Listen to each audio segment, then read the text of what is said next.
A voice called out from the darkness, pulling him from an endless sleep. But when he opened his eyes, he found himself reborn, back in the body of his younger self. Before this, he was Song Yunxiang, humanity's greatest warrior and the wielder of a spirit general. For decades, he alone was the shield protecting the last remnants of mankind, cowering in their fortresses. But in the end, the tide of war became overwhelming. With his final breath, Song Yunxiang chose to drag the entire swarm of monsters down into oblivion with him. Now, he found himself back in the familiar uniform of the Mecha Martial Academy. He'd returned 60 years in the past, to Yuanding City, a border town of the Tiandu Nation. On the Academy's training grounds, two mighty spirit generals were locked in a fierce duel. As steel clashed against steel, a massive crowd of students roared with excitement. In a corner, a young man named Lu Yan watched in awe, completely captivated. At 18 years old, he was just a beginner-level yellow-rank spirit master from Lu family village. His eyes were glued to the arena, recognizing one of the mechs as a majestic presence-type spirit general. The blue one was a standard issue model from the Mecha Martial Academy. This was the first time he'd ever seen a spirit general up close, and a thrill shot through his entire body. On the stage, the two giants continued their relentless assault. The blue spirit general swung its massive sword, a decisive strike forcing the red mech to retreat and defend. Sensing victory, the blue pilot pressed the advantage, preparing to unleash a finishing blow. The crowd went wild, recognizing the signature move about to be unleashed. The blue armor leaped high into the air, twisting into a vortex as it launched its sky toad leap, a great whirlwind slash aimed right at the red armor. But while everyone else cheered for the blue mech, Lu Yan saw something different. He suddenly shouted, claiming the red armor was deliberately baiting its opponent into the attack. He declared with total certainty that the blue armor was walking into a trap. The students around him scoffed, telling him he was spouting total nonsense. Noticing he wasn't wearing their uniform, they grew suspicious. They accused him of being a spy from a rival academy sent to cause trouble. Just as they were about to throw hands, a massive explosion rocked the entire arena. A huge piece of armor went flying through the air, and everyone assumed the blue mech had won. But when the smoke cleared, the red armor stood victorious, its blade pressed firmly against the blue mech's chest. The entire stadium fell silent, utterly stunned by the shocking upset. The red mech had snatched victory from the jaws of defeat. The students who had just mocked Lu Yan immediately turned on him, blaming his crazy talk for jinxing the match. But when they turned around to vent their anger, he had vanished. Lu Yan had already slipped away, knowing that if he stayed, he'd be torn apart by that angry mob. Unfortunately for Lu Yan, his escape plan was a disaster. No matter which way he turned, he just got more lost, running into one dead end after another, unable to find the big red door he'd been told about. He hit yet another dead end, completely speechless. What kind of madman, he wondered, designed such a confusing, impossible-to-navigate campus? His head was spinning, and he was completely out of options. So, Lu Yan decided to brute force it. He stopped looking for a path around and chose to use his soul force to go over. Golden light flared around Lu Yan's body. He leaped dozens of meters into the air, soaring over the wall and nailing a perfect landing. He couldn't help but feel pretty proud of that flawless jump. But as soon as he looked up, his eyes were met with a sight he was not prepared for. He had jumped right into the middle of the female students' changing area. Seeing the shocking scene, Lu Yan froze solid for what felt like an eternity. Suddenly, a girl named He Yan, the 18-year-old class president and a late-stage yellow-rank spirit master, sensed a presence and turned around. Her eyes met his, and Lu Yan's face went crimson, followed by a massive nosebleed. Shaking with pure rage, He Yan rallied her friends to hunt down the pervert. Fleeing for his life, Lu Yan desperately tried to explain it was all a huge accident, but fate was cruel, and he ran straight into yet another dead end. He, Yan, and her squad caught up in seconds, armed and furious. They weren't interested in explanations. All that could be heard were Lu Yan's terrified screams and his pathetic pleas of, "Don't hit me anymore." A little while later, on the top floor of the administration building, Lu Yan was dragged into the director's office by He Yan and her crew. His face was a swollen, bruised mess, as if he'd fought a swarm of hornets. He explained that he was a new student from Lu family village who had just passed the special entrance exam and was here to enroll. He quickly added that he didn't peep on purpose, that it was all an unfortunate misunderstanding. Across from him sat Gu Shijing, the acting director, with her assistant, Xiao Yue, by her side. The secretary began to read aloud from Lu Yan's file. Lu Yan, age 18, a beginner yellow-rank spirit master. His aptitude was assessed as second-class external. He passed the special exam with a score of 92 in academics and 97 in martial arts. His father is a retired, peak yellow-rank soldier of the Tiandu Nation, a former corporal who once earned a third-class merit. Hearing that his aptitude was second-class external, Director Gu Shijing recognized his potential. This boy was a promising candidate. If he was nurtured correctly, he could likely break through to the Xuan realm before turning 20. She decided to place him in Class 10 and told her secretary to process his enrollment. But the sly look in the director's eyes gave Lu Yan a bad feeling. He wondered what she was planning. Then, she gave the order to untie him, which made He Yan almost jump out of her skin. She couldn't believe he was getting off so lightly. Even with his explanation, He Yan was furious, but she had to hold her tongue in front of the director. He Yan desperately wanted to give Lu Yan another beatdown, but she was stuck. All she could do was puff out her cheeks with steam practically shooting from her ears, which was actually kind of cute. Director Gu then assigned Lu Yan to He Yan's class. Worse, she put He Yan in charge of him, ordering her to give him a school tour, get his uniform, and deliver him to Instructor Wu. He Yan's entire body trembled with rage, but she couldn't defy a direct order. She reluctantly agreed. With that settled, the director had Xiao Yue hand over Lu Yan's file. Xiao Yue took the physical file, compressed the data into a small card, and handed it to Lu Yan, warning him to keep it safe since it contained all his information. He Yan shot Lu Yan a look that could kill, as if she wanted to make him disappear on the spot.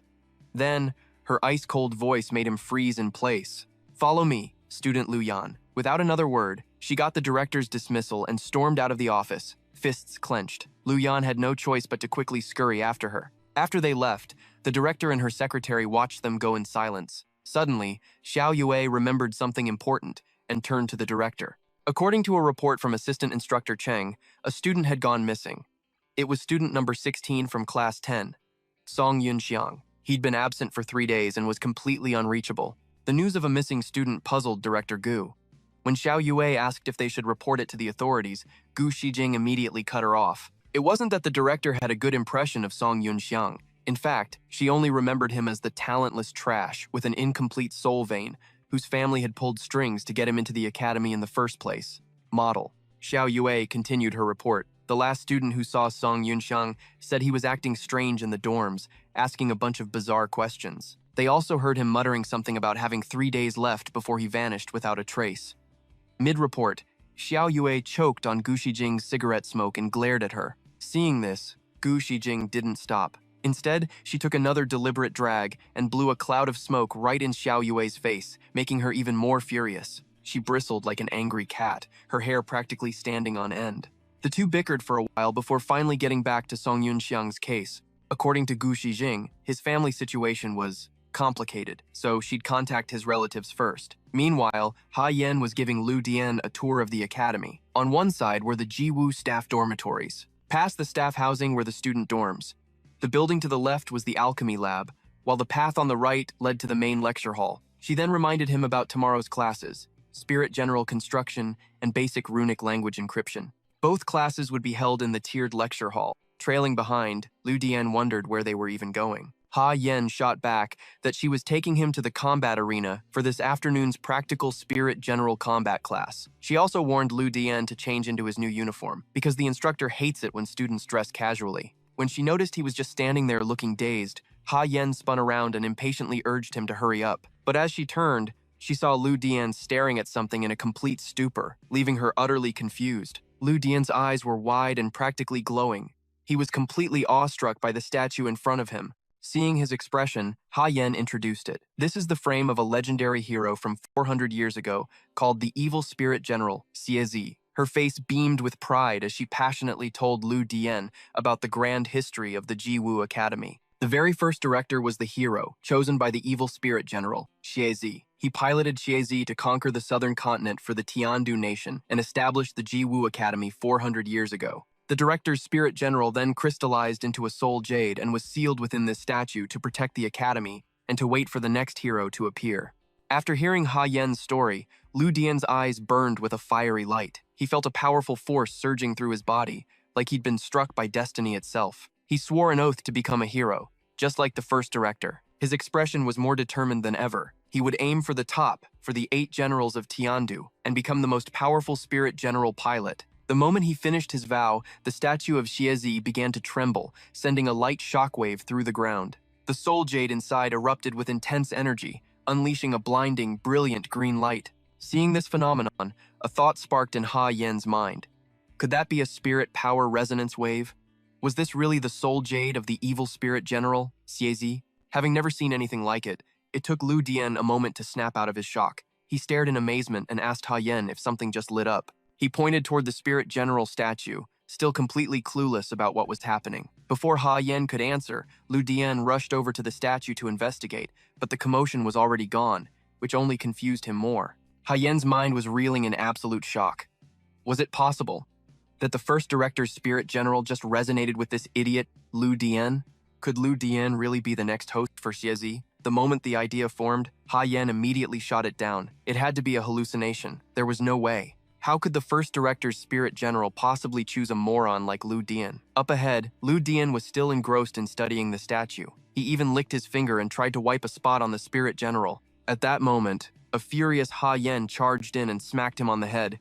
"Behave yourself," she yelled, "and stop touching everything." She then dragged Lu Dian away like a puppy to report to the instructor. Despite the massive lump on his head, Lu Dian couldn't shake the feeling that the spirit general had just reacted to him. From a high floor above, Song Yunxiang had witnessed the entire event. He was a bit surprised that people from the Eastern continent still believed in the legend of the descended immortal after 16 years. His own preparations were now more or less complete. He vowed that this time he wouldn't let them sacrifice themselves here for nothing. Down at the arena, the roar of the crowd was deafening. On the field, two spirit generals were locked in a fierce battle. Sparks flew as their weapons clashed against each other. In a flash, the blue mech completely overpowered the red one, seizing victory. The audience below erupted in a massive, excited cheer. After the match, Qing Yi, the assistant instructor for Class 10 and an early-stage Xuan rank spirit master, asked Instructor O if the blue mech deserved an extra point, since its pilot's fighting skills weren't half bad.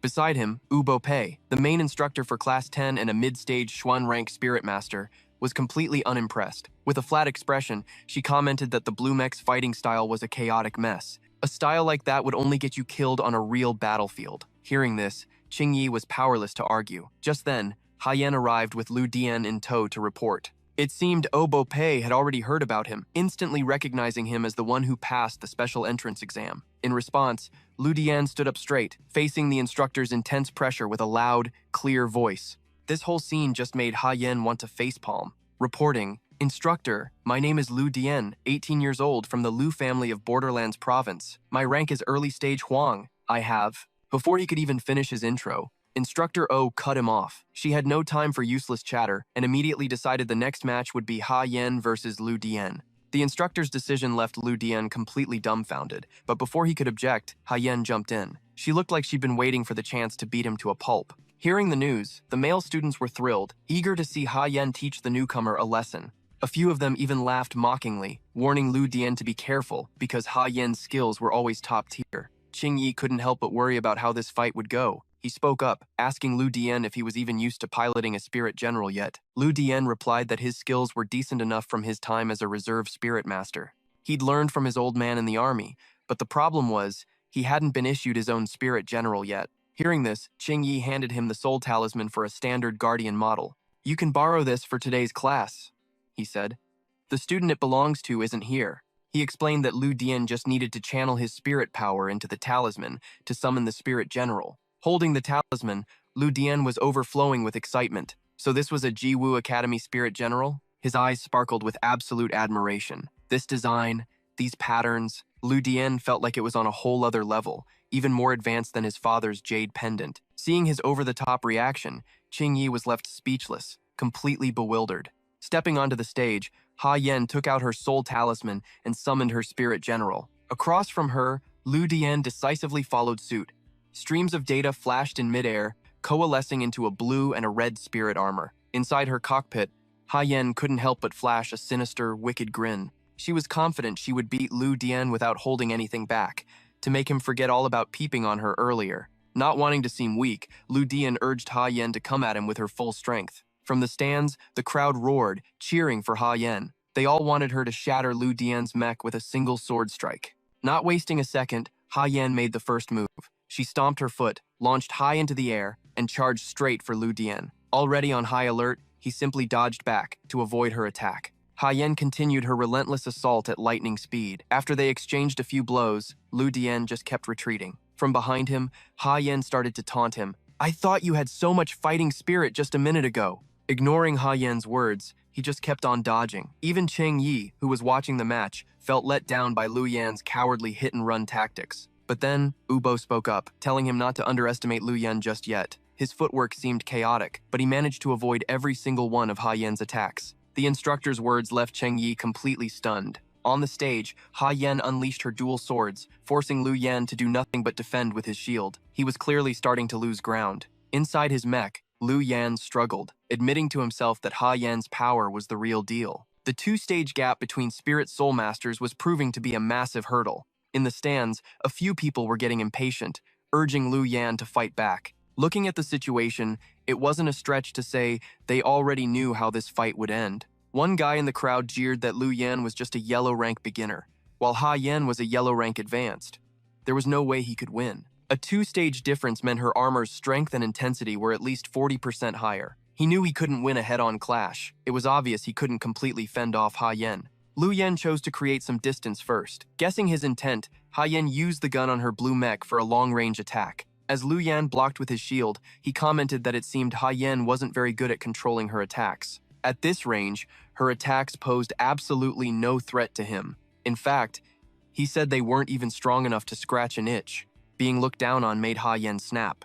She snarled that if he thought that was nothing, she'd make him regret he was ever born. She unleashed her strongest move, and the students in the audience went wild, unable to believe she was actually using that technique. This time, Lu Yan was definitely dead. Even Cheng Yi stared with wide eyes, certain that Lu Yan couldn't possibly block this. It looked like Ha Yan was finally getting serious. Ha Yan leaped high, crossing her dual swords as her spirit energy surged to an unprecedented level. Getting close enough, she swung down, creating two brilliant arcs of light that slashed straight for Lu Yan. The blow to Lu Yan's mech was so painful he cried out.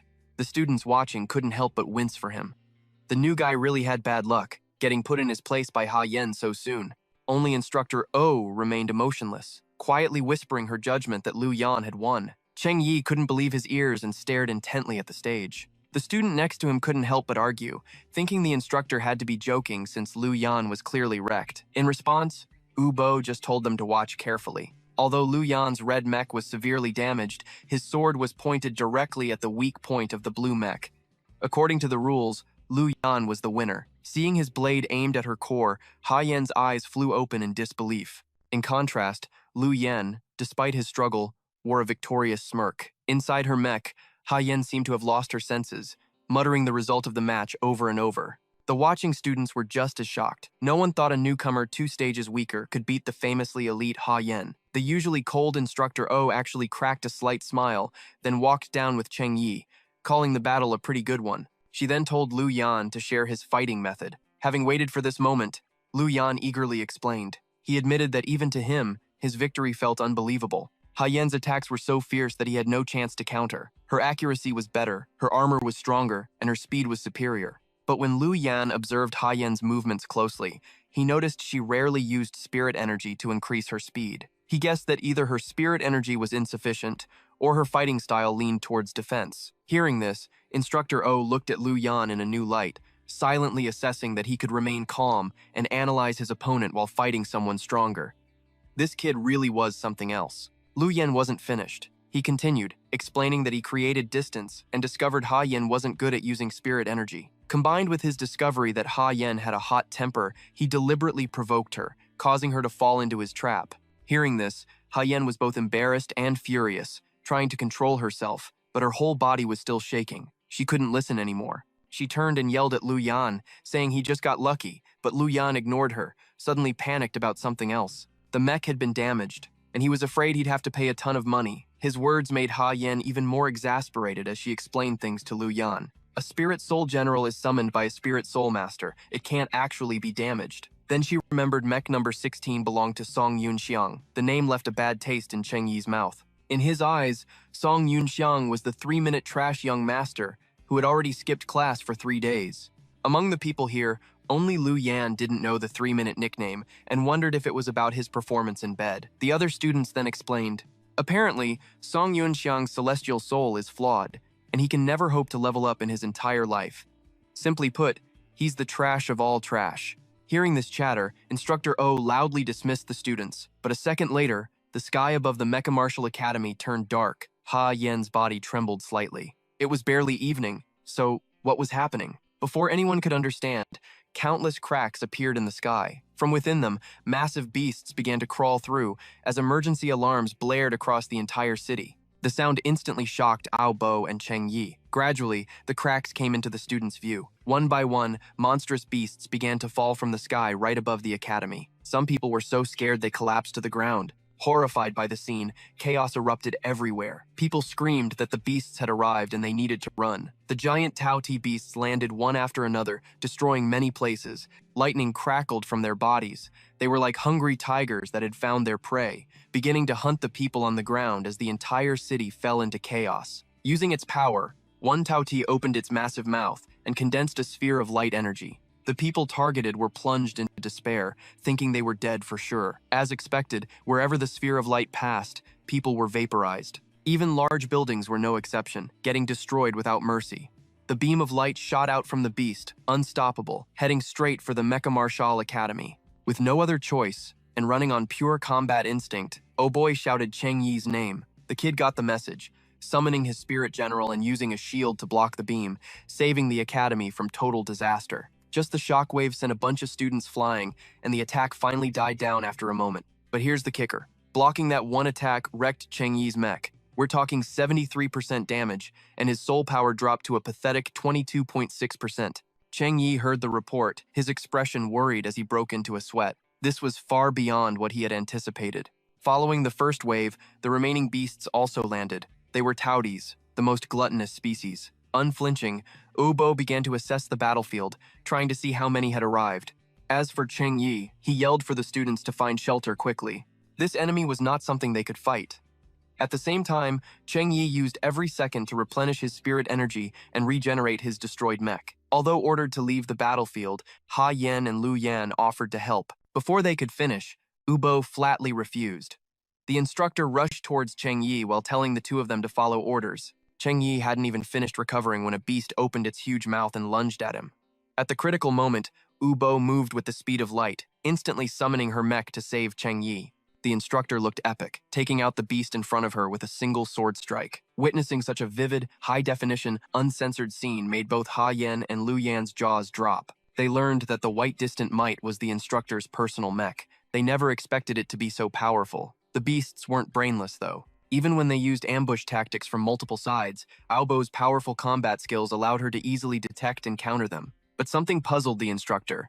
The beast's movements seemed a bit slow. From behind, Cheng Yi suggested they stop fighting, because more and more beasts were appearing. He feared the two of them couldn't hold them off. The instructor curtly cut him off, telling Cheng Yi to shut his mouth. Instructor Ah roared his command. They had to hold these damn beasts back until reinforcements arrived. But before Ao Bei and Cheng Yi, a relentless tide of monsters surged forward, turning the city into a wasteland of smoke and ruin. Seeing the chaos, Lu Yan panicked, frantically asking He Yan what they should do now. With no other choice, she followed the instructor's command, urging Lu Yan to fall back. She knew their weak asses would only get in the way of the real fighters. Lu Yan hated it, but he knew she was right. The two of them immediately raced back toward the academy. While retreating, he noticed countless points of light streaking across the sky. At the same time, Ao Bei received a transmission from the command room. Xiao Yue reported that backup was en route, ordering Ao Bei to form a squadron and take command.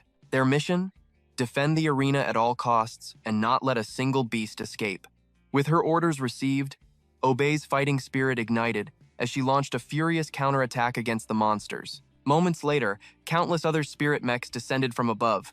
These weren't instructors, they were members of the student council, here as reinforcements. Though clearly exhausted, Ao Bei pushed herself to take command, ordering all mechs into a 12-unit formation. All spirit mechs acknowledged the order, instantly forming a devastating tiger wing formation. The pilots moved in perfect sync, creating an impenetrable wall before the monster horde. The tiger wing formation, a strategy where the commander baits the enemy while the flanks close in for the kill. It perfectly utilizes terrain and is ideal for a prolonged defensive battle. Two birds with one stone. Even Gu Shijing couldn't help but praise her. Ao Bei truly lived up to her name as the White Fox of the northern battlefield. Below, in the command center, Xiao Yue monitored the battle. The defensive line was established, and reinforcements had arrived. She turned to Gu Shijing, waiting for the next command. Without hesitation, Gu Shijing's voice boomed. She ordered every Jiwu Academy mech to defend their position to the death and trap the beasts. They had to hold out until the wave was over. Hearing the command, obey, and the students steeled their resolve. This wasn't about winning. It was about surviving. One after another, the beasts slammed into the students' defenses, forcing them into a desperate struggle. Suddenly, a monstrous Taote seized a pilot's weapon. The multi-armed Taote pressed its advantage, launching a vicious attack. Its claws crackled with lightning, swiping down and sending a spirit mech flying. An explosion ripped through the academy, blasting debris high into the air. A Taote tore through the smoke, its body towering dozens of meters tall. Right in its path were He Yan and Lu Yan, running for their lives. The monster's appearance made their escape nearly impossible. Debris rained down behind them, threatening to crush them at any second. At this pace, the Taote would catch them for sure. Left with no choice, He Yan declared she would hold the monster back. She screamed at Lu Yan to run for underground entrance number 9. But there was one huge problem. Lu Yan was notoriously bad with directions and had no clue where that was. He Yan skidded to a halt, summoning her mech while pointing him in another direction. Run towards the statue of the spirit general Zuosi. The entrance is right behind it. In a flash, He Yan's spirit mech materialized, blocking the beast to buy Lu Yan a few precious seconds. As he ran, Lu Yan cursed, his heart pounding with worry as he glanced back to see He Yan taking a brutal hit from the Taote. In an instant, the Taote smashed He Yan to the ground, but she still used her last ounce of strength to scream at him, "Lu Yan, run!" Hearing her desperate cry, he hung his head, gritted his teeth, clenched his fists, and ran like his life depended on it. As he ran, a storm of self-hatred brewed inside him. Why am I so damn useless? Why is running away the only thing I'm good at? Why do I always have to watch others sacrifice themselves for me? He screamed internally, wishing for power, wishing for his own spirit mech. Just then, a thought struck him like a bolt of lightning. He remembered the statue of Zuo-Si. Maybe, just maybe, it could change everything. He recalled how the statue's soul jade had reacted when he got close. What if I'm the one the soul jade chose? If so, I could gain the power of the spirit General Zuo-Si. The thought was like fuel to a fire, an unseen force pushing him, making him run faster and faster. He prayed that He Yan could just hold on a little longer. Soon, the Zuo-Si statue came into view.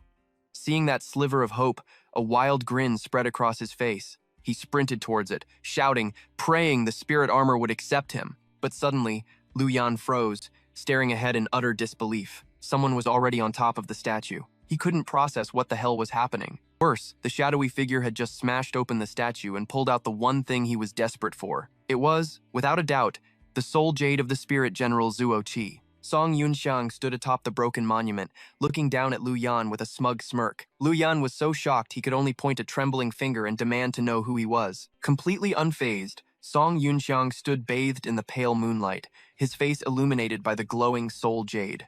He answered with chilling confidence. My name is Song Yunxiang, and I have returned. The scene shifts, his memories flashing before his eyes. All the people he couldn't save in his past life. Instructors and students from the academy, those who once looked down on him, and the loving elder who cherished him. He saw his brothers from the Xuanjia Guard, the friend who sacrificed his own life to save him, and the mentor who protected and advised him in his darkest hour. And then, the enemies he could never forget, the ones he could never defeat, the Star-Lord system that was always by his side, the people he'd met across continents, and the inner demons that had tormented him for decades. Suddenly, Yunxiang's eyes flew open. He had just broken free from the memories during his cultivation, his body drenched in sweat. A brilliant light erupted from him, illuminating everything. The glow was so intense it could be seen from outside. Song Yunxiang sat by the window as dawn broke, panting from exhaustion. He had finally broken through. The entire room was thick with his powerful aura. Yunxiang was ecstatic. Intricate markings appeared on his face. He could feel the overwhelming power coursing through his veins, and he was satisfied. From the early Huang stage to its peak, in just 3 days, he'd leaped through 4 entire realms. He sat on his bed, catching his breath.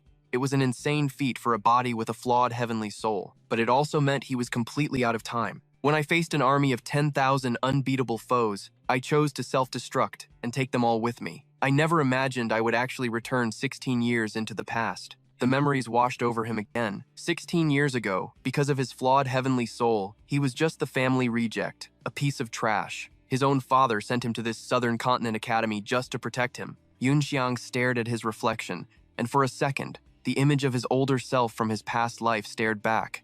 Back then, he muttered, I was too stupid to understand what he did for me. The man who had lived a full, tragic life felt a pang of shame. He'd wasted his youth, living like a degenerate on his title as a young marquis. Then, the academy was overrun.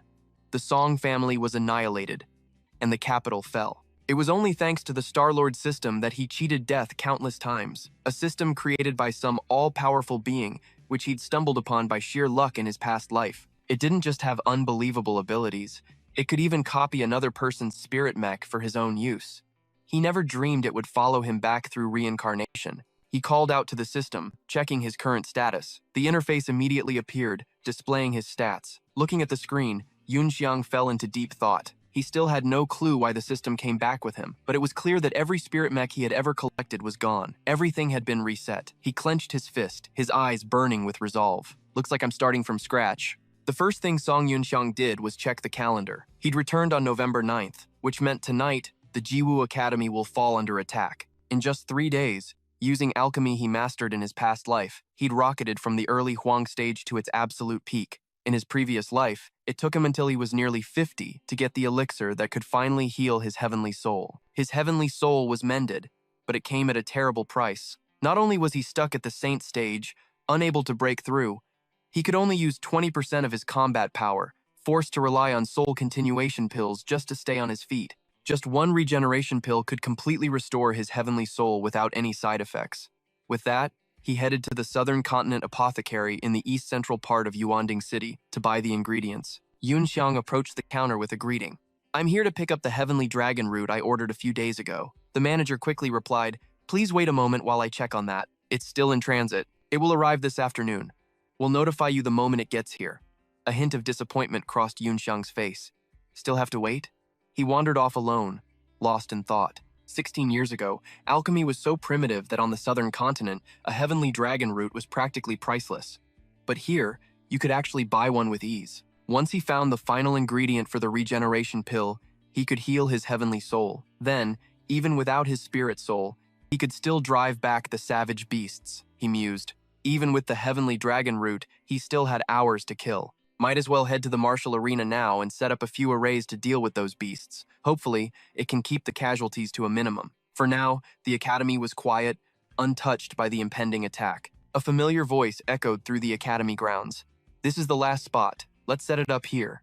It was Yunxiang, arranging everything in preparation for the night to come. These arrays were from the northern continent, easily 100 years ahead of anything on the eastern continent. Unfortunately, his current cultivation was too low. He could only set up arrays to slow the beast's movements. As Yunxiang set up his arrays, he overheard a familiar tale. According to the legends of the eastern continent, a celestial being descended from the heavens, summoning a dharma form beyond the astral soul general. Hearing this, he couldn't help but turn to listen in. The crowd was captivated, cheering with excitement. Hearing you tell it, "Sister, I can feel a surge of power just listening." Turns out, the storyteller was He Yan. She seemed to be an expert on ancient lore and continued her tale. The very first dean of our academy was the hero chosen by the astral soul general, Shi Si. He Yan was completely lost in her own story, weaving a grand narrative for the crowd. The astral soul general, Shi Si, huh? As she went on, Yunxiang listened from a balcony above, letting out a heavy sigh. "In my past life, I ran to you like a stray dog, begging you for your power, but you gave me nothing. This time, things will be different." He summoned his system and ordered it to scan the statue before him. The system reported back instantly. "Unclaimed soul jade of an astral soul general detected. Target confirmed, Shi Si. Initiate forced extraction." In the next moment, the massive statue was dragged forward like a giant robot, stunning everyone. He Yan's eyes lit up with excitement. It was just like the stories she'd heard. Is this soul power resonance? Could it be Shi Si's soul jade? Lu Yan, still young and inexperienced, was terrified by the sight and frantically asked He Yan, "Did something just flash over there? What is this situation?" From above, Yunxiang saw their shock but ignored it, speaking to his system. "Star-Lord system, have you copied the astral soul general CSE?" The system replied, "An unclaimed soul jade cannot be copied. It can be moved into the system space once a host is found, then the copy process can begin." His face remained calm. "If it's useless for now, we'll take it during the chaos of the beast attack tonight to avoid a panic." Just then, the system notified him of a new message. Yunxiang's eyes widened. Has the heavenly dragon root arrived? He quickly stabilized the arrays he was working on. "This side is just about ready. I need to get back to the apothecary first and quickly forge that regeneration pill to restore my heavenly soul." This time, I won't let everyone's sacrifice be in vain again. Returning to the market, Yunxiang moved through the bustling crowd. But on that path, he passed someone who made him stop in his tracks. His eyes narrowed with suspicion. This person felt both strange and familiar, leaving Yunxiang deeply unsettled. He silently commanded his system to scan the mysterious figure. The person's suspicious aura was too strong to ignore, so Yunxiang had the Star-Lord system run a full scan. After a moment, the system confirmed his theory was correct. Soul power, condensed in the dantian within the chest. That's a cultivation method found only in the northern kingdoms. And then he made an even bolder deduction. This person was from the Dilun kingdom. The Dilun kingdom bordered the northern frontier of the Tiandu kingdom. Both were one of the three great nations that inherited the culture of the eastern continent. In his past life, in about 3 years, the warmongering Dilun kingdom shattered the balance of power. They launched a full-scale invasion of the Tiandu kingdom, dragging the other nations into the fray. This was the spark that ultimately led to the destruction of the entire eastern continent. Yunxiang couldn't help but wonder why someone from the Dilun kingdom would appear here at this time. Was there some secret he didn't know? He pushed the thought aside for now. He returned to the Southern Continent Grand Apothecary, the Yuanding City branch, to pick up his order. From the moment he entered, he was met with a warm welcome and an endless sales pitch. Right now, our Golden Dawn powder and body tempering solution are on sale, and we just got a new shipment of star-gathering pills. These were personally refined by a second-rank alchemist from our Southern Continent headquarters. The offers just kept coming. He just grunted and stated his purpose. I'm here to pick up the heavenly dragon root I pre-ordered 3 days ago. My surname is Song. Realizing her pitch had been too aggressive, the attendant guided him to the VIP area to wait. Yunxiang sat down, and another young woman came to confirm his order. Mr. Song, the heavenly dragon root you ordered from us 3 days ago has arrived. The original price is 130,000 yuan. Because you selected expedited shipping, minus the 20% deposit you already paid, your remaining balance is... Suddenly, Yunxiang waved his hand, stopping her mid-sentence. He reached into his pocket, but instead of pulling out money, he spoke slowly. I don't have enough cash on me right now. Hearing this, the attendant immediately grew wary of a deadbeat customer. I'm sorry, sir, but our store has a policy against installment payments. If you cannot pay in full, you can't take the item. After fumbling in his pocket for a moment, Yunxiang withdrew a spatial storage card. Inside this card are countless elixirs. I want to sell these pills to you. Without even looking, the woman replied instantly, I'm sorry, Mr. Song, but we do not purchase elixirs. But when her eyes finally fell upon the card's contents, her jaw dropped. Is this a third-rank soul continuation pill? And could this be the rare fourth-rank soul condensing pill? This is a star-gathering pill, but its quality is even higher than what our main branch's grandmaster can refine. And this one, what is this? I don't even recognize these. This time, the attendant was completely flustered. Forgive me, sir. May I take these elixirs to our head manager for an appraisal? Yunxiang knew they'd buy his pills one way or another, so he replied calmly, Go ahead, take them. I'll take the heavenly dragon root now. Do you have an alchemy room I can borrow for a bit? She'd never had a customer ask to borrow the alchemy room before and stammered in confusion. We have an alchemy room, but since the store doesn't have a resident alchemist, it hasn't been used in a very long time. He waved her concern away. I just need a quiet place that can block out soul power fluctuations. Hearing his request, the attendant immediately led the way. Then please, follow me. In a flash, she had led Yunxiang to the alchemy room he desired. He then entered the room alone. The moment he stepped inside, Yunxiang was stunned. This old-style furnace was from 60 years ago. It looks like a piece of junk. Too bad this one's broken. I actually wanted to give it a try. Yunxiang sighed, weakly accepting the reality of the situation. He sat down on the floor. Fortunately, back on the southern continent, I learned the art of void refinement from the spirit race. Paired with a refining array, I don't even need a furnace to concoct pills.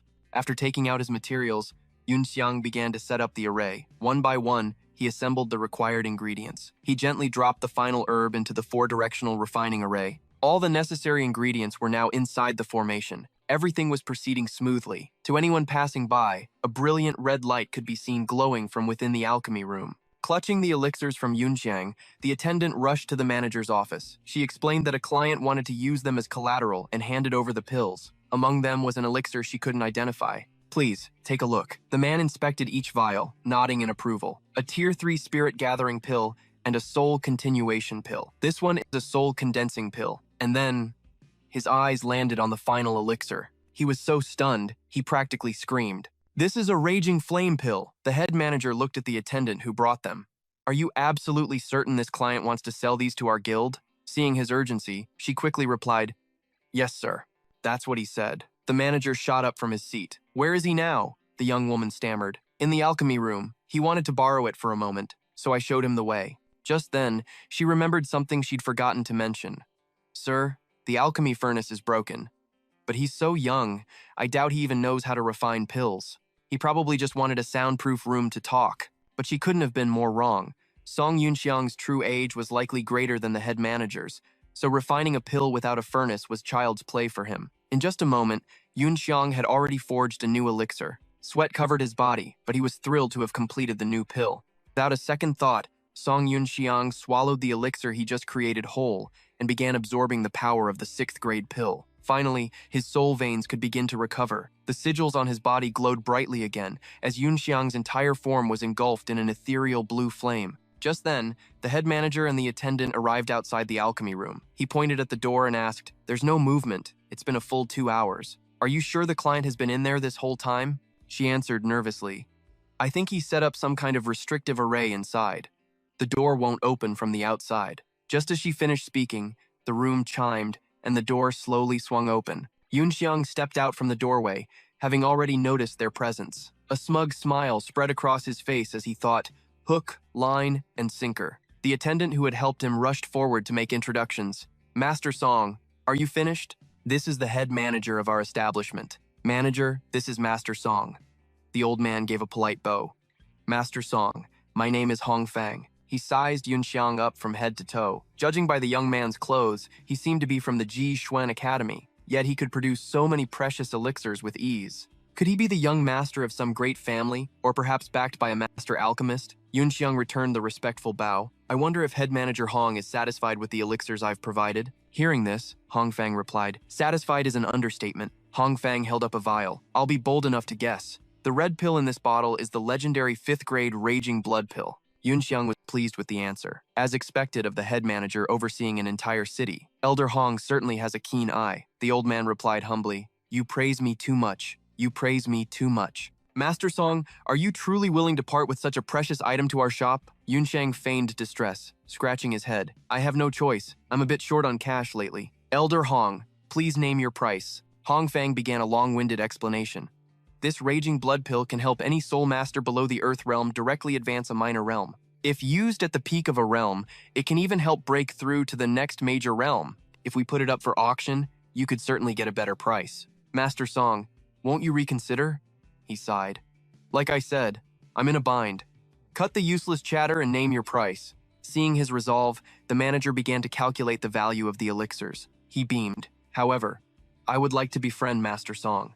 I will be bold and use my authority as head manager to make a decision. 444,000. Let's round it up to a nice, even 500,000. I wonder if the young master is satisfied with that. Yunxiang chuckled to himself. This old fox sees my youth and thinks he's getting a steal. Next, he'll try to probe the origin of my pills. Mimicking the hagglers at the market, he stroked his chin. 500,000, huh?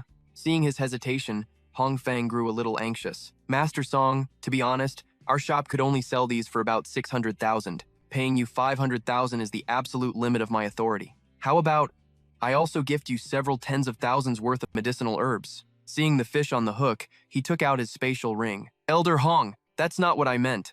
My house of Marquise Yuan never takes advantage of others. He then materialized 2 more 5th grade pills. I'll add 2 more Raging Blood Pills for a grand total of 1 million. Hong Fang took the 2 new vials, his heart pounding. He just took out 2 more 5th grade pills. Does this young man have a 5th grade alchemist backing him? Wait a minute. The house of Marquise Yuan? As in Marquise Yuan, one of the 8 generals of the heavenly capital. This young man is a young master of the Song family from Nanzhou. Yunxiang watched as Hong Fang stammered in realization.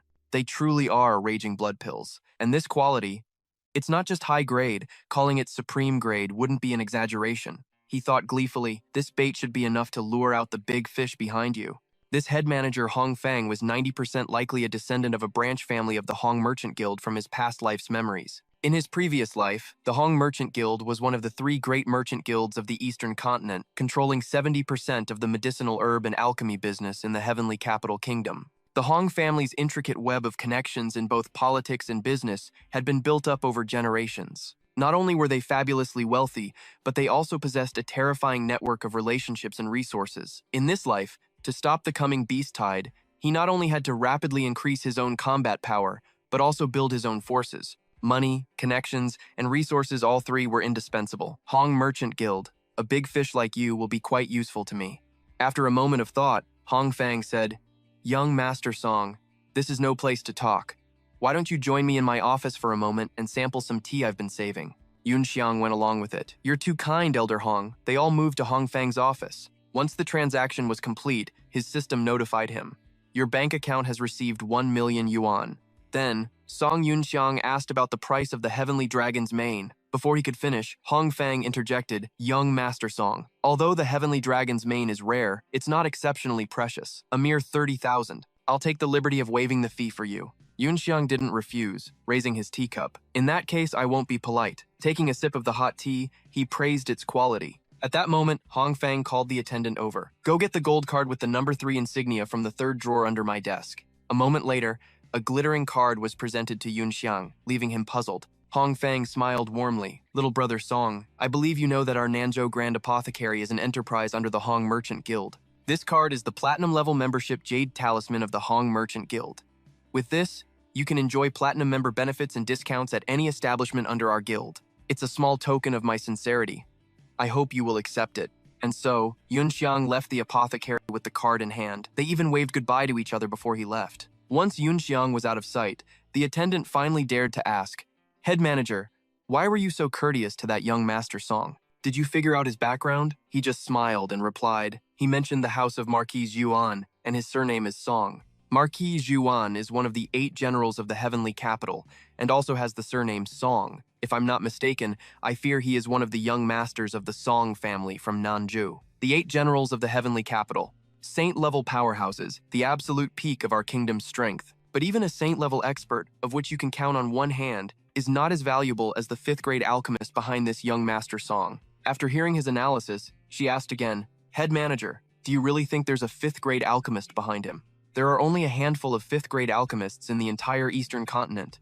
However, 5th-grade elixirs are occasionally found in ancient ruins and tombs." Her words made sense, but Hong Fang immediately refuted them. "I've already inspected those raging flame pills. Their quality is supreme, overflowing with soul power. They were absolutely refined in the very recent past. Hurry! Inform the 4th young miss. We have a lead on that 5th-grade alchemist she's been searching for." With her mission clear, the servant acknowledged and quickly departed.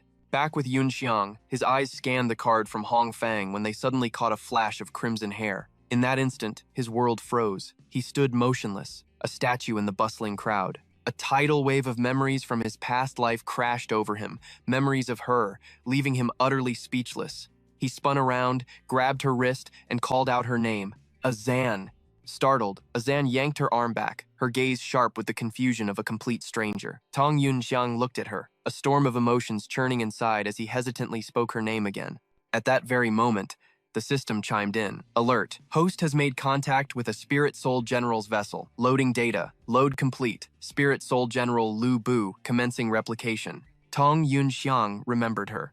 The woman named A Zan, an assassin from the mysterious Taiyuan organization, and the vessel for Lu Bu's spirit soul in his past life. We weren't supposed to meet for another 3 years. By then, she was already a powerhouse at the precipice of the Saint stage. Wielding Lu Bu's power gave her unparalleled combat strength back then. She followed Taiyuan's twisted ideology, forcibly intervening in the wars between nations to stop humanity from destroying itself.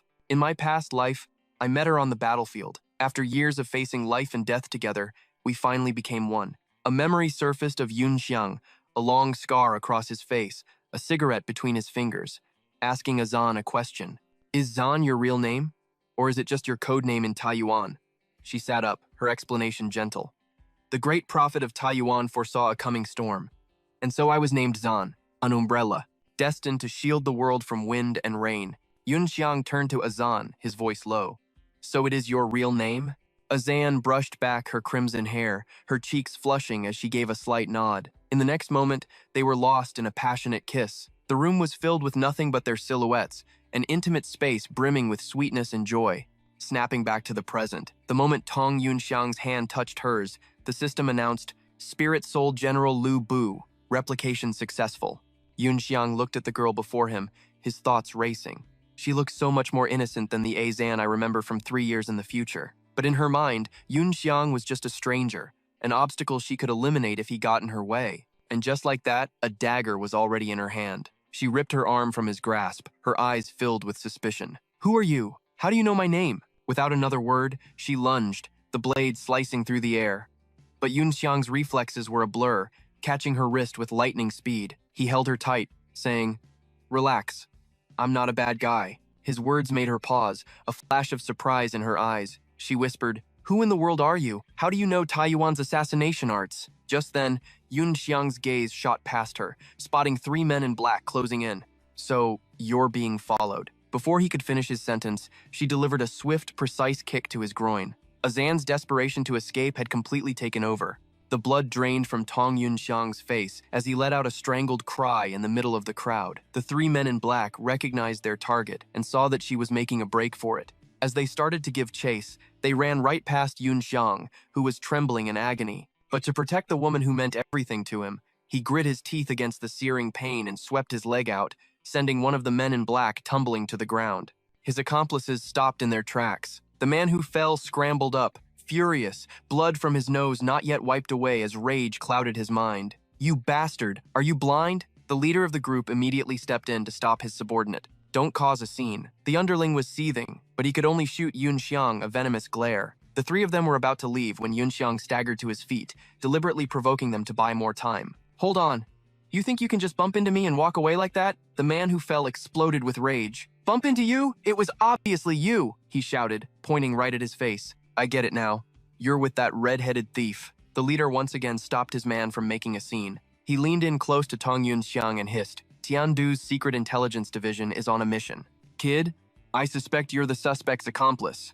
You're coming with us." But he was messing with a seasoned veteran. Yunxiang knew instantly that these guys were absolutely not from the Secret Intelligence Division. His plan shifted in a heartbeat. From foe to friend, this is perfect. "We're on the same side," Tong Yunxiang said, pulling a random piece of paper from his pocket and declaring it to be the Yao Sha Huang Se. The men exchanged glances. Was that the recognition code used by the different levels of Tiandu's Sid? The leader kept his cool and replied, "Wan Zhuan Ku Chen Hua. So you're one of us. My mistake." Seeing that his opponents were still trying to act tough, Tong Yunxiang decided to press his advantage and shatter their facade. "I'm an undercover agent from the Southern Continent's Secret Intelligence Division. Number 54188. What are your designations?" The leader, now believing he'd run into the real deal, gave a subtle hand signal to his men. "This is a problem. You two go ahead.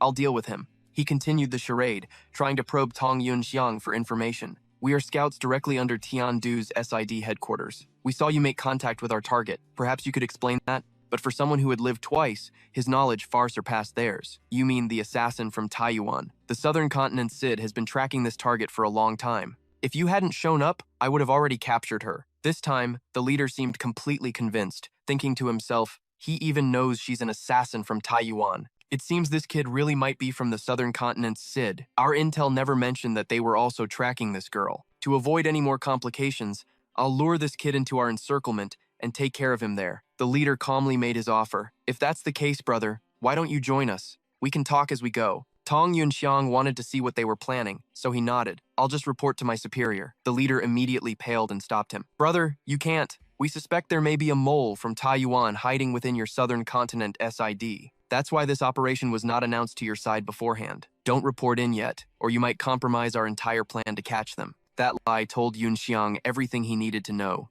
He played along. "You guys set up a trap?" The leader quickly replied, "That's right. Our men have set up an encirclement on the outskirts of the city. We're pretending to chase this female thief, but we're actually luring her into the trap. They've already gotten away. We have to hurry. So that's the plan. Truly worthy of the headquarters elite. Your thinking is quite thorough." The leader thought he had Yunxiang fooled, but he wasn't so easily deceived. As Yunxiang followed along, he thought, "These idiots are trying to impersonate the SID right in front of me. In my past life, I served as the commander of Tiandu's Xuanjing Guard. I don't even know how many times I've dealt with the real Sid." Yunxiang even scanned his soul force. It was concentrated in his dantian. "This man is from the Yilun Nation, just like the black-robed figures I saw near the Martial Academy. I can't believe so many spies from the Yilun Nation have already infiltrated this deep." Tong Yunxiang suddenly remembered something. "Wait a minute. In my past life, the Southern Continent's Martial Academy was destroyed during a beast tide.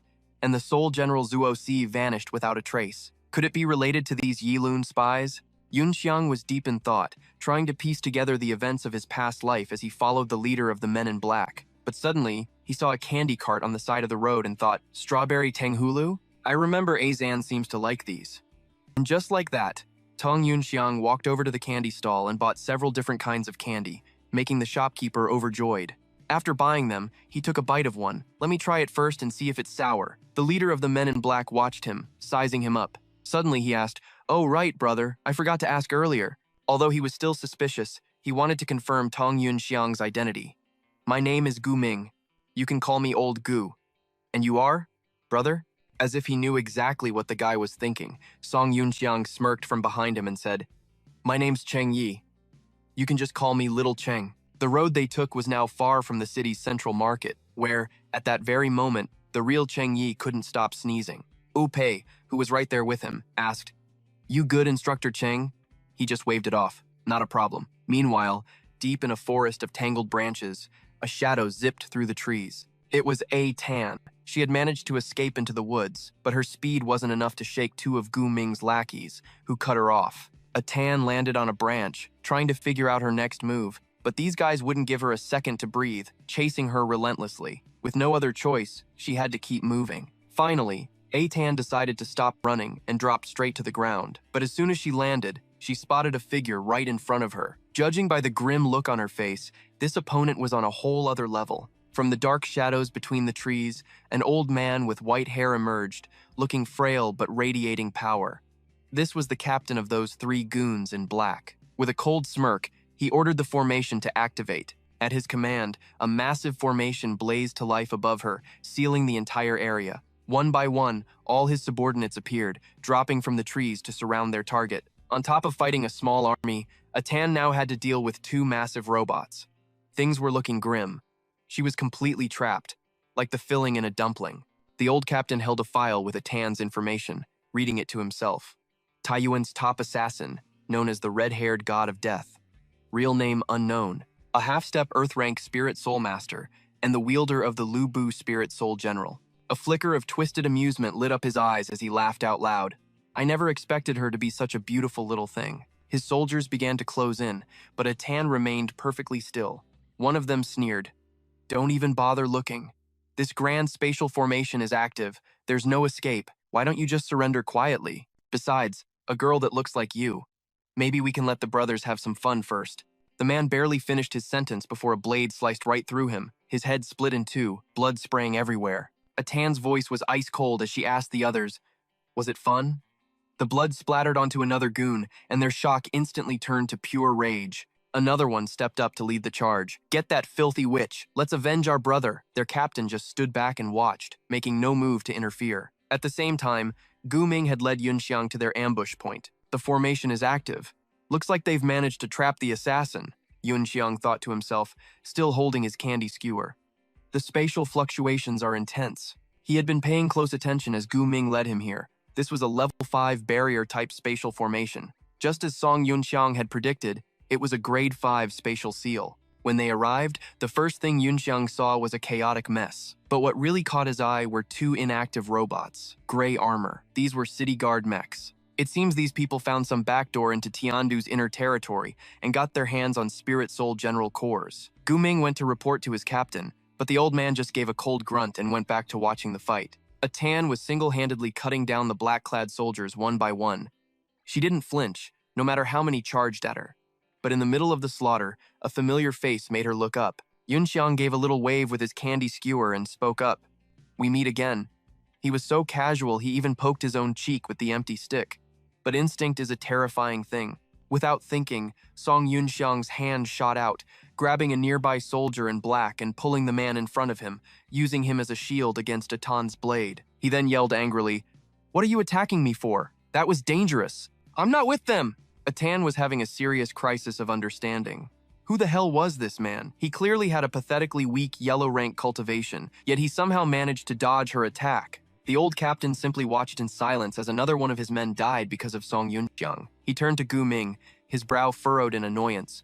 Who is this person? Gu Ming leaned in and explained the whole story. The kid claims to be an undercover agent from the Southern Continent's spy division.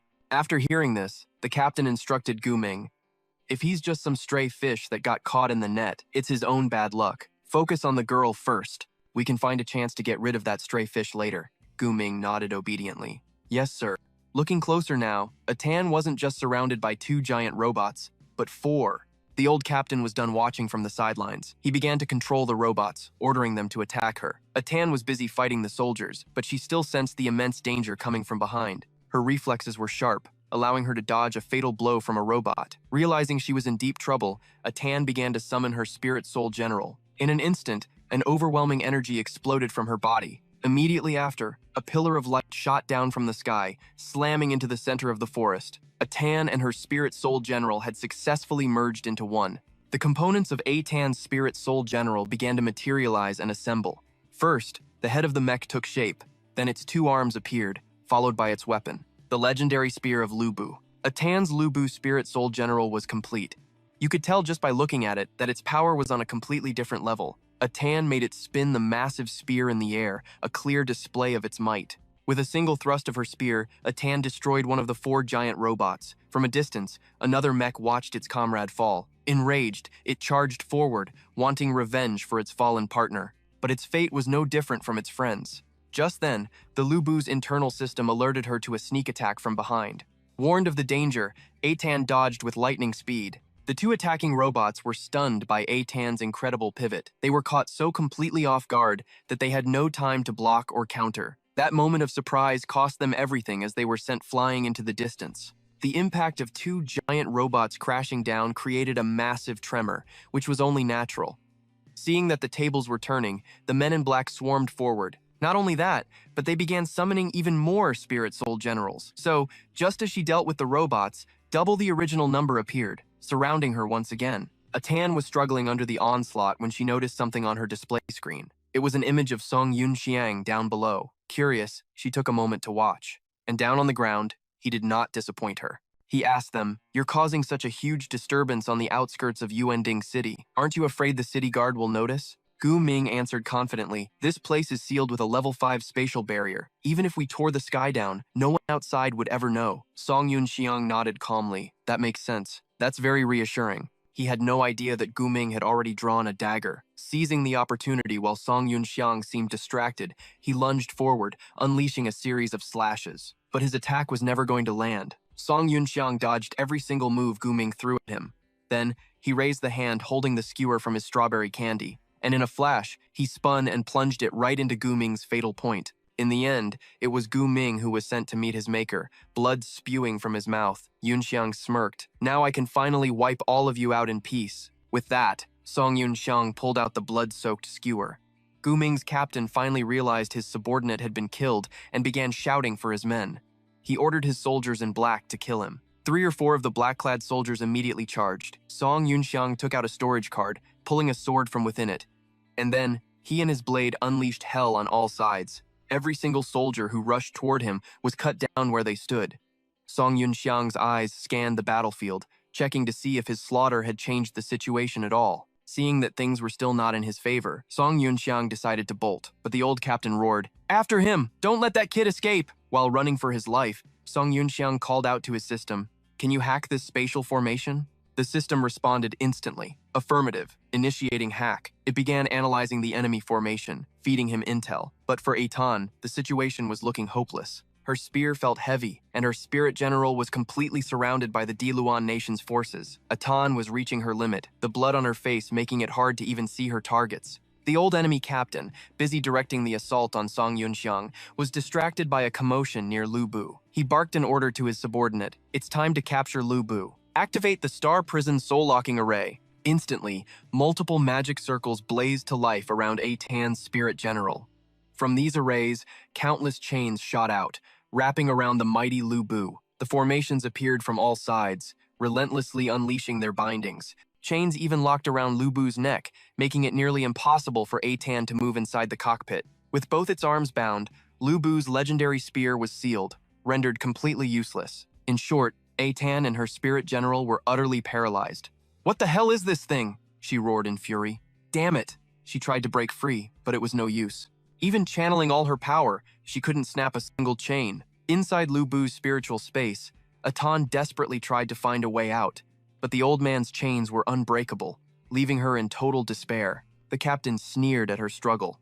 It's useless. The Star Prison Soul-Locking Array is a specialized formation for capturing spirit generals, a relic we recovered from an ancient civilization. You can't just power your way out of this one. Smug with victory, he commanded his men. Prepare to forcibly extract the data from Lu Bu's soul stone. 4 giant mechs moved in, each carrying a massive bullet-shaped device. They positioned themselves in front of Lu Bu, and the devices bloomed open like 4-petaled flowers, revealing a cannon barrel at the center. But these cannons weren't meant to fire projectiles. A devastating energy wave blasted forth, causing Atan to scream in agony inside Lu Bu. The black-robed pilot of one mech snarled, "You worthless girl! You cost us so many good men! Let's see you fight back now!" Just then, a pillar of light shot down from the sky. It landed some distance away from the fight, piquing the mech's curiosity. But from that distance, it was closing in on them at terrifying speed. The stream of blue energy was like a razor-sharp blade, effortlessly slicing through every single one of the black-robed soldiers' spirit generals. It then casually severed all the chains binding Atan's Lu Bu.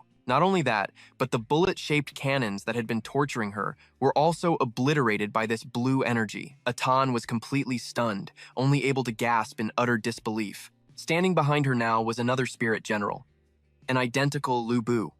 But the one piloting it was Song Yunxiang. He couldn't help but feel a rush of excitement, fighting alongside her just like the old days. As much as he wanted a reunion, time was short. Should we speed this up? I've probably only got about 3 minutes, he said coolly. Atan was floored, seeing another Lu Bu standing beside her, talking to her. Her jaw dropped and she yelled instinctively, "No way! How can there be another Lu Bu?" At the same time, Song Yunxiang, piloting the Lu Bu he'd copied from her yesterday, charged forward, leveling his spear right at her. The move shocked Atan so much she could only stare, wide-eyed and frozen. But his real target wasn't her. Song Yunxiang was aiming for the enemy spirit general right behind her. His long spear struck true, piercing the black-robed enemy's mech right in its power core, causing it to short-circuit instantly. Song Yunxiang's spear didn't just disable the enemy mech. It passed straight through and killed the pilot inside in a single, clean strike. But he wasn't done. Song Yunxiang gave the spear a slight twist, driving it deeper into the pilot's chest. Then, without a hint of hesitation, he ripped his weapon free. Blood dripped from the spear's tip. The enemy pilot was beyond dead, but Song Yunxiang seemed unsatisfied. He exploded into a bloody mist. Guess I should have gone a little easier on him. He tightened his grip on the spear before retracting it. Atan had been watching his whole performance, and now, her patience had run out. "Who are you? What kind of spirit general are you using? And why does it look exactly like my Lu Bu?" Song Yunxiang casually raised a hand. "Relax. At the very least, I'm not your enemy. I'll explain everything later." Song Yunxiang scanned their surroundings. "For now, let's team up and take care of this trash." Atan was a bit flustered, but what he said made sense, so she decided to drop her questions for the time being. The two of them began to fight as one. He took one, she took another. And though she'd agreed to work with him, Atan couldn't help but watch his every move as they fought. Every single thrust Song Yunxiang made with his spear was unnervingly precise. The way he handled Lu Bu's weapon was so masterful, it was as if this wasn't his first time piloting it at all. With every strike from Song Yunxiang's spear, another enemy life was claimed. For his part, Song Yunxiang was thrilled to be back in control of a spirit general after so long. This power, it feels just right. The two of them tore through the battlefield, wiping out every opponent that charged at them. Enemy generals fell one after another, making the fight almost too easy for the pair. One desperate enemy charged forward, hoping to take Lu Bu down with him. He tried to cleave the giant warrior in two with a small blade, but he ended up just like his comrades, run through like a chicken on a skewer. One by one, the black-robed pilots were knocked out by the duo. The battle raged on, with neither side willing to back down or surrender. Song Yunxiang was clashing with another one of the black-robed spirit generals, but the enemy used their numbers to their advantage, trying to sneak up on him while he was busy with another opponent. But even in that situation, taking on two at once was nothing for him. It was a walk in the park. Song Yunxiang swung his spear in a wide arc, slicing both ambushers in half at the same time. Atan was starting to feel exhausted, breathing heavily, but her eyes never left the Lu Bu controlled by Song Yunxiang. He had no idea he was being watched so intently. But because of that, he was unconsciously showing off his skills in the most natural way. After observing him, Atan made an assessment. His cultivation level was clearly only at the Huang rank, and yet, with the most basic movements, he could precisely strike the enemy's energy core every single time. He had perfect control of his soul power and a deep understanding of his enemy's spirit general. and that whole series of fluid, decisive movements to wipe them out. He fought like a veteran with decades of combat experience, and the truth was, it had taken Song Yunxiang decades to gain that experience. She just didn't understand him yet. After wiping out all the black-robed subordinates, Song Yunxiang turned to the last one standing. And then there was one. Song Yunxiang's eyes locked onto his final opponent. The last mech was, of course, piloted by the old captain of the black-robed squad. Inside his cockpit, the captain was seeing red, veins bulging on his face. He couldn't believe his eyes. How? How can there be another Lu Bu? What kind of monster is this? My entire plan completely ruined? Song Yunxiang showed no respect for his elder, charging forward with a taunt. Hey, balding old man, get over here and surrender. The captain of the black-robed squad, pushed over the edge by his failure, went berserk. There can't be two Lu Bus, he screamed, suddenly rocketing forward. I'll run you through myself. Song Yunxiang quickly brought his spear to bear, his grip firm and steady. In one swift motion, his spear sliced off both arms of the mech the old man was piloting. The limbs of his spirit general were sent flying in opposite directions. The captain was still alive inside, screaming in a fit of rage. But now he had to face two massive Lu Bu mechs at the same time. Only then did he truly realize the terrifying threat looming over him. From within Lu Bu's metal shell, Song Yunxiang's voice boomed. You disguised yourselves as the secret service to infiltrate the Tiandu nation, and even got your hands on a guard's spirit general. Fess up. What are you lowlifes from the Diluan nation really plotting? What? The Dilun? Are they people from the Northern Kingdom in disguise? Song Yunxiang shot her a scornful look. You don't actually believe these weaklings are from the capital's secret service, do you? But it looked like Atan really did think that, because when his words hit home, her face turned bright red with embarrassment. Exposed, the old captain's face darkened. How did you see through our plan? It doesn't matter, he then roared like a madman. Just die! Long live the general! Behind them, Atan realized he was burning his soul force. He's going to self-destruct. Hearing this, Song Yunxiang just scoffed. You want to play the self-destruct card with me? Not a chance. Beside him, Atan realized what he was about to do. Can he really suppress a self-destruction with his own soul force? Song Yunxiang channeled all his soul force into his palm, ready to slam it into the old man's face. From within the spirit general Lu Bu, he roared, "Get out of my sight!" The sheer power of Song Yunxiang's punch was enough to shatter a soul. The old man's fading life force was nothing against it. The blow was so immense, the captain was sent flying completely out of view. A moment later, he reappeared, crashing back down to earth with blood spraying from his nose. Every action has an equal and opposite reaction, and the force of his impact was just as brutal as the punch. Because the punch was so powerful, the landing was just as devastating. Song Yunxiang was still channeling Lu Bu, but he decided to dismiss the spirit form to finish the job. Finally, the captain was slammed down, sprawled out on the ground. It looked like he was completely knocked out, dead to the world. But Song Yunxiang wasn't done with him yet. He walked over and pried the man's mouth open to inspect it. He analyzed the man's mouth. Behind the second molar on the left, a hidden poison capsule for suicide. If I'm not mistaken, you're actually one of Ye Wang's subordinates. Even unconscious, those words shocked the old man's eyes open. How? How do you know of General Ye Wang? Atan was also stunned by the name that Song Yunxiang had just uttered. She gasped. Could it be the king of mercenaries who commands 330,000 Taihe remnants? The sword saint of Su Ren, wielder of the Ganjiang spirit general. Ye Wang, the legendary owner of that spirit general, is the sword saint from the sunken island nation of Taihe. Based on what Song Yunxiang remembered from his past life, that man led the remnants of Taihe, joining the army as mercenaries. In the years that followed, Ye Wang became a terror on the battlefield, invading their heavenly kingdom. In his past life, when he joined the Xuanjia Guard, he had clashed with him on the battlefield several times, but the Wen Tung of the past, with his flawed soul veins, was no match for Ye Wang. As the memory faded, he bowed his head and sighed. Thinking back on it now, the sword scar Ye Wang left by his left eye began to ache. Atan heard him and asked what he was talking about. He just knelt silently on one knee, saying it was nothing. Then, Wen Tung stood up, pointing at the captain on the ground. This one's for you. Take him back to Taiyuan for interrogation. Her face immediately darkened, her brows furrowing as she glared at him. In a flash, Atan whipped out a dagger and lunged straight at Song Yunxiang, demanding an answer. Who are you? You saw through the Dailun Kingdom's plot, and you even know about Taiyuan. What are you really after? Wen Tung just smirked slightly, easily catching her wrist. Taiyuan is a secret organization working to peacefully prevent civil war among the human factions. Relax. I'm not an enemy to you, or to Taiyuan. In a way, my goals are the same as yours.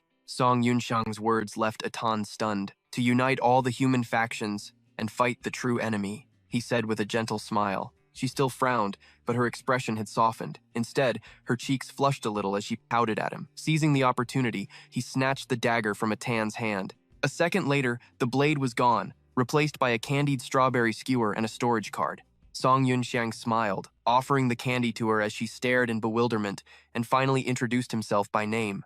Atan shyly took the skewer. She watched, completely confused, as he turned his back to her in silence. "I'm sorry, Atan. There are some things I can only tell you when the time is right." She blushed, holding up the skewer, wondering how he knew she liked these.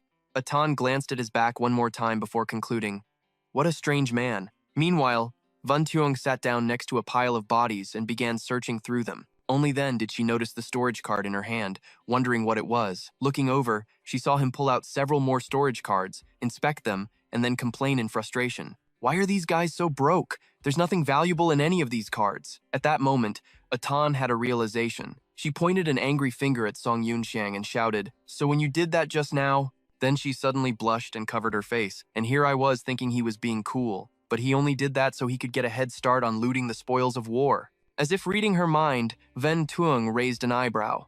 "You're not thinking something rude about me, are you?" She was instantly flustered, turning her head away with a huff. "You're just a greedy gold digger." Hearing that, Song Yunxiang slowly stood up and simply said, "No." He shook his head slightly, putting the storage cards in his pocket. "You're still young. You probably don't understand how tough this world really is. Do you know the two most important words for surviving in the martial world?" For some reason, Ven Tuong's back seemed a bit lonely and desolate. Her curiosity sparked. Atan immediately asked what they were. He pulled his coat open slightly, revealing a sleazy grin, and answered, "Having money." The answer was so predictable it left her with a million question marks in her head. Song Yunxiang explained, "First, you need money to be a righteous hero who expects no reward. Second, as they say, you need wealth, companions, techniques, and land. With enough money, there are 100 ways to quickly raise your cultivation level." She stared wide-eyed, wanting to say something but unable to find the words. He, on the other hand, was looking extremely smug. This applies to individuals, and it applies to nations. Enough resources and benefits can create any problem, and they can solve any problem. There are no permanent enemies, only permanent interests. As long as we can offer enough benefits, even former foes can be made to serve our purposes. The atmosphere suddenly became awkward. Atan rubbed her chin, nodding. "What you're saying seems to make sense, even if I don't really get it." Hearing her half-hearted reply, Song Yunxiang angrily scolded her for being so dismissive. Suddenly, strange purple lightning flashed in the distant sky. The world went dark in an instant, and fierce winds began to howl violently. He immediately went on high alert. Atan was also confused by the bizarre scene. Song Yunxiang's eyes widened in shock as a thought hit him. A rift? How is this possible? The beast tide. It's arriving much earlier than it did in my past life. Atan also recognized the rift. Her eyes widened as she muttered 3 words, Cheng Yuan Cauldron. Then she whipped her head around to look at the man tied to the tree and screamed, "It really was you!" Surprised, Ven Tuong also turned to look. Beneath the ancient tree, the old captain, who had been slumped over, suddenly let out a few heavy breaths and started laughing. He grinned through a bloody mouth, cackling as he spoke. "It seems the first team has already completed its mission." Song Yunxiang suddenly asked her, "Did Tai Yuan already know something about this?" Atan fell silent, her expression conflicted. Seeing this, he raised his voice, pleading urgently, "Please, you have to tell me." Finally, with a troubled look, she turned her head and agreed. "Fine, since you helped me just now." Atan began to speak slowly. According to Tai Yuan's intelligence, the Dilun Kingdom seems to have found a technique to create artificial rifts during a previous secret realm exploration. They plan to use this technology for military purposes. I came to the southern continent to investigate this matter. At this, she lowered her head grimly. Atan clenched her fists in frustration, but I didn't expect to fall into their ambush. Song Yunxiang also looked down, his voice low. "So that's how it is. So this was all a scheme by the Dilun Kingdom. It all makes sense now." Just then, the old captain's eyes bulged as he screamed madly, "It's too late for you to know. You're all going to die. Both of you will die right here." In an instant, Van Tuong's face darkened as he shot forward and clamped a hand over the man's mouth. He lifted the old man into the air, ignoring his violent struggles. "What do you think you're doing?" A second later, the old man was convulsing from the lightning wrapped around Van Tuong's arm, letting out agonizing screams like a dying fish. A Tan rushed over in a panic, trying to intervene. I've completely crippled his soul veins. He's more valuable to us alive. With that, Song Yunxiang let go, tossing the man to the ground. The old geezer rolled several times before stopping right at her feet. He walked over and shoved a pill into the man's gaping mouth, ensuring the old fool wouldn't die. Then, Van Tuong held out a storage card. A thank you gift for the intel you gave me on the elixir. I need to get back to Nguyen Din City. Fast. You comin'? Atan quickly raised her hands and accepted it respectfully. She bowed her head slightly in apology. I have to return to the Southern Continent branch. It's not that I want to see the people of Nguyen Din die. I just have a more critical mission, and I'm sure the City Guard and the Kovo Institute can handle it. Song Yunxiang gave a knowing smile and waved his hand. Say no more. I get it. You should take this long-haired bald dude and get going. He then turned away and called up the system. Can I use Lu Bu's spirit beast, the Crimson Flame Dragon Horse? A moment later, the system replied that a forced summon was possible, but it would cost triple the normal soul power. Hearing that, Song Yunxiang decisively tossed 3 elixirs into his mouth and accepted. Atan's jaw dropped at the sight. 3-star soul continuation pills. Those cost 50,000 celestial coins a pop, and he just took 3 at once. He stood still in the vast forest as 2 spirit soul circles, one large and one small, formed around his body. With a final word, a pillar of blinding light shot straight into the heavens. She looked up, and a sudden realization made her gasp. Wait a sec. Could it be? The body of a spirit beast began to materialize, a soul general riding on its back. The crimson flame dragon slowly took form in the air, its eyes burning red. Moments later, Atan stared at Song Yunxiang on its back and screamed, "The Crimson Flame Dragon Horse!" Her eyes widened in disbelief. That's a heaven-tier spirit beast, something only the highest ranks can unlock. I can't even use one, so how can he? As she said this, a memory sparked in Atan's mind. That's right, the Kovo Institute's Zuo Si. According to Tai Uyen's intelligence, the legendary Soul General Zuo Si had the ability to shapeshift into other Soul Generals. Could this man be the owner of the Zuo Si Soul General? At that thought, she suddenly shouted Song Yunxiang's name, making him turn in surprise. The Dylan Nation's goal this time is related to Zuo Qi. Be careful. Atan cupped her hands around her mouth, yelling with all her might. Song Yunxiang heard her, shouted a quick thanks, and then shot into the sky. Where he stood, only a deep crater and a few lingering sparks of lightning remained. Atan looked down, breaking out in a cold sweat. Since when did the Tiandu Kingdom have such a mysterious powerhouse? She pulled her collar up grimly, covering her mouth as she thought of the Zuo Si Soul General. This could shatter the balance of power between the 3 nations and become the trigger for war. I have to report this to the organization, immediately. Meanwhile, Song Yunxiang was riding the Crimson Flame Dragon, streaking through the sky. It moved like a raging hurricane. He leaned forward, eyes narrowed on the path ahead. So the Dylan Nation created the rift just to steal Zuo Qi's soul jade. No wonder in his past life, the jade's whereabouts were unknown after the beast tied. Song Yunxiang wondered if he was the reason the rift appeared early, either by tampering with Zuo Qi's soul jade that morning or by interfering with Atan's ambush. Whatever. If my actions can change history, then I have to save them. Having made his decision, Van Tuong roared an order, and the Crimson Flame Dragon accelerated like a rocket. Right now, Nguyen Din City was engulfed in smoke and fire. In the West District, the crackling of flames mixed with the desperate cries for help from miserable people. Guo Yuan was on one knee, putting all her weight on her sword to keep from collapsing. The Nguyen Din City Guard's 5th Patrol Squad from the West District had arrived, forming a line against several monstrous beasts. Instructor Guo, are you all right? A guard rushed over, carefully helping her up. The so-called Instructor Guo was a teacher from the Kovo Institute, an early-stage Xuan rank named Guo Yuan. She frowned, gasping for breath. Captain Chu, thank you for the help just now, he replied without turning. Don't mention it. I should be thanking you for bringing your students as reinforcements. The speaker was the captain of the 5th Squad, a peak Huang rank named Chu Dong. He gritted his teeth, his voice filled with pain, only to have them die here. Chu Dong looked in anguish at the bodies of the students scattered on the ground, his face twisted with rage as he turned back to the giant beasts. You bastards, he cursed. Suddenly, one of the guards yelled, Chu Dong, 2 more on the left, a chubby soldier warned frantically. 1 more appeared at our 11 o'clock position. Then another guard froze, as Four Eyes frowned and began counting the new arrivals with a trembling voice. A moment later, his face pale with terror, he reported, We're screwed. There are 40 of them on the right. The remaining guards panicked. There's only a handful of us left. We can't hold out much longer. Should we retreat? Chu Dong immediately roared. We can't retreat. Our orders are to hold this position to the death. We have to stop the beasts from breaking the perimeter.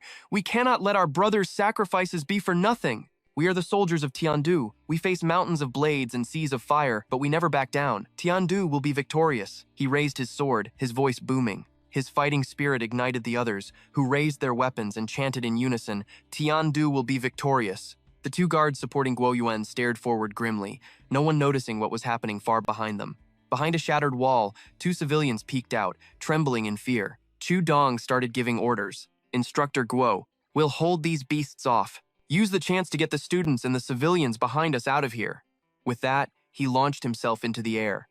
Chu Dong led the charge, with two guards right behind him. They let out a unified war cry, kill! But the beasts were far from gentle, roaring back with mouths full of sharp fangs. Both sides charged, fueled by a kill or be killed fury. Chu Dong swung his sword down, but a beast caught the blade. Suddenly, he pulled out another sword from nowhere. While the beast was occupied with the first sword, Chu Dong slashed it across the face with the second, inflicting a painful wound. On the other side, Mu Fenyun asked, Instructor Guo, are we really retreating?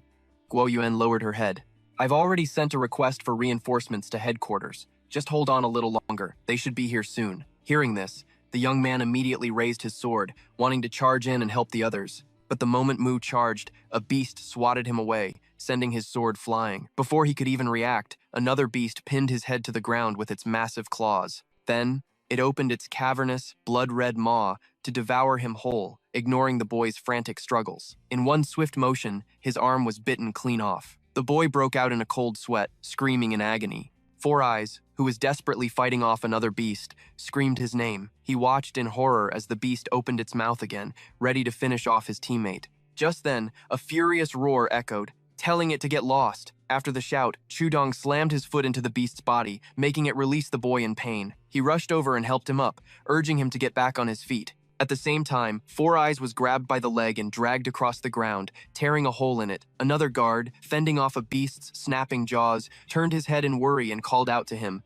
The beast suddenly lashed out with its razor-sharp claws. The guard was sent flying, crashing hard onto the ground. A moment later, the few survivors were grouped together, completely surrounded by beasts. One guard was pinned under a massive clawed foot. Four Eyes was being pulled in opposite directions by two beasts, about to be torn apart. Chu Dong yelled desperately at Guo Yuan. Where are the reinforcements? He turned his head, his voice trembling. Are we going to die here? The beast unleashed its razor-sharp claws. It swatted Guo Yuan's sword away with ease, sending her stumbling backward. A nearby soldier screamed in horror. Instructor Guo! The beast balled its fist, ready to deliver the final, crushing blow. That soldier was paralyzed with fear, totally helpless. All Guo Yuan could do was lie there and pray. God, anyone, please, send someone. Inside the wrecked mech, Guo Yuan clung to a sliver of hope that someone would save them. The others hiding behind the rubble could only watch in terror. At this point, a miracle was their only option. Chu Dong, seeing the dire situation, yelled out in frustration, "Why isn't that mech moving?" The beast didn't hesitate. Its massive fist came crashing down. Guo Yuan had no way to dodge. She could only brace for the impact. Inside, she shut her eyes, unable to watch her own end. But just as she accepted her fate, a brilliant flash of green light tore through the air. It pierced straight through the beast standing over her. Chu Dong's jaw dropped at the impossible sight. The other mechs froze, startled by this sudden turn of events. The survivors behind the wall were just as confused. What was that? Whatever landed hit with so much force it kicked up a massive cloud of dust.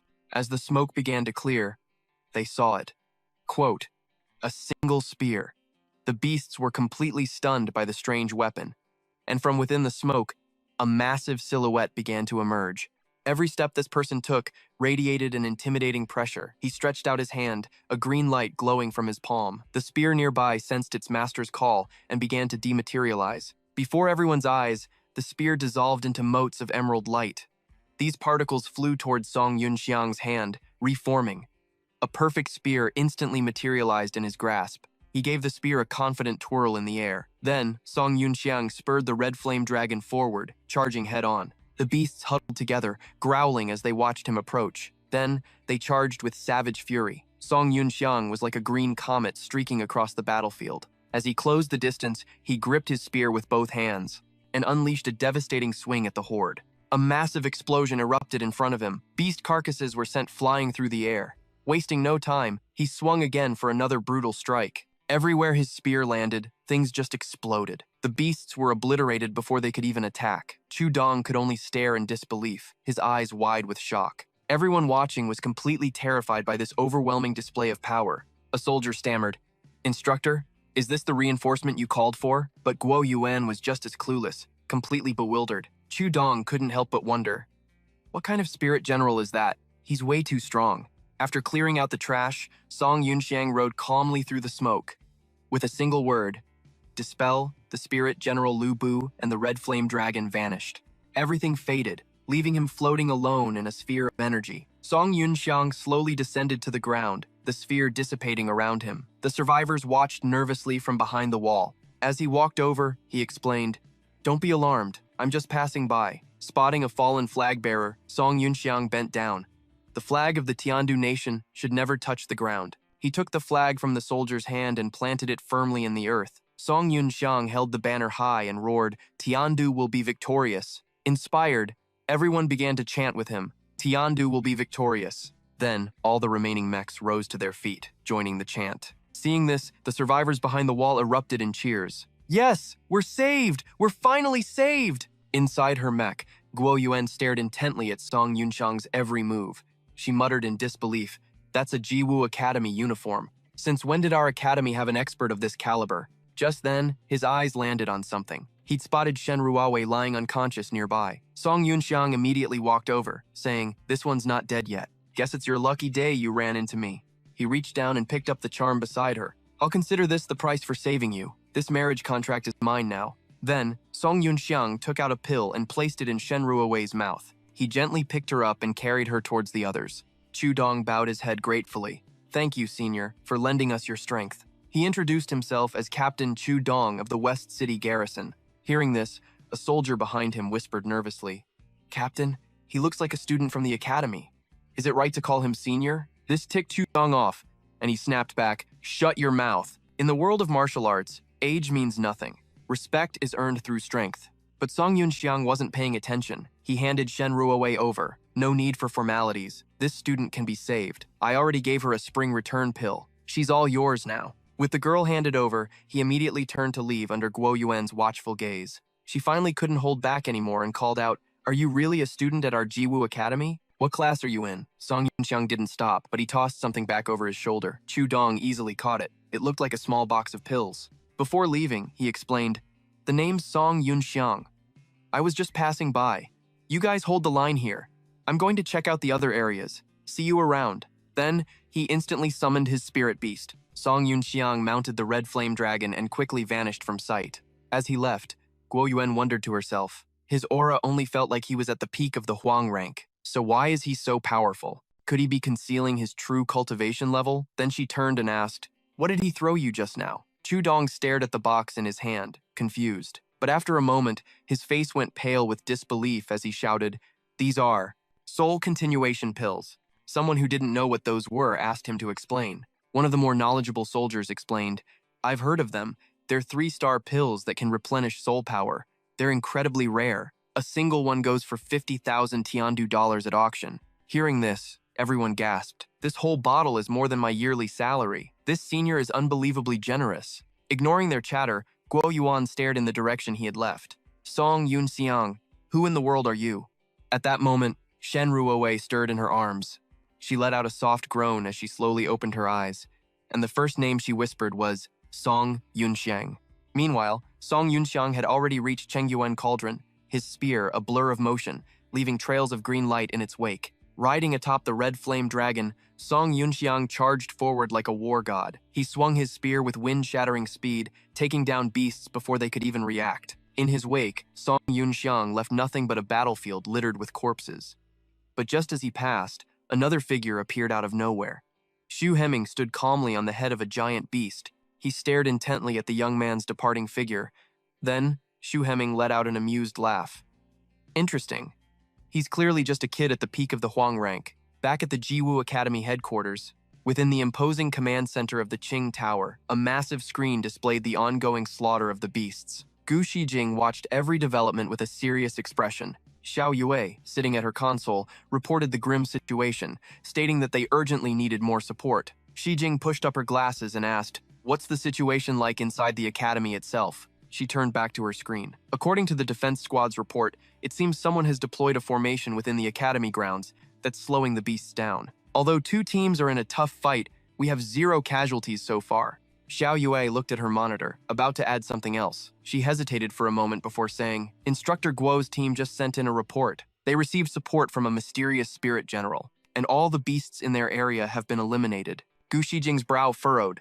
"A mysterious spirit general, you say?" Suddenly, Xiao Yue cried out, "Another squad at the 4 o'clock position just sent in an image of the same mysterious horse-riding spirit general." The image on the main screen zoomed in on Song Yunxiang, commanding his Lu Bu spirit. The moment she saw it, she recognized the weapon and gasped, "Wait a second, that's the Sky Piercer halberd." Gu Shijing's eyes widened in shock. Could that actually be the spirit general Lu Bu?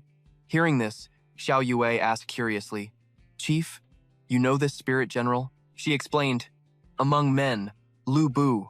Among horses, red hair." According to top-secret files from the Tiandu Nation, Lu Bu was a warrior of peerless might. The Sky Piercer halberd was his signature weapon. To take on that name, you'd need the terrifying power to match. After running the numbers, Xiao Yue quickly reported, "I've tracked its movements. The destination of this spirit soul general was the Ji Wu Academy." Gu Shijing wondered to herself, why would the Lu Bu spirit soul general appear now? Its target is the Ji Wu Academy? Are you an enemy or an ally? Just then, countless sparks began to flicker outside the academy. Song Yunxiang stopped just before the academy, assessing the situation. A 12-position tiger wing formation? Not bad, Instructor Wu. Looks like the training grounds are clear of casualties. Inside the mech, he relaxed. Looks like the slowing formation I set up is working. Instructor Ao's group should be able to hold on for a little while longer. If that's the case, I'll use the chaos to grab Xie Xi's soul jade. Song Yunxiang immediately commanded in a loud voice, "Crimson Flame Dragon, this way!"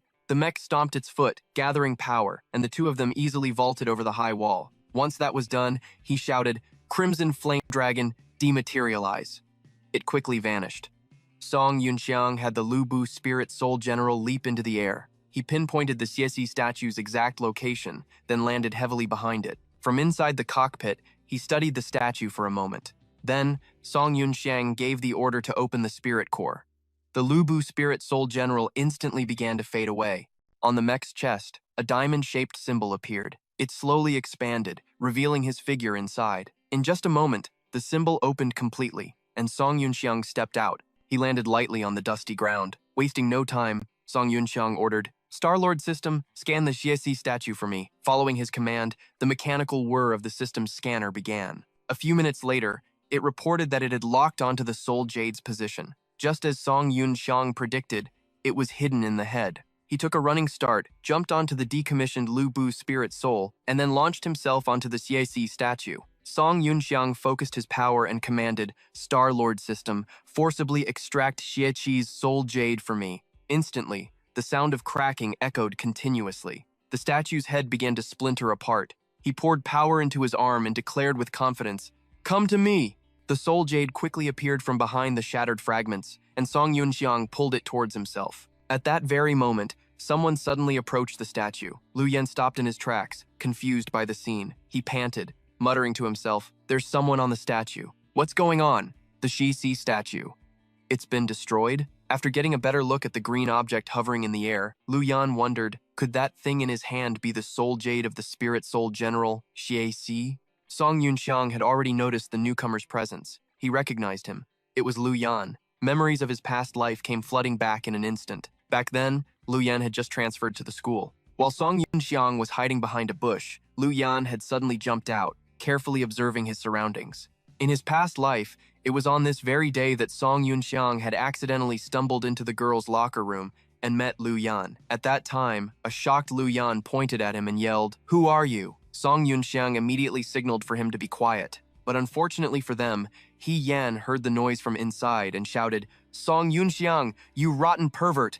This time you even brought someone else to peep." A group of female students immediately chased after them with clubs, screaming that they'd tie him up and hand him over to the director. Lu Yan ran while pleading his innocence, while Song Yunxiang just cheekily teased them. In the end, they were both caught and brought before the director, who handed down their assignment. Lu Yan, you will join Song Yunxiang's class, Class 10. Tied up and beaten to a pulp, he obediently agreed. Back then, Song Yunxiang even explained the statue to him. This is the Xiaci statue.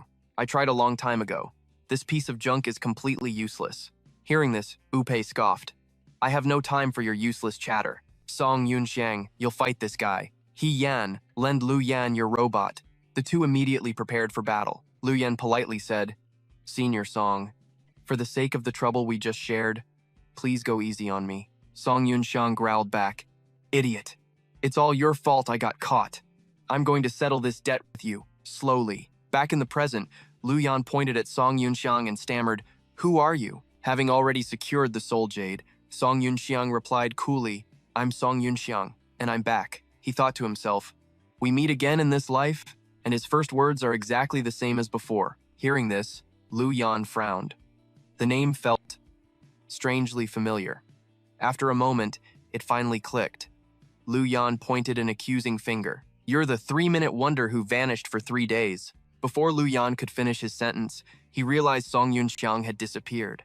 He suddenly appeared right behind Lu Yan. Before he could say another word, Song Yunxiang knocked him out cold. Lu Yan's body immediately crumpled to the ground. After striking him, Song Yunxiang felt a pang of guilt and apologized. He remembered that in his past life, Lu Yan went missing during the battle at the Jiwu Academy. He was then turned into Experiment Zero in the Wylan Nation's Artificial Host Project, appearing on the Tiandu invasion battlefield as the masked man, Number Zero. Though Lu Yan was later rescued and became one of them, he ultimately died a hero's death. Seeing his awkward, crumpled form on the ground, Song Yunxiang felt helpless, but then an idea struck him. Based on my previous theory, if Wylan's people were the ones who took the soul jade from the Xiaci statue, then Lu Yan's disappearance was likely because he was captured by them. In that case, the masked man, Number Zero, who controlled the Wu Jiao spirit soul general, did seem a bit like the Xiaci statue. If that's true, then in this timeline, the masked man Number Zero will never exist. He might lose his chance to become a hero, but he'll also be spared the suffering of being captured by Wylan. He sent a silent message. Lu Yan, from now on, just live your life as a normal student. Then, Song Yunxiang considered what to do with the Xiaci soul jade. He asked aloud, Star-Lord System, can you analyze this soul jade and replicate the stats of the Xiaci spirit soul general? After a moment of analysis, the system reported, Insufficient privileges. Analysis failed. Unclaimed soul jade cannot be replicated.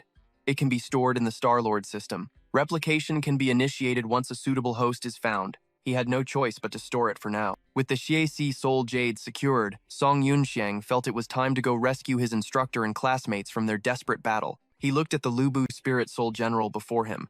In his original plan, he never expected to acquire Lubu before the beast tide. Summoning it in front of them wouldn't fit his new, low-key, elegant style. Song Yunxiang raised his hand and shouted to recall Lubu. Then, he calmly took out the soul talisman he had picked up. According to the plan, the Guardian was more than enough to handle the beasts in the academy. This soul talisman finally had a use. A question popped into his head. He asked the system, Can you replicate a Guardian-class mech? It loaded for a few seconds before announcing, Replication failed. Data source not found in the star web. Hearing this, he pressed further. So, you can only replicate real objects created in ancient times? You don't support counterfeits, is that it? The system immediately denied this and told Song Yunxiang to figure it out himself. He didn't ask any more questions, accepting the answer. A second later, Yunxiang ordered the Guardian-class spirit soul to appear. The mech began to materialize, its parts forming rapidly one by one, until finally, its head took shape. A majestic Guardian-class spirit soul now stood before Yunxiang. He looked at it, and a small smile played on his lips. The Guardian class. It's been a while. Song Yunxiang smoothly swiped through the item information panel. Let's see. 33 light crossbows, a beast head round shield, and a standard-issue Tiandu longsword. But to him, these Academy-issued items were nothing special. Yunxiang scanned the list and couldn't help but frown. In the end, he settled for 2 weapons for now. The 33 light crossbows and the longsword. Van Tuong forced a smile and called out, Just lay low for a minute. I gotta go save someone else. Just like that, he activated his remote spirit consciousness, then launched himself high into the sky. The entire city was engulfed in a sea of flames, with everything burning to cinders. A massive beast lunged forward, ready to swallow its prey whole. Terrified, Hyen threw up her hands and screamed her lungs out. Suddenly, the beast's arm seemed to slow down, as if forced by an unseen power. Yen, with her arm still raised, was just as surprised. Though its speed was cut, the beast still landed a blow that sent her flying. She stared at the beast, her mind racing with questions. It felt like some mysterious force had interfered with its movements. She didn't know why, but she was grateful just to be alive. Yen slammed hard into a stone wall, leaving a huge crater behind her. The beast opened its maw and let out a deafening roar. Facing certain death, she screamed in pure desperation. Out of nowhere, 4 arrows of light shot through the air. They pierced the beast's body, catching it completely off guard. It slowly turned its head, its eyes blazing with fury, searching for whoever dared to injure it. A powerful robotic leg landed softly on the ground. The crossbow that fired the shots was still smoking. Van Tuong quickly dismissed the weapon, scowling with disapproval. As expected, the projectile weapons of this era are way too weak. The beast instantly charged, aiming its attack straight for Van Tuong. It swung a devastating claw, but he dodged it with ease.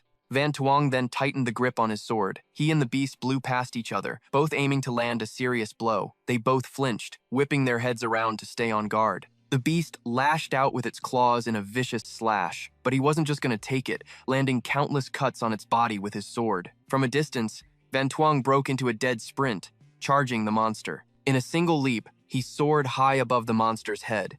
It couldn't react to his incredible speed before Van Tuong plunged his sword straight down. The immense pressure forced the beast to its knees, its legs buckling. After landing the strike, he immediately leaped back, creating distance from the creature. Its sticky fluids began to ooze from the wound. Yen witnessed the entire battle, completely stunned. This guy is insane. His moves are even more powerful than Instructor Ao's. Van Tuong turned and spoke. The single blade for the remote consciousness isn't great. All those slashes barely even scratched it. With that, a smirk appeared on Van Tuong's face. Star-Lord System, can you forge me Lu Bu's legendary Skypiercer halberd? Instantly, the sword in the mech's hand dissolved. In its place, a massive and incredibly powerful spear materialized. He was more than satisfied with his new weapon. Staring at the enormous halberd, Yen's jaw dropped in absolute amazement.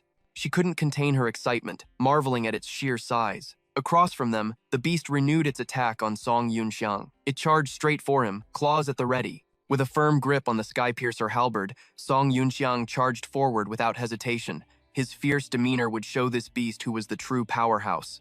A devastating strike met a vicious claw. Neither side held back, both aiming for a one-hit kill. After the clash, he stood tall in a heroic pose without a single scratch, while the beast was covered in deep gashes and injuries. And just like that, he sliced it clean in two before it could even make a sound. The beast was dead. Its corpse lay on the ground as smoke began to rise from it. Yen couldn't believe her eyes. All she could do was cry out, "An instant kill! How is he so strong?" Van Tuong walked over to her and asked, "Are you all right?" The class president's eyes were now filled with a mix of awe and adoration. She shyly replied, "I'm fine. Thank you for saving me." Before Yen could ask anything else, he turned his back to her, as if his job was done. He said flatly, "Don't mention it."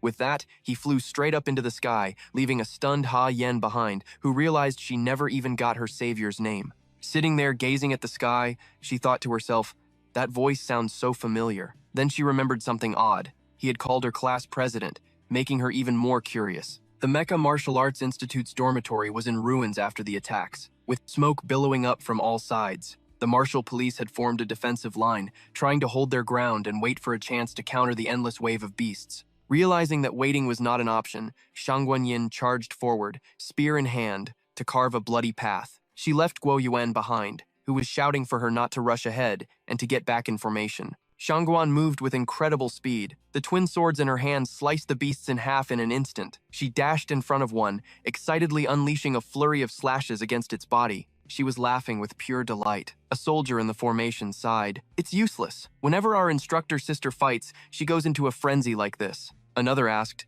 "Should we provide backup for our senior?" Shangguan continued to gleefully tear the beasts to shreds, filled with excitement. She struck with absolute precision. It seemed these monsters were no match for a peak Huang rank warrior like her. Suddenly, a beast lunged at her from behind. Seeing this, the soldier in the formation shouted a panicked warning, "Watch out!" But she had already leaped into the sky, calling back, "You can't hit me!" Unexpectedly, the beast leaped up right behind her. Its cold eyes were filled with deadly intent.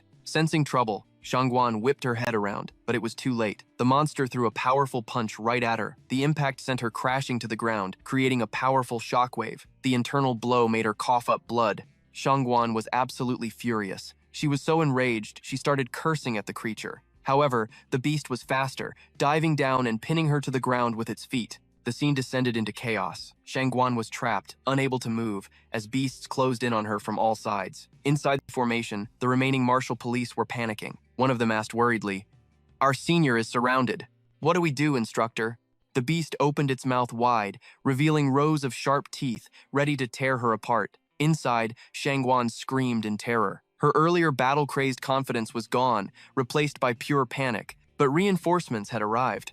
Descending from the sky was Song Yunxiang, wielding his sky-piercer halberd. As swift as lightning, he swung the mighty halberd, slicing the beast, pinning Shangguan in half. He landed in a cool one-knee pose. She could only gape in stunned silence, overwhelmed by his power. It turned out that Van Tuong's single strike had killed every last beast in the area. The tip of his halberd cut through the wind, looking sharp enough to tear the very air in two. Song Yunxiang spun the halberd in his hand with incredible skill, then rested it on his shoulder. His majestic pose couldn't have been any cooler. Inside her battle armor, Shangguan blushed and whispered, "This guy is way too cool." His appearance had made her heart skip a beat. Back in the formation, the others wondered, "Our senior sister has been saved. But who is that?" They were completely stunned by what they had just witnessed. That power, he must be 100 times stronger than our instructors. Realizing what he'd just said, the cadet immediately apologized but couldn't stop praising him. But seriously, he's on another level. He cuts through beasts like they're fruit. Since when did our academy have someone this powerful? While he was posing, a system notification warned him that his spirit power was critically low. The system informed Van Tuong that his spirit power was at 5% and would deactivate in 40 seconds. Hearing that, he could only smile wryly. The Sky-Piercer halberd was still a heavy burden on his remote consciousness. After the initial shock wore off, Shangguan suddenly felt a wave of pain. She cried out, but tried to get up on her own, not wanting to look weak in front of her new hero. Seeing this, he walked over to help her up, asking if she was injured anywhere. Shangguan's face instantly turned red with shyness. He asked her, "Can you still fight?" But she was too flustered being so close to him. After a moment, she managed to stammer out, I still can."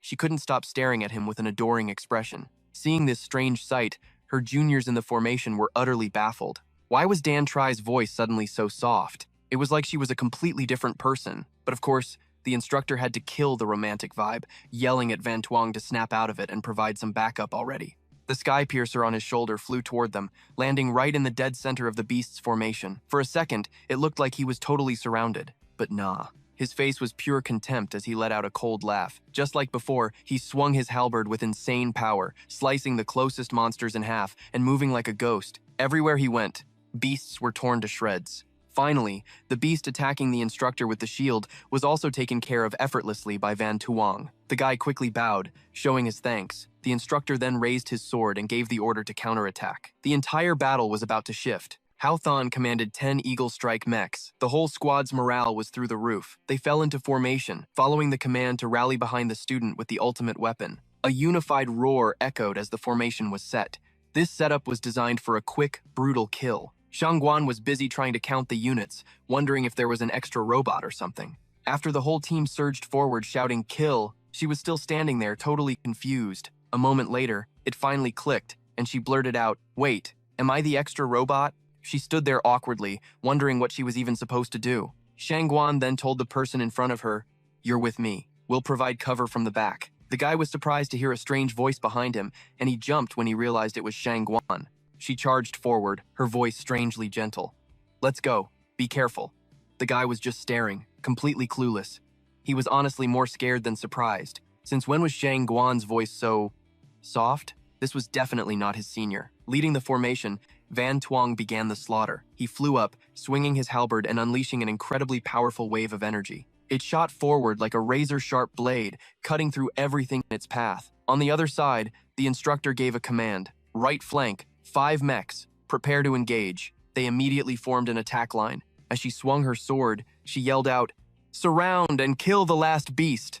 The 5 mechs attacked as one, landing strike after strike on the monster. Seeing this, Van Tuong was a little surprised, but then he just smirked. figuring 5 of those Phantom-class mechs were barely stronger than a single evil-grade beast. The system warning blared again. Soul power, insufficient. 2% left. The form would deactivate in 16 seconds. Still, he was satisfied, feeling his soul vein had started to recover. He was only using the mech's armament, which in theory, he could maintain for over 10 minutes. Van Tuong was still facing some issues. Lu Bu was strong, but at his current level, the drain was just too much. He'd need a soul continuation pill to recharge, and using it on these demon fish felt like a total waste, he kept thinking. The combination of the mech and the Skypiercer halberd was a pretty decent balance. It guaranteed his combat power output while cutting down on wasted soul energy. The armaments on the mechs of this era were just too weak. Suddenly, his eyes lit up as an idea sparked. After this beast tide was over, he'd find a chance to upgrade the mech's weapons. A flood of new upgrade ideas filled Van Tuong's mind. The flying sword of the Grotto Master, the heavy firepower of Ao Bing, the mobility of Cao Ren and Bai Qi. A smug grin spread across his face. Then the system alert snapped him out of his thoughts. It warned that with insufficient soul power, deactivation would occur in 8 seconds. He crashed back to reality, realizing he had to end the current battle first. The battlefield was a total war zone. Smoke billowed up from everywhere, and shouts echoed, trying to keep morale high. They were still fighting back hard. Even though killing the beasts was tough, their spirits were still fired up. The instructor surveyed the situation and shouted a warning. "Everyone, only 3 left. But don't get cocky. Maintain formation." On the other side, Van Tuong continued his absolute domination. He handled the beasts with ridiculous ease. As he was enthusiastically swinging his halberd, a system notification popped up. Soul power below 1%, deactivation in 6 seconds. Another notification followed immediately. Deactivation time reduced from 6 seconds to 4. Van Tuong glanced around, assessing the situation. He saw there was only 1 beast left, a thoughtful look in his eyes. Along with the deactivation in 3 seconds alert, he gripped the Skypiercer halberd, getting into a throwing stance. The halberd shot through the air, the energy crackling around it making it even more powerful. The weapon pierced straight through the beast. The surprise attack gave it no time to react. From above, Van Tuong was descending. He landed on the halberd, creating a small shockwave, and instantly killed the monster. He looked more badass than ever in that pose. The system announced, deactivating in 1 second. The other warriors, who had just finished off their monsters, stared in awe at where he was standing. "This guy is way too strong." The system's voice rang out again, stating soul power was depleted and deactivation was in progress. In response, the battle armor began to fade away. As if witnessing a miracle, the remaining guys stared in total shock. The person who appeared from under the armor was none other than Song Van Tuong. He slowly descended as the armor vanished, landing softly, but his powerful presence didn't weaken at all. One guy was so shocked he yelled, "How could it be him?" Another turned and asked, "You know this guy?" The atmosphere suddenly got a little tense. The first guy pointed his sword at him and sneered. "He's the famous first-year failure, Song Van Tuong. They call him the 3-minute man." The instructor turned in surprise, repeating Van Tuong's name with a ton of doubt. Meanwhile, Shang Guan kept repeating his name, as if trying to memorize the name of her crush. Her face had turned bright red at some point. Van Tuong was still panting. Using up so much soul power had left him totally exhausted. In the observation room, Ko Thi Tin had watched the whole fight, a look of disbelief on her face. She and Tu Nuyet below her both gasped his name at the same time. They looked completely stunned, as if they couldn't believe what they had just seen. She frowned, full of questions. The person who saved them was actually Song Van Tuong. Tu Nuyet reported back to Ko Thi Tin that all the monsters in the 8 o'clock sector had been wiped out. In his mech, he had killed 23 and assisted in killing 9. Thi Tin's face went rigid. She couldn't believe Van Tuong could become so strong. She thought back to how he was just a failure with a crippled soul vein, concluding that he must have hidden his power extremely well. She suddenly wondered, when the Skypiercer halberd appeared, could he have been Lu Bu? But she still couldn't accept that theory. Then, as if realizing something, she frowned. Her eyes narrowed in thought as she mumbled, "The evil spirit soul general, Ta Tu." According to her, the evil spirit soul general could change its appearance at will, using different illusions to trick people. Thi Tin's mind raced. Could this kid have become Tatu's host? Did the Song family use their connections to get him into the academy specifically to target Tatu? She decided she had to interrogate him after the beast tide was over. She ordered Tu Nuye to report on the other zones. A map of the battle areas appeared in front of her. On the battlefield, the smoke had cleared, leaving only embers floating in the air. The instructor started discussing things with Instructor Vuong when she saw Van Tuong had deactivated his form and was now recovering his soul power. She suggested they should all deactivate to conserve energy and stabilize their own soul power. After the order was given, all the battle spirits were deactivated. They landed on the ground, every single one of them looking completely exhausted and drained of all strength. Instructor Wang glanced at the kid who'd already calmed his soul power, then barked at everyone else to do the same, before some beast decided to attack. In Yun Xiang's hand, 4 cards pulsed with his energy. He flashed a cocky grin and announced he was done. A voice suddenly cut through his thoughts. "Hey, you." Instructor Wang had walked right up to Yun Xiang, not just to thank him, but clearly to dig up some more information on him. Yun Xiang's reply was pure confidence. Song Yun Xiang, Class 10, first year. He answered while quickly shoving the cards into his pocket, trying to keep them under wraps. The other martial artist just stared in shock. Wait, is that really Song Yun Xiang? How can a freshman be that strong? No way, right? Shang Guan approached him, her face bright red as she spoke softly. Junior Yun Xiang, thank you for saving me. Shangguan Yin Qin, a first-year student. The name hit Yun Xiang like a lightning bolt. He muttered to himself, Shangguan Yin Qin? It can't be such a coincidence, can it? In his memories, she was the host of the Dragon Scroll Star Soul General. 5 years from now, during the war between Tiandu and Dilun, the great Shangguan clan would betray everyone. And this very woman had caused him endless trouble in his past life. A shadow fell over his face. He stalked toward her, his expression grim, remembering how he'd almost died by her hand. Suddenly, he shot out and grabbed Shangguan's wrist, yanking her towards him and causing her to cry out in surprise. The other students were furious. Who is that guy? How dare he grab Senior Shangguan's hand? What does he think he's doing? Pulling her hand close, he thought with a smirk, the Dragon Scroll Star Soul General, mine for the taking. Meanwhile, Shangguan's face flushed crimson, her heart hammering against her ribs as she stammered, What do you want? Yun Xiang immediately commanded his system to replicate the Dragon Scroll Star Soul General. He thought grimly, I have to end her now, before she becomes a real threat. It was the only way to eliminate a powerful enemy early on. But Shangguan completely misunderstood. She thought he was about to confess his love. Besides, her father always said he'd only accept a live-in son-in-law. Fearing he'd back out, she even considered forcing the situation. Then her father and brother couldn't possibly object. Suddenly, a system notification popped up. Replication failed. Target may not possess the Star Soul General yet. Yun Xiang stared at Shangguan in shock. Is there some mistake? He questioned the system. I'm positive she's the host of the Dragon Scroll. I replicated it from her myself in my past life. The system presented its analysis. First, the Dragon Scroll's current host had not died yet. Second, the Star Soul General had not manifested, leaving its soul jade in an ownerless state. That's when Yun Xiang understood the critical piece of the puzzle. He remembered the Shangguan family got the soul jade while exploring the Xinba secret realm. By his calculations, that realm was set to open within the next 10 months. Just as the scene was getting romantic in everyone's eyes, the instructor signaled for them to cut it out. Only then did Yun Xiang realize he'd been holding her hand for way too long. He quickly let go, feigning embarrassment. My apologies, that was reckless of me. Did I hurt you, Senior? But she was already completely smitten, blushing as she mumbled, It's fine. Junior Song, do I know you from somewhere? Why were you so worked up? Shangguan's followers could only watch in amazement. Our senior is acting so strange. Even her voice is different. This isn't the senior we know. Yun Xiang just waved it off. I've just heard stories about Senior Shangguan. It was just a moment of excitement. The surrounding crowd seethed with jealousy. He's definitely up to something. He's clearly just a creep. Get away from our senior. Yun Xiang pulled a small vial of pills from his robes. He casually popped one in his mouth and swallowed, then looked at Shangguan and motioned for her hand. Flustered, she held out her hand without daring to look him in the eye. Her heart soared, wondering what he'd do next. Maybe he'd hold her hand again? Her face grew even redder as she whispered, Junior Song, be gentle. Don't hurt me. He could only sigh in helpless frustration. That's not what I mean, he corrected her. Turn your hand over, palm up. Shangguan stared, confused. This wasn't how she'd imagined this going. As she obeyed, he placed a single pill in her palm. It shimmered with a captivating light, and she gasped in surprise. Is this a soul continuation pill? That's right, Yun Xiang confirmed flatly, stunning the instructor.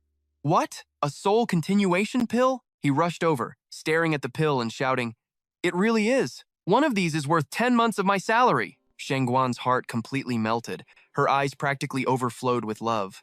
Meanwhile, the instructor could only stare at the pill with raw greed. As he put the vial away, Yun Xiang said, It's for you. Take it now. Recover your combat strength quickly. In his memory, she would have survived this moment anyway, through her own tricks or just dumb luck. But now, he had completely altered the timeline. He had to guarantee Shangguan wouldn't die before she obtained her Star Soul General. She took the pill without a second thought.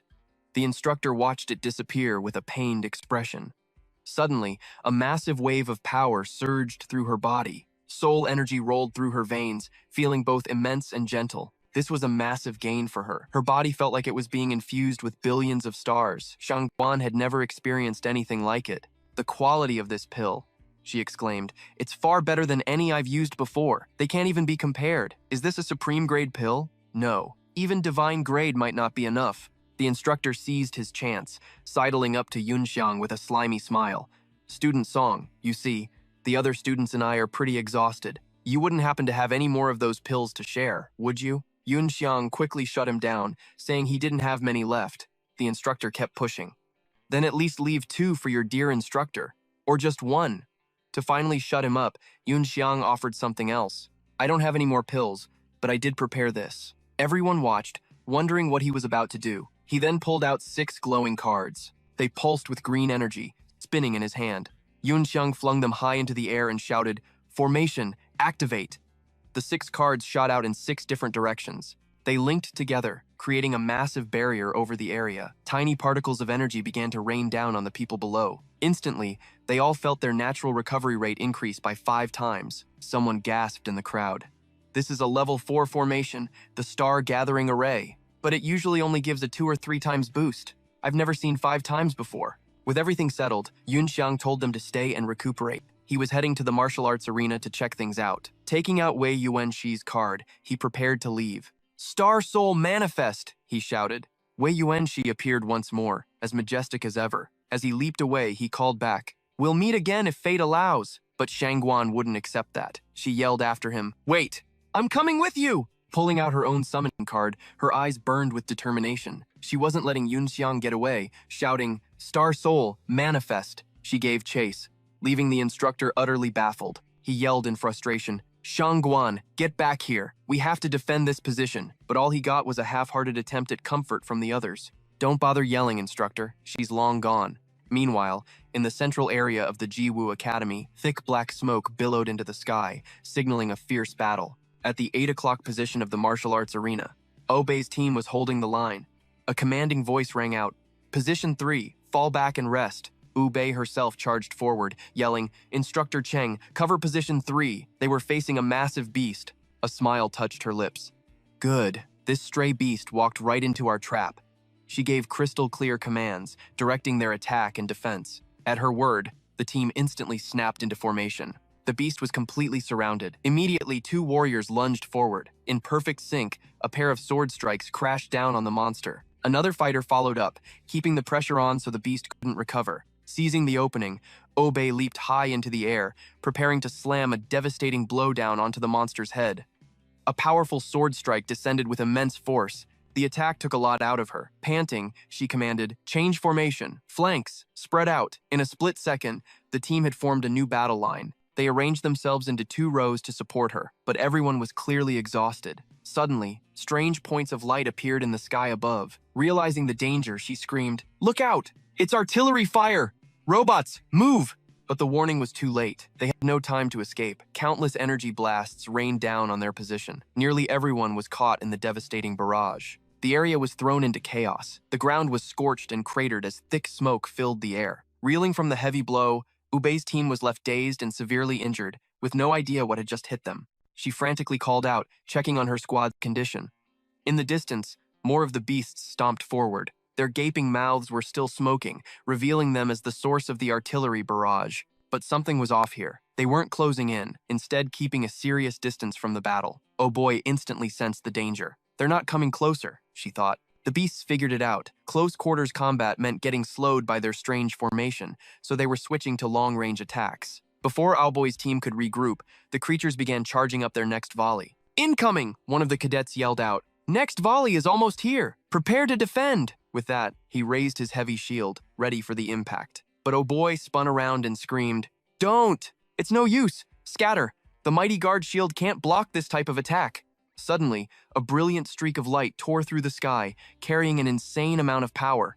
she gasped, completely stunned by the sheer scale of that energy. The beam of light pierced straight through one of the beasts, and its raw power was so devastating it annihilated an entire building before it finally stopped. When the noise died down, a massive halberd was seen pinned deep inside the ruined structure. The beasts, realizing a new enemy had entered the fray, turned toward the impact zone with a threatening growl. They immediately changed targets, preparing to fire on this new challenger. Down below, Owlboy's crew could only stare in shock, repeatedly asking who could have done that. From his position, Van Tuong let out a cold smirk. "Looks like I made it in time." He raised his hand, summoning the halberd back to him as it slowly began to reappear. The halberd materialized in his hand, its aura now feeling even more overwhelming than before. The beasts unleashed a massive volley straight at Van Tuong, the energy blasts screaming through the air. Oh boy cried out a warning. "Somebody, get out of the way!" Van Tuong channeled his soul power to his feet, concentrating just enough to avoid any waste. He used it to glide across the ground with an unnatural smoothness. He slid across the battlefield with incredible grace, effortlessly dodging the barrage. Their attacks couldn't even touch him. Reaching the front line, he swung his halberd once, and a beast was instantly cleaved in two. A flurry of strikes rained down, and the beasts were utterly powerless against his terrifying strength. Oh boy watched in total awe. He's using such a tiny amount of soul power to glide around like he's weightless. I can't believe this level of skill is even possible. And then there's that giant halberd. I've never heard of a mighty guard model with a weapon like that. Meanwhile, Van Tuong continued his one-man show. The more devastating his attacks became, the more Owlboy desperately wondered, who in the world times this guy? The cadets below could only gawk in amazement. Wait, isn't that one of our academy's training mechs? No way a student model can pull that off. Even Thon Yi was furious with disbelief. Who is this guy? His power is absolutely insane. Oh boy shot back. This fighter's combat power is worth at least 30 of you. He had no idea why she was suddenly looking at him. Meanwhile, the beasts continued their pointless assault, relentlessly firing at Van Tuong. These energy blasts were a complete joke to him. Van Tuong dodged them without even trying. Realizing single shots were useless, they switched tactics, firing in a massive cluster. Countless beams of light rained down, yet he still weaved through them all. He dodged the downpour with impossible smoothness. Oh boy's eyes widened. That movement. It's the 7-star step of the Black Armor Guard. Van Tuong leaped high into the air, swinging his halberd down in a powerful slash. The wave of energy shot forward with devastating force. The beast could only roar in agony before it was torn clean in half. Oh boy was still completely stunned. She couldn't understand how the Fallen Moon Slash, a legendary technique of the Martial Saint, could be used so perfectly by a simple student mech. As Van Tuong dodged, he calmly counted the remaining beasts. Only 4 left. As he swung his halberd towards them, he began to count down from 4. Instantly, another one was taken down. Next, the count of 3 rang out, and another unlucky beast met the same fate. He was completely wiping the floor with them. The second to last one was also annihilated. A crazy thought flashed through Thon Ni's mind. This guy took out over a dozen beasts in an instant. If I were that strong, forget Instructor Ao. Even the Academy Director's secretary would have to call me Master. Oh boy overheard his muttering and shot him a death glare. Do you care to repeat what you just said? He could only stammer that he was just joking around to hype up the Master's performance. The single remaining beast refused to give up. It fired a cluster beam at Van Tuong, but he dodged it again, gripping his halberd tightly, ready for the counterattack. One extremely powerful slash was unleashed with a mighty roar, and the final beast was helplessly split in 2. He stood his ground, a majestic posture, and let out a satisfied sigh. All taken care of. His system then announced that his soul power was insufficient and would be forcefully deactivated. Oh boy could only whisper, "He's too strong." In just a few short seconds, he killed over a dozen. Not even 50 Thon Yis would be a match for him. In the distance, Shangguan was sprinting towards them, out of breath.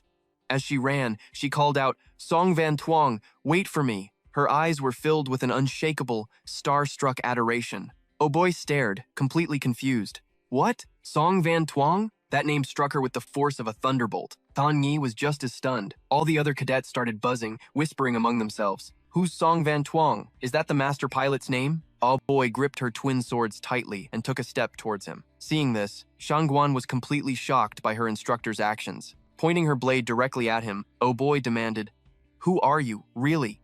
At the same time, his battle armor began to deactivate, slowly dissolving into the air. The armor vanished, revealing the figure of a young man slowly descending. The silhouette of Song Van Tuong gradually came into view. One side of his academy uniform appeared, followed by the other, confirming for everyone that he was one of their own. He landed gently, his movements graceful yet filled with power. The cadet started buzzing again. He's wearing our academy uniform. That master pilot was a student? How can he be so strong? Thang Yi's jaw hit the floor. How can it possibly be that loser who's been missing for the last 3 days? Oh Boy's face became incredibly tense, as if she feared something terrible. Looking toward her, Van Tuong spoke in a calm, gentle voice. Hello, Instructor Ao. He stood there amidst the swirling smoke of the battlefield, gave a casual wave, and added, I'm back. Amidst the grim landscape of the battlefield, Oh Boy's shrill cry echoed everywhere. Song Van Tuong. It's really you? She was still in shock and had to ask again, this time with Thang Yi chiming in. Is it really him? Down below, Van Tuong just flashed a friendly smile back at them. Hello, Instructor Ao. Hey Thon Engi, long time no see. Thon Engi just groaned. It really is this punk, and I almost asked to be his disciple. Then it hit him. He pointed an accusing finger at Van Tuong and asked, You've been missing for days. Where have you been? Refusing to accept that Van Tuong was this strong, he demanded, How did you suddenly get so powerful? Aren't your soul veins crippled? You're barely supposed to last 3 minutes. Van Tuong could only put on his most innocent face in response. Didn't it just automatically deactivate because my time was up? As he spoke, Van Tuong thought to himself that his duration had increased by 20%. His body was slowly adapting to the regeneration pill. Are you kidding me? You were out there for at least 5 minutes. He desperately turned to Oh Boy, looking for an ally. Right, Instructor Ao? But her eyes were distant, lost in deep thought as she stared at him. After a moment, Oh Boy spoke, her gaze deadly serious. Song Van Tuong, I think you owe us an explanation. That was all the opening Thang Yi needed. He immediately jumped in to back her up. He angrily shouted, That's right, start explaining. Oh Boy continued to press him. Why, since you first enrolled, have you been pretending your soul veins were damaged to hide your true strength? Thang Yi was about to back her up again, but he suddenly realized something was off about her question. He snapped his head around and whispered, asking her if she was serious about Yun Xiang hiding his true power. Qing Yi just looked lost, not catching U Boy's drift at all. Ignoring him completely, U Boy spoke again, her voice dead serious. Who are you, really? While we're grateful for you saving us, we still deserve an explanation. Yun Xiang could only offer a strained smile. He honestly didn't know where to start explaining. Suddenly, a noise grabbed his attention. He whipped around, his eyes wide with surprise.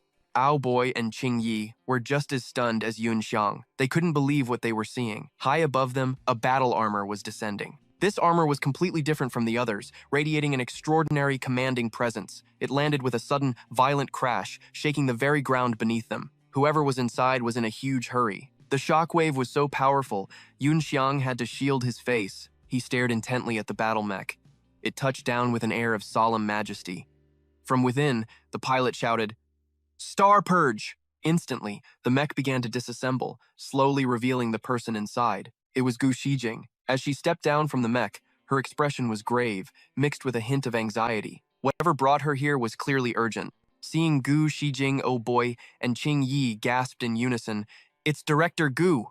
Both of them quickly dismissed their own battle mechs. Then, they bowed respectfully. Greetings, Director. Shijing waved her hand, signaling for them to stop. She strode towards Yun Xiang, her voice low and tense as she spoke his name, but he remained perfectly calm, showing no signs of fear. In the middle of the tense atmosphere, he calmly clasped his hands and bowed to Gu Shijing.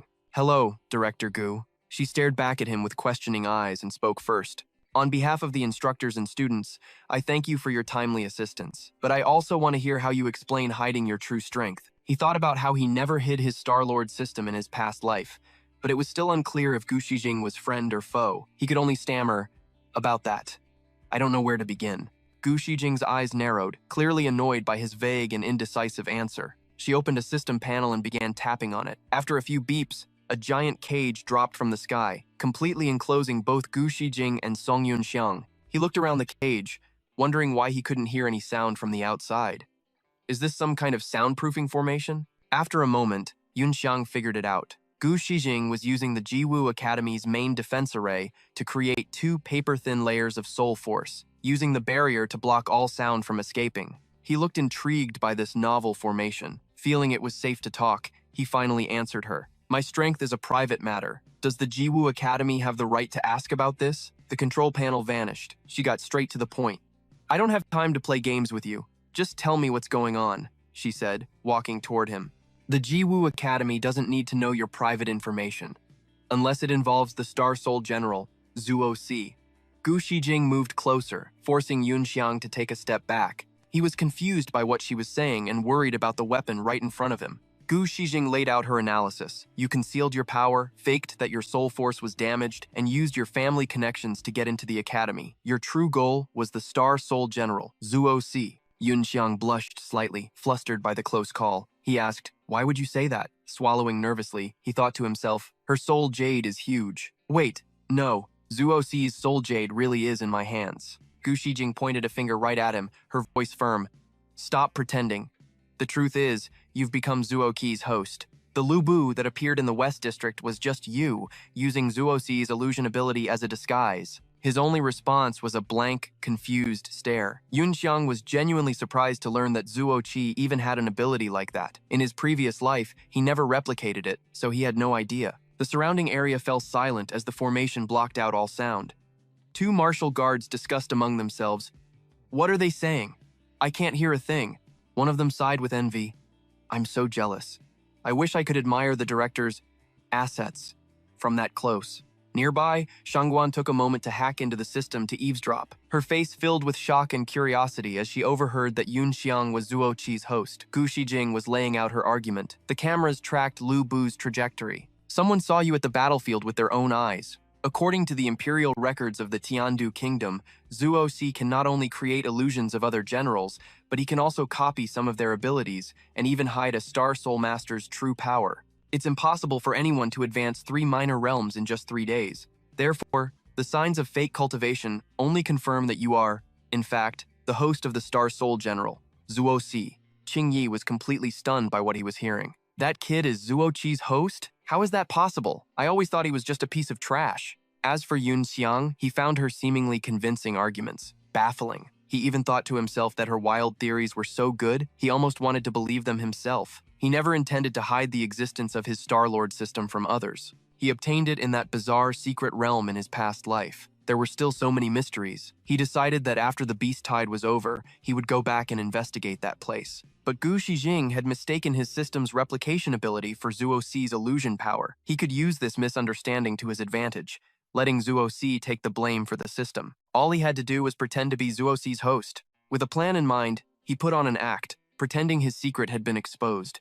He stammered, I hid it so well, and still, the director saw right through me. A confident smile then spread across his face as he said, Director Gu's reasoning is truly brilliant. I won't pretend anymore. That's right, I did obtain Zuo Si's soul jade. A voice rang out. I can't believe you'd admit it just like that. Your grandfather must have discovered long ago that you and Zuo Si's soul jade had a high degree of compatibility. Gu Shijing smiled, pleased with herself. So, he began planning to get you into Jiwu Academy, then use the opportunity to take Zuo Qi's soul jade, right? Too bad man proposes, but heaven disposes. Because of this sudden beast tide, Song Yunxiang was forced to reveal his power to save people. Otherwise, in 3 years, he would have graduated without anyone ever discovering he had obtained Zuo Si. At that point, the Star Soul General Zuo Si would have become the foundation for the Song family's rise to power once again. Hearing this, Qing Yi was a little moved. He thought that Song Yunxiang was actually a man of great integrity. Song Yunxiang wiped the sweat from his brow and forced a laugh,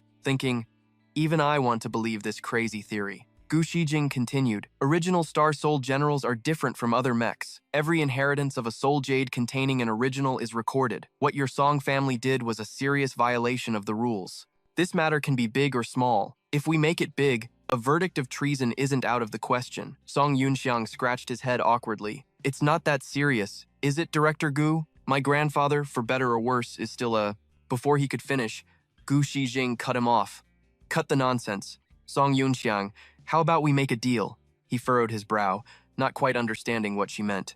Gu Shijing believed this beast tide was likely triggered by someone. She had already identified 3 key locations where she suspected induction devices were placed. She pointed to a key location on the map of the East District and said she had already invited a Heaven Rank Master to handle it. The location in the South District was near the Jiwu Academy, so she would personally lead an elite team to control the area. Hearing this, Song Yunxiang understood and smirked. So, what does the director want me to do? As he suspected, Gu Shijing needed Song Yunxiang to go to the key location in the North District. She didn't need him to suppress the core fissure, but to rescue someone. At this, Song Yunxiang's expression turned serious. Rescue someone? The person you want me to save must have an important identity, right? Gu Shijing confirmed it. Correct. The person I need you to save is a member of the royal family, the second prince of the Tiandu kingdom, Tianzihai. He knew the name, which made him suspicious. Second, Prince Tianzihai was the leader of the pro-war faction in the royal family. Song Yunxiang had heard he was a war maniac who had launched military actions against the Yilun several times without getting approval first. Rumor was, in his past life, he died during the beast tide at Yuanding City. The cause of death was an assassination. Song Yunxiang pieced it together. Azan must have been framed for it, making him a fugitive of the Tiandu kingdom. Without his help in the last timeline, Azan must have used his ultimate trump card just to escape. But no matter how he looked at it, Azan wasn't the one who assassinated the second prince. As he reached this conclusion, a shocking possibility hit him. The Yilun kingdom? Could they have been the ones pulling the strings? Seeing Song Yunxiang hesitate, Gu Shijing pressed on. Help me save His Highness, the second prince. In return, I, on behalf of the Jiwu Institute, will petition the Star Observatory to let you use the Star Soul General, Zuo Qi. Do we have a deal? Yunxiang felt she was overestimating him. His Highness surely has elite guards, he countered. If he's still in danger despite that, I fear the price to rescue him will be steep. At that, Gu Shijing crossed her arms, a flicker of annoyance on her face as she agreed to one more condition. Seeing her fold so easily, he thought, the Gu family publicly supports the crown prince. They're using me so they can secretly aid the second prince without exposing their connections. With that thought, Song Yunxiang finally accepted the deal. Still, a sliver of doubt remained. Was the Gu family actually on the second prince's side? Or were they playing both ends against the middle? He was to meet Azan at the Corestone Fissure in the North District. After a moment of thought, Song Yunxiang decided to hell with it. He was going to join the party. He then took out a vial of pills, pouring a few into his palm. As he swallowed them, he commanded inwardly, Star-Lord System, analyze the Crimson Flame Fire Dragon Hound. An intense pillar of azure light shot down, levitating Yunxiang's body as it pulled him upward. This was the Star Soul composition. In that moment, fragments of starlight began to coalesce, forming the legendary figure of Lu Bu. The core nucleus pulsed with a mystical blue light, like a flickering flame, sharpening the details of the Star Soul General. Finally, the soul fragments fully merged, revealing the majestic and imposing form of Lu Bu. Everyone who witnessed the spectacle was left utterly speechless. Elsewhere, others stared wide-eyed, buzzing with shock. What kind of Star Soul General is that? That's way too awesome. Cheng Yi gasped in amazement. So cool! That commanding presence. Then he paused. Wait a minute, why doesn't he look like the sculpture of Zuo Si? Gu Shijing felt it too. The form was unmistakably Lu Bu. But the colors were different from the Lu Bu she knew. Suddenly, she shouted, Song Yunxiang, North District, coordinates 351, 696. Receiving the location, Song Yunxiang gave a sharp nod of acknowledgement. His hand tightened on the iron chain, ready for battle. Just then, Shangguan Yinyin appeared out of nowhere, rushing to catch up and demanding he take her with him. She thought to herself, the host of the Star Soul General Zuo Qi must become the son-in-law of my Shangguan family. As she ran, Shangguan Yinyin transformed into a robotic form, her mechanical legs digging into the ground to launch herself forward. Before Song Yunxiang could even react, she leaped onto his horse and clung tightly to him. He roared in anger. You crazy woman, this is overload. But she ignored him, laughing with delight as she wrapped her arms around his waist. Song Yunxiang was furious, but then a thought struck him. She supports the second prince. Taking her along might not get her killed after all. With that, Song Yunxiang told Shangguan Yinyin to hold on tight. Hearing those words from him, she blushed crimson, biting her lip and smiling shyly with the giddy face of a girl in love. At this moment, Song Yunxiang didn't forget to remind Shangguan Yinyin to hold on to him tightly. After the warning, Song Yunxiang spurred his horse, which leaped 1,000 meters into the air. From below, Gu Shijing watched his every move, her lips pursed in an unreadable expression. Seeing Shangguan Yinyin tag along, Cheng Yi yelled, Director Gu, why is that student following him? Is it okay to just let her go? Gu Shijing replied that they had no time to worry about her. She ordered Yu Pei and Cheng Yi to gather their people and head to the Corestone Fissure in the South District. As soon as she gave the order, Cheng Yi and Yu Pei complied immediately. Gu Shijing looked in the direction Song Yunxiang had disappeared, wondering to herself, are you truly the host of Zuo Si? I hope what I said earlier helps you deceive the others, she thought. Because I'll be the one to expose your secret myself. Amidst a ruined city engulfed in flames, a streak of azure fire suddenly shot through the devastation. That blue flame emanated from Song Yunxiang's horse. Riding on its back, Shangguan Yinyin was blasting away at a swarm of monsters. She fired beams of blue energy from her gun, enraging the beasts and drawing them down upon them. Seizing the opportunity, Song Yunxiang swiftly drew his blade. With a single, fluid slash, he annihilated them. The monsters shrieked in agony as they were cut down. Right behind him, Shangguan Yinyin was still enthusiastically gunning down the approaching beasts. Meanwhile, Song Yunxiang just needed a few swings of his sword to slaughter them all. After a moment, Song Yunxiang grumbled in annoyance. "Could you please stop pulling every monster in sight? We're in a hurry here." Hearing this, Shangguan Yinyin quickly apologized. "Sorry, I just got on the battlefield and got a little carried away." He thought to himself, logically, even if the Jiwu Institute didn't look after this crazy woman, she probably would have survived. But if my rebirth is starting to change things, then it's safer to bring her with me. Once I restore the Dragon Scripture, Star Soul General, and ensure everything is secure, I'll kill her. For now, though, he could use her as a human tool. With that, Song Yunxiang asked her to do him a favor. Shangguan Yinyin heard this and eagerly agreed, even telling Song Yunxiang he could do whatever he wanted with her. Speechless, he told her to get serious and that he would teach her a few things later. Meanwhile, at the North District's Corestone Fissure, smoke and dust choked the air. The place was a desolate ruin, littered with smoldering red flames. Rows of armored robots stood in formation, shielding civilians behind them. These golden mechs were modeled after the Royal Imperial Guard. 3 figures stood on the hands of these machines, clearly having just survived a brutal fight. A young man, Tian Zehai, the second prince of the Tiandu Kingdom, was screaming, "Commander Liu, hang in there!" The man lying in his arms was Liu Zhenwu, the commander of the Imperial Guard's cavalry. He was dying. "My apologies, Your Highness. I was careless." Tian Zehai repeatedly slapped his own leg, cursing the Yilun Kingdom and blaming himself. Zehai couldn't believe Yilun had actually instigated a beast tide. If he had known sooner, he could have crushed them. He continued to curse himself for endangering millions of citizens and falling right into the Yilun Kingdom's trap. Seeing this, Liu Zhenwu tried to reassure him, "Your Highness, don't blame yourself. It is my duty to protect my master."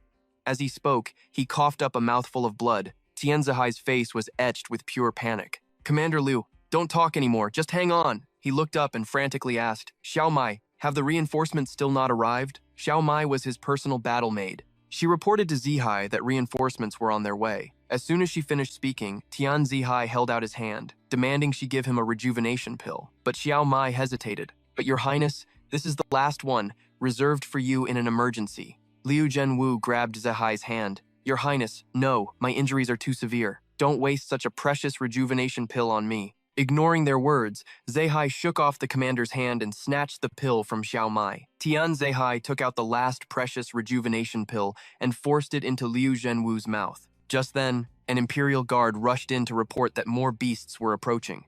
Tian Zehai quickly ordered Xiao Mai to take command and repel the enemy. Receiving the order, Xiao Mai immediately began her Star Soul composition, materializing her own Star Soul to join the battle. She quickly gave the command, 8 units, form the profound moon formation. The mechs obeyed, forming a defensive line to protect the second prince. Amid the darkness, a deafening roar tore through the silence. On both sides of the street, the hordes of beasts automatically parted, making way for something else. A colossal beast emerged from the smoke, its heavy footsteps cracking the very ground beneath it. It was a Kionki type, a terrifying monster. It possessed heavenly rank combat power, a body as tough as a tank, and devastating destructive force. An Imperial Guard shouted a warning. "We have enemies on this side too!" Another cried out in shock. "What? We're surrounded?"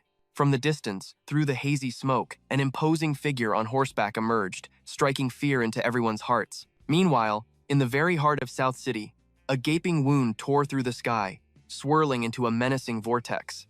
And there, standing defiant atop a skyscraper, was Gu Shijing, piloting her mech. She roared the command, "All units, battle formation!" Gu Shijing's hand sliced through the air. The city guard would form the front lines, instructor mechs would handle guerrilla strikes from the flanks, and academy mechs would provide covering fire from the rear. From a distance, the city swarmed with mechs, an army as vast as an anthill, their presence overwhelming. Above them, the celestial wound widened, threatening to rip the very heavens apart. From the darkness of the rift, colossal white teeth began to emerge. Finally, a monstrous beast stepped through the portal. Sensing the perfect moment, Gu Shijing's voice was ice as she gave the order, "Prepare."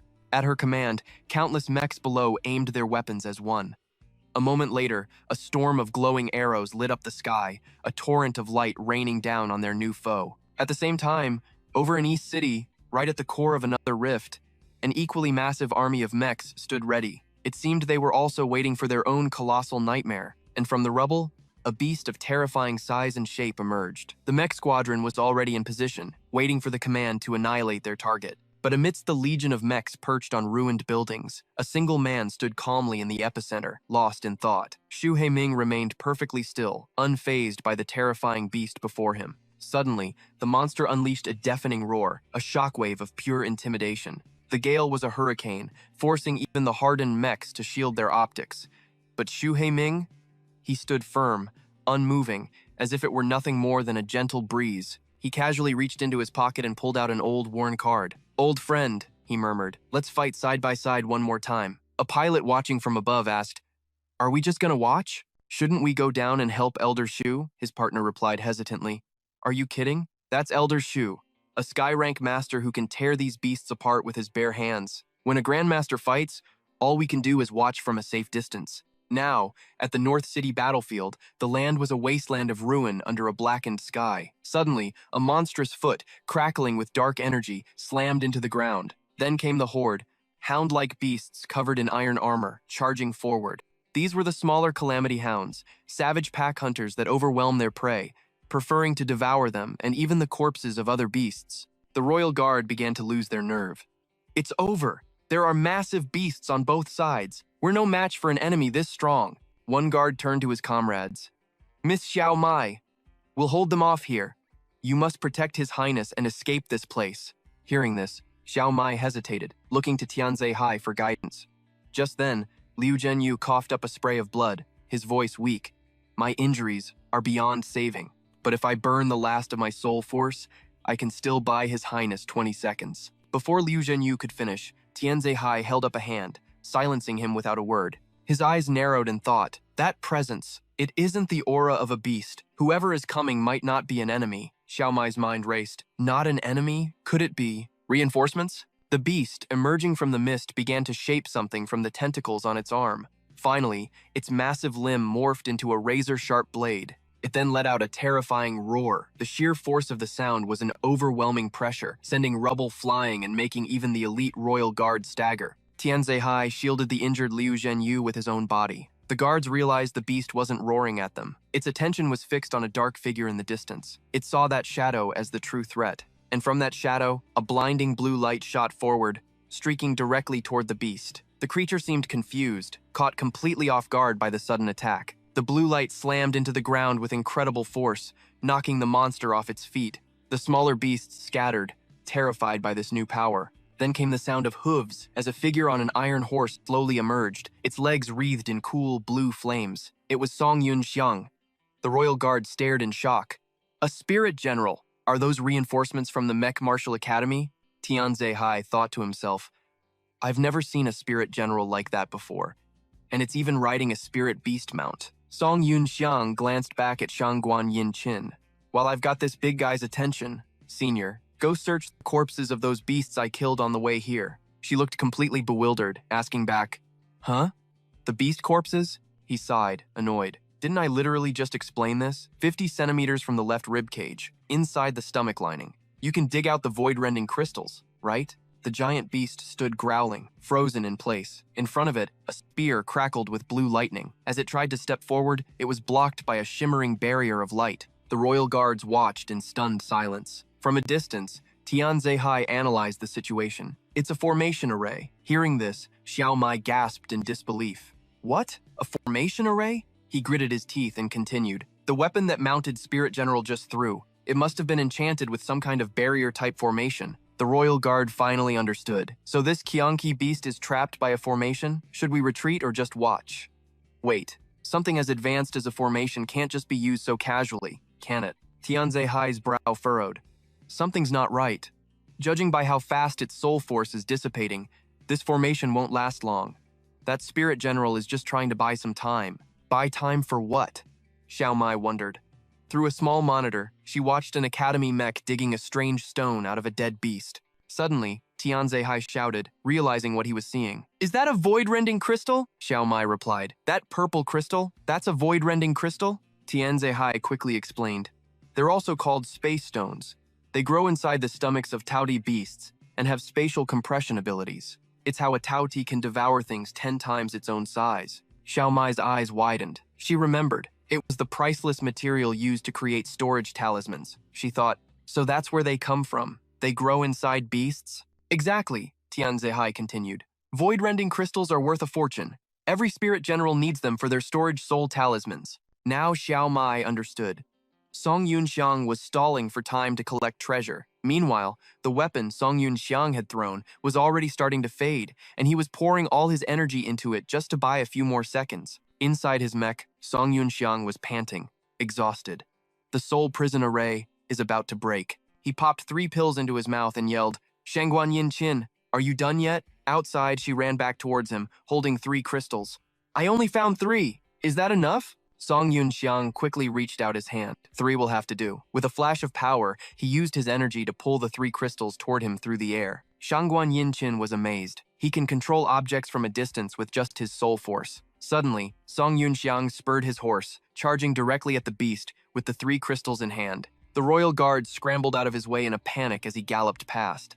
The horse's hooves cratered the ground, leaving them staring after his retreating back in awe. Even Tianze Hai was stunned by the spectacle. From inside his cockpit, Song Yunxiang glanced at him through the monitor. Outside, his spirit general continued its silent, thunderous charge without a single word.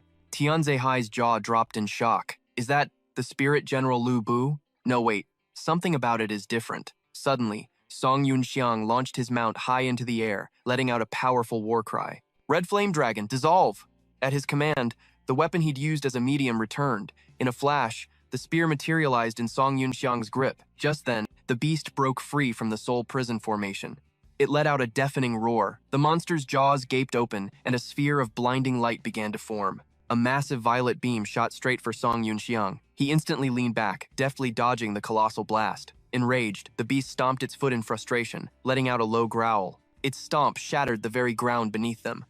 Song Yunxiang then arched back, his grip tightening on the spear, preparing to unleash his full power. He poured all his strength into one single point, aimed straight for the beast, and with a war cry, he launched himself forward. The 2 forces collided mid-air, erupting in a brilliant flash of lightning. Song Yunxiang then maneuvered a void-splitting crystal, driving it into the beast's arm, but it didn't even leave a scratch. Instead, the monster swatted him away, sending him flying for 1,000 meters. The blow was so powerful he crashed straight through several buildings. Xiao Mai watched in horror. We're done for, Your Highness. That awesome-looking red star soul general is no match for the Qiangqi. In an instant, Song Yunxiang regained his composure and reappeared before the beast. But before he could even catch his breath, the monster charged at him again. Song Yunxiang knew the score. He was only at the peak of the Huang realm. Even controlling Lu Bu, he couldn't go one-on-one with a Tian realm Qiangqi. Just then, a tiny glint of light flashed in the eyes of the Lu Bu star soul general. He suddenly roared, "Explode for me!" As if hearing his command, the void-splitting crystal on the beast's arm pulsed, then detonated, making the creature howl in pure agony. Watching the chaos unfold, Tianze Hai's eyes widened in shock. What? What was that explosion? The beast's arm was completely blown off, and its body staggered, thrown off balance. Song Yunxiang spoke up. My apologies. At my current level, I'm no match for a Tian realm opponent. I had to resort to some unconventional tactics. Suddenly, cheers praising Song Yunxiang erupted from the distance. The Imperial guards in the distance shouted, "Incredible!" He infused soul power into the void-splitting crystal, causing an overload explosion to trigger a localized spatial collapse. Tian Zehai stood and applauded in admiration. I never expected to see such a high-level maneuver.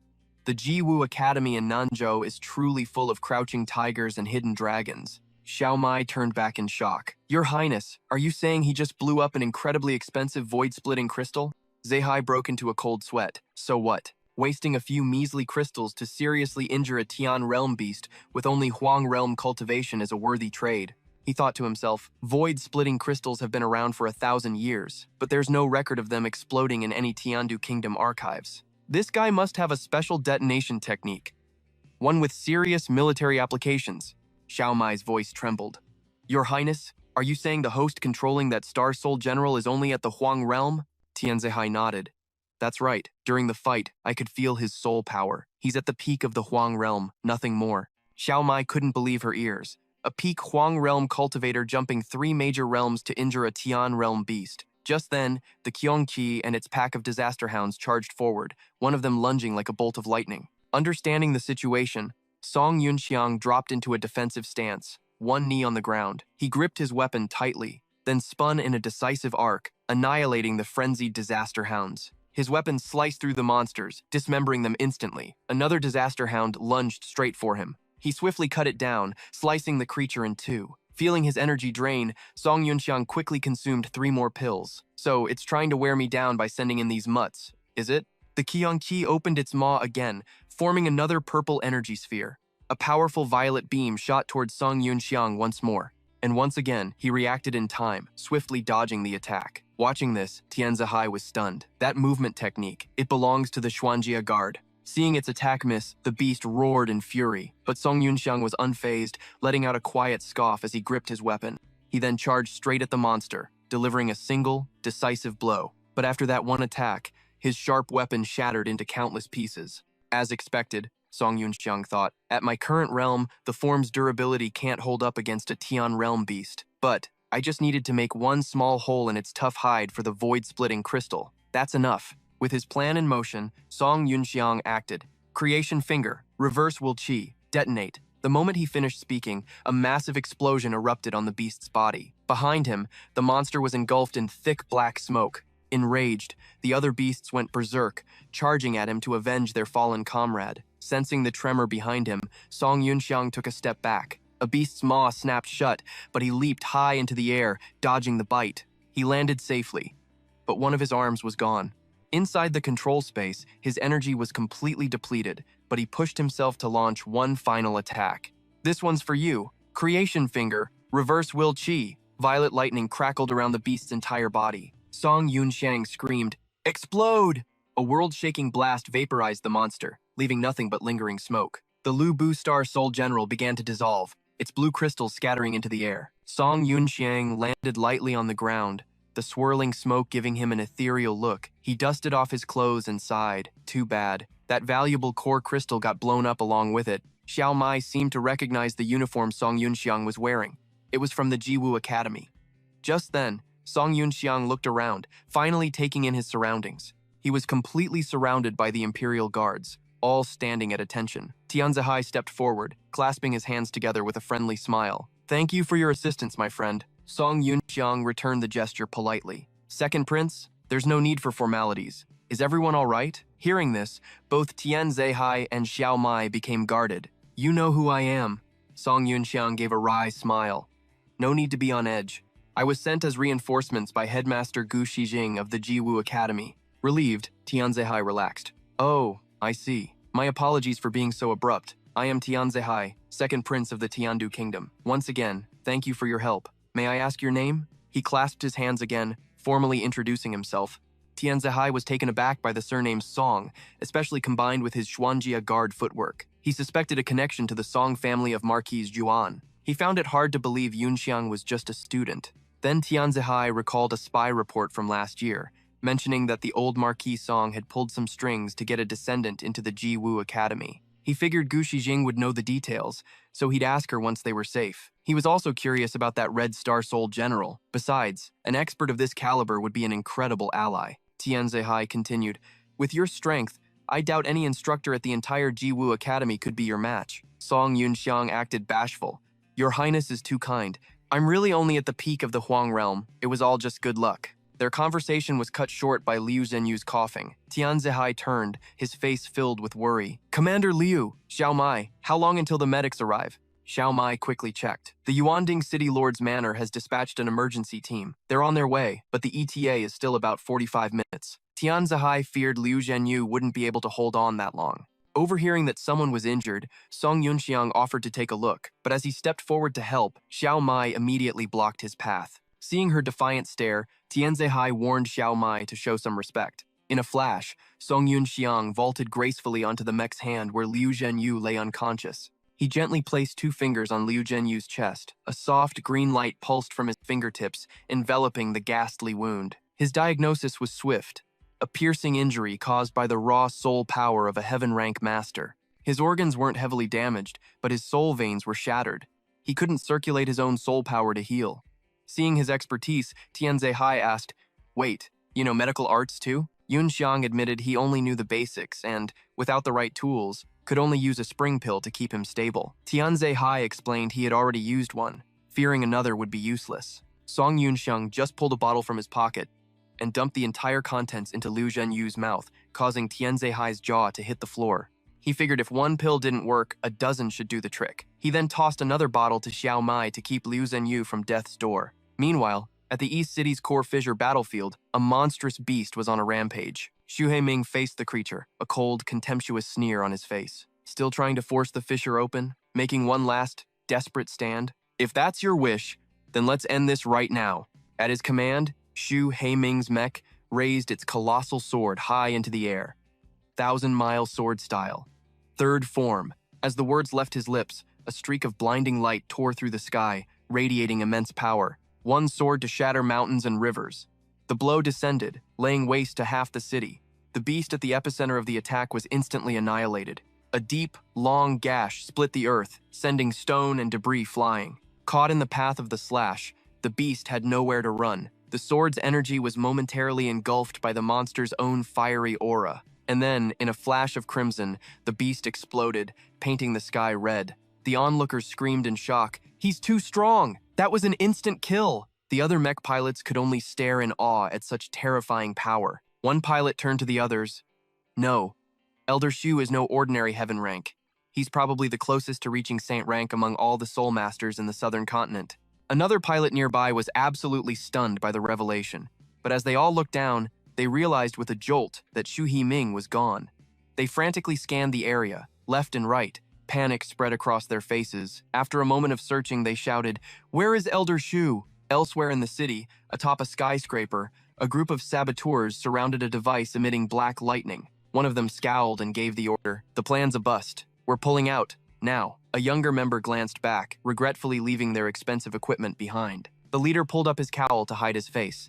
"Forget the gear. Let's go rendezvous with the other squads." But suddenly, Xu Heiming appeared before them, his voice booming. "Leaving so soon? Did you ask my flip-flop for permission first?" Seeing him, the entire group froze in terror. One of them broke out in a cold sweat, pointing and stammering. "Captain, that's the guy who just one-shotted the target." Hearing this, the other members flinched. The captain roared, ordering them all to transform and kill Xu Heiming. But before he could finish his command, a flying flip-flop sailed through the air. It slapped him square in the face, sending him flying backward with a pained scream. The surrounding members could only watch, completely dumbfounded. Their captain flew several meters before slamming hard into a distant wall. He fell into a coma, foaming at the mouth, his nose a bloody mess. Seeing their leader taken down so easily, the others erupted in anger. They started cursing him out, calling him a dishonorable old man for the sneak attack. But before one could finish his sentence, a foot slammed viciously into his jaw. In an instant, the entire squad was laid out on the ground like dried fish. Heiming planted his foot on one guy's head and grumbled, "Are you stupid? If you're gonna attack, then attack. Who's gonna wait for you to finish your speech?" With that, he slowly walked over to the unconscious captain. Heiming casually grabbed the man by the ear, hoisting him up before leaping to a higher vantage point. From there, he could see the entire city being slowly consumed by flames. Xu Heiming let out a surprised whistle. "Looks like the last one's about to be dealt with, huh?" Heiming glanced down at the captain, his eyes narrowing. "You're coming with me for a little trip." Jolted awake by the pain, the man begged him to let go. Still holding him by the ear, Heiming leaped effortlessly from one building to the next, each of his jumps punctuated by the captive's terrified screams. Xu Heiming continued his rooftop parkour at incredible speed, carrying a grown man as if he weighed nothing. In another sector, at the southern city's core fissure battlefield, Gu Shijing stood on the city wall, observing the fight below. Down on the ground, a mutated beast was surrounded by thousands of mechs. Their leader's voice echoed with authority. "Hold the formation, stay on high alert." The beast roared continuously, slime dripping from its body. The surrounding mechs kept their distance, wary of the monster going berserk and making things much worse. A few moments later, it collapsed. The surrounding pilots looked on, stunned by their own victory. They began to cheer, celebrating their win against a heaven-rank beast. It was truly unbelievable. In their victory, they grew cocky, thinking heaven-rank beasts weren't so tough after all. Together, they roared in unison, "For Tiandu, victory is ours!" Gu Shijing stood tall, watching the other mech celebrate. Outside, her own mech stood stoically amidst the smoke and fire, its sword planted in the ground, an imposing sight. Inside the cockpit, she let out a sigh of relief and wiped the sweat from her brow. A heaven-rank beast is no joke. Shi Jing surveyed the battlefield, lost in strategic thought. Even with the combined power of 1,000 Xuan-rank pilots, we barely managed to fight it. We were lucky to win, and it cost us dearly. Suddenly, He Ming flew in out of nowhere, startling her. He landed gently, still holding the unlucky agent by the ear, and gave Shi Jing a nod. Xu Himing had arrived just as her battle ended. Gu Shijing bowed respectfully, and he replied with a cheerful smile. Yeah, nice work out there, little Gu. Himing tossed the unconscious Yilun agent to the ground. He told her he'd caught the guy near the fissure in the East City district. At a glance, Gu Shijing identified him as a spy from the Yilun nation. She wasn't sure whether to hand him over to the city guard or the Secret Service, but Xu Himing was suspicious. The city guard and Secret Service have likely been infiltrated. I don't trust them, so he's your problem now. Suddenly, far in the distance, a strange light glinted from a rooftop. An image of the two of them, deep in discussion, filled a sniper's scope. Xu Himing had already sensed the red dot aimed right at his forehead, but he didn't seem bothered in the slightest. The sniper, on the other hand, began to panic, realizing he'd been spotted. He was using a Wufu La, an early model mass-produced Soul General from the Yilun nation. Xu Himing casually offered, "Need my help taking care of those little punks?" For Gu Shijing, however, this was no big deal. She had already made arrangements. The sniper team grew frantic. Their leader shouted, "Take the shot! Kill them now!" But as he spoke, a sword pierced through the Wufu La's heart, freezing it in place. The sniper couldn't believe Gu Shijing's side had moved so fast. At that moment, a massive net fell from the sky, giving him no time to react. The net completely enveloped him. He could only struggle and scream, "A constructed soul! What is this?" Looking behind him, he realized it was the work of a spy-type Vanguard model. This special unit handled covert ops like sabotage and assassinations. The Vanguard pilot advised him calmly, "It's useless. This is a soul-binding net that disrupts soul power. Surrender quietly." In a flash, the Soul General Squad had captured all the Yilun attackers.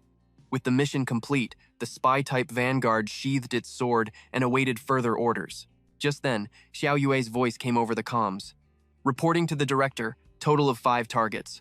All have been neutralized." Gu Shijing received the signal through the virtual screen. Her orders were swift and cold. "Bring all survivors to the Marshall Institute. I'll interrogate them myself." Xu Himing was impressed with her quick thinking. A smile touched his lips. "It seems you spotted them long ago. Your cultivation level is average, but your grasp of strategy is brilliant." Gu Shijing replied with practiced humility. "Elder Xu, your power is supreme, slaying a heaven-rank master with a single strike. You are truly the top of the southern continent's 4 swords. My petty tricks are nothing before you." Seeing the situation was handled, Xu Heming had no time for pleasantries. "It seems you have things under control here," he declared.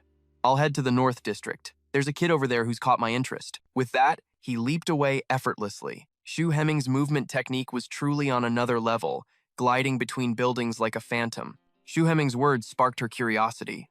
"A kid who interests the elder. Is it the second prince? Or that mysterious Song Yunxiang?" But there was no time for speculation. The crisis in her own district demanded immediate attention. Meanwhile, at the Stonelurk Rift in the North District, the Spirit Soul Generals were gathered. In Tianzehai's hand was a pill, glowing with a soft, ethereal light. He stared at the pill, his eyes wide with disbelief. "This can't be. Is this really a rejuvenation pill?" Seeing his reaction, Song Yunxiang asked curiously, "Your Highness, you've studied alchemy?" Tianzehai replied, "I'm no alchemist, but as a prince I studied under the royal family's 5th-grade alchemist for a time. The quality is extremely high. But there's more to it," he analyzed with a puzzled look. "The pill patterns. They weren't forged with any technique I recognize. This means, in terms of craftsmanship, it's likely years ahead of our heavenly capital kingdom, if the effects are real." Tianzehai turned immediately. "Commander Lu, what do you think?" But the sight before him left him speechless. Though still unconscious, color was returning to Commander Liu's face, and the wounds on his body were healing at a rate visible to the naked eye. Just then, Liu Zhenwu's eyes fluttered open. Tianzehai rushed to his side. "How are you feeling?" A look of pure relief washed over the commander's face. "Your Highness, I had a dream. I was floating in a warm current, the essence of all things. It was like a beam of light entered my chest, causing the energy in my body to surge so violently it blasted my clothes away. I felt one with nature, as innocent as a seed. No, I times was times a seed, immersed in an ocean of light. My very life force feels renewed. After a moment of basking in the sensation, Liu Zhenwu finally realized, my wounds, they're completely healed? Hearing this, Tian Zeihai's jaw dropped. Seriously, that's impossible. Then, the commander noticed something else. Is it my imagination? The old injury in my lower back. From years of training. It feels like it's gone too. This revelation sent another shockwave through the group. Suddenly, Xiao Mai pointed a trembling finger. Wait, Commander Liu, have you gotten younger? Comparing him to before, Tian Zihai saw it was true. The deep wrinkles on his face had vanished. The man who looked like a weathered old commander now looked barely 30, and even the gray in his hair was gone. He stared at Song Yunxiang's unreadable expression, his mind racing. I thought he was just a strategist with superhuman talent. I even considered recruiting him. But if he has an alchemy grandmaster backing him, then I can only try to befriend him. Tian Zeihai's resolve hardened. Befriending him was the only path. Suddenly, a cheerful voice cut through the tense atmosphere. Shangguan Yinyan chirped from a distance. Junior Song, I searched all the corpses of those flesh-eating beasts. Look what I dug up. So many crystals. Her robot followed close behind, carrying a massive pile of spirit stones. Seeing the sheer number of crystals, Tian Zeihai stammered in disbelief. So many. Void-rending crystals? His hands trembled so much that he fumbled the pill vial. The collective gasp of the group was deafening. But just before it hit the ground, a hand shot out and snatched it from the air. Xiao Mai gritted her teeth and screamed. Hey, Your Highness, be more careful! The close call left Liu Zhenwu sweating bullets. Whew, that was close. Luckily, my hands are quick. Hearing a new voice, Tian Zihai signaled for everyone to be quiet. The robot, controlled by Shangguan Yinyin, was meticulously counting the stones. She announced happily, a total of 9 pieces. Just then, a figure landed gracefully from above. She was beaming with pride over her spoils, eagerly awaiting praise. Song Yunxiang had to admit, her technique for extracting crystals was impressive, with a very high success rate. So he offered a rare compliment. Top-grade quality, perfectly extracted. I never knew the great young miss was so skilled with her hands. Just as he'd hoped, Shangguan Yinyin preened under the praise.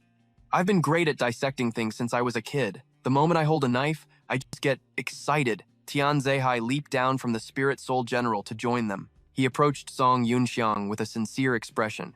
Thank you for the pill that saved Commander Liu's life. I have one more, audacious request. These void-rending crystals. I hope you can sell them to me. This puts Song Yunxiang in a difficult position. That's not exactly ideal, Your Highness. Shangguan Yinyin let out a small gasp, surprised by the prince's directness. Seeing his hesitation, Tian Zeihai pressed on. Don't worry, I won't take your spoils for free, of course. Now Song Yunxiang's interest was piqued. Oh? So Your Highness intends to make a deal with me? The prince confidently held up 3 fingers. This number.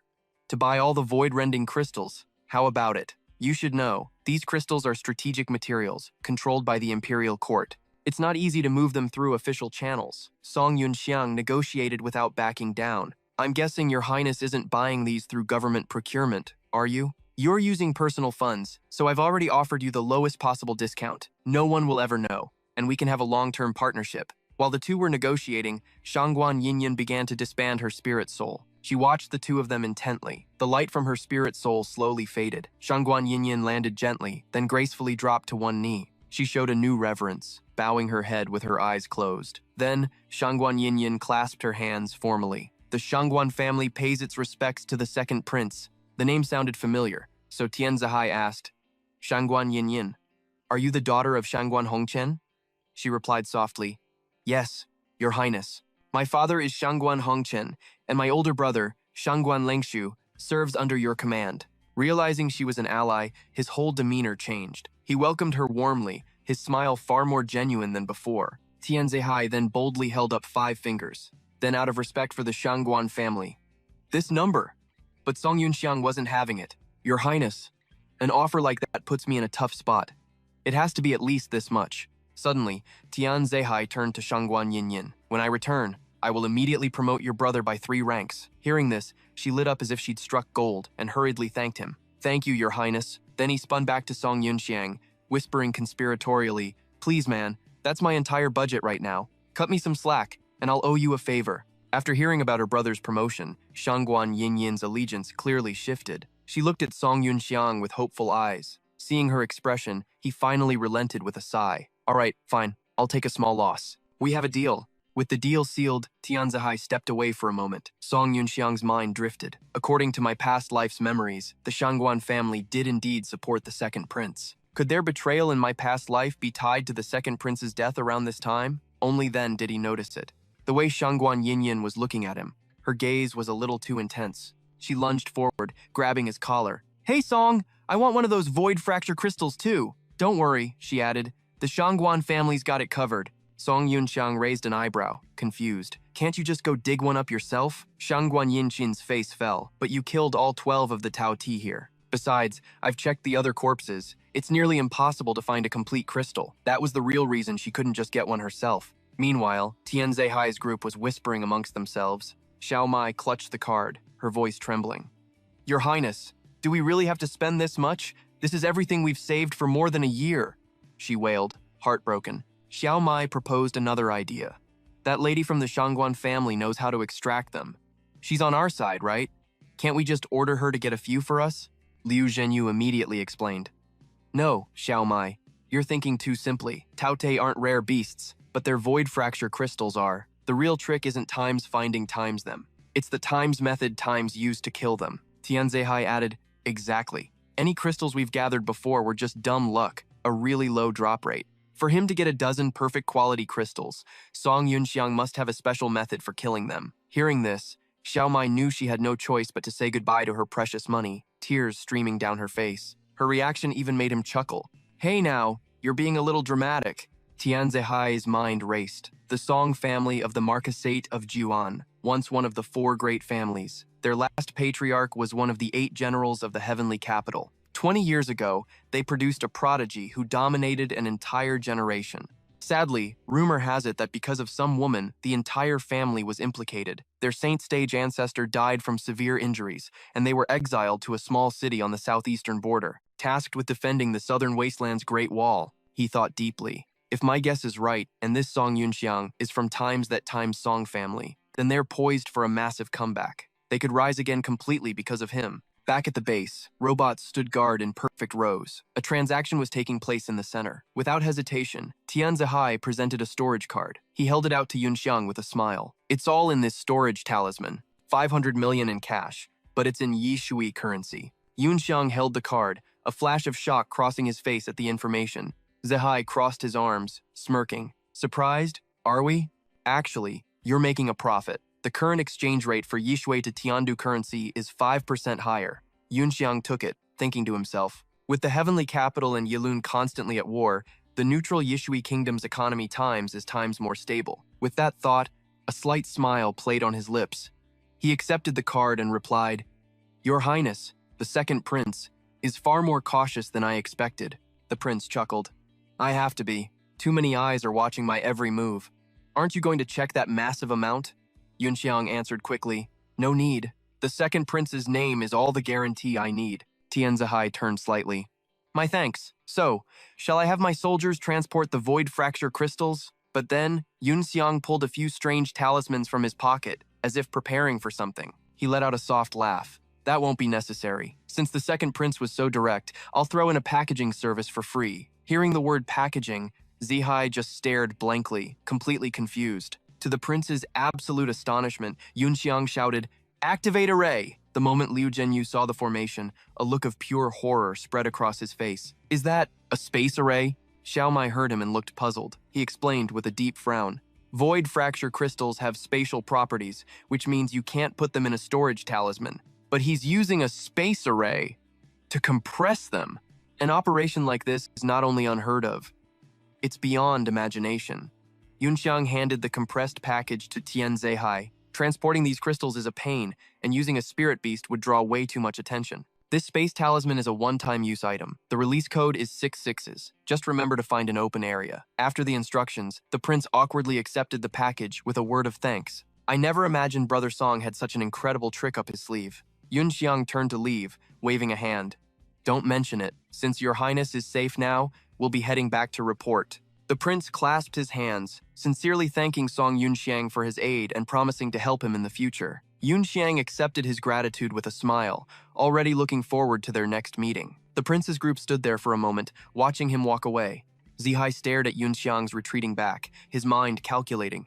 Song Yunxiang, I must get closer to this man, and even if I can't bring him to my side, I pray I never have to face him as an enemy. As Yunxiang walked, his thoughts drifted. The beast-tide incident seems to finally be over. I don't sense Ah San's aura here anymore. If my business here is done, it's time to go home. Last time, both the Jiwu Academy and Chengyuan Cauldron were destroyed in the beast tide. It took me over 20 days to cross the Death Desert with the refugees and escape back to the Song family. But less than a month after that, the entire southern wasteland border defense was completely swallowed by the Horde. The Song family's soldiers and the Yong'an City Guard were almost completely wiped out. Back then, I was powerless to stop any of it. I escaped alone once again, only to be found by the Xuanjia Guard and saved by her, my master. As he thought, his fists clenched tightly. Yunxiang felt a surge of resolve. It hasn't even been 2 months yet. There's still time. Suddenly, he sensed something and whipped around in an instant. Yunxiang launched a devastating kick, aiming to end it in one blow. Dust and debris exploded everywhere. Yingqian also turned to look, just as a pair of scrawny legs and familiar slippers emerged from the haze. A deep voice echoed out, "Kid, you really are interesting." The newcomer had caught Song Yunxiang's powerful kick with a single hand. Tianzihai and the others heard the massive explosion and rushed over, tension etched on every face. At that moment, he felt an aura even stronger than the heaven stage. Liu Zhenyu's guard shot up. This presence. It's almost at the saint stage. Could this be a half-saint? Xu Hemming slowly released Yunxiang's leg with a soft chuckle. You're clearly only at the peak of the Huang stage, yet you sensed my presence. You've hidden your true power for over a year at Jiwu Academy. Impressive. But as Yunxiang heard that voice and saw the man's face, his eyes went wide with shock. This was the old gatekeeper from Jiwu Academy. He stood frozen for a second before bursting into laughter. Right back at you. You've hidden yourself pretty deep, too. Who would have ever guessed that a grandmaster of the heaven stage was hiding out as a gatekeeper? Shangguan Yinqin gasped. She couldn't believe this was the same old gatekeeper. Yunxiang faced Xu Hemming and continued, one of the 7 rumors of Jiwu Academy was about the ironclad gatekeeper. I'm guessing that was you. The old man stroked his chin and chuckled, denying it. Not at all. I am Xu Hemming, chief gatekeeper of the Jiwu Academy's security department. Yunxiang smirked and clasped his hands together.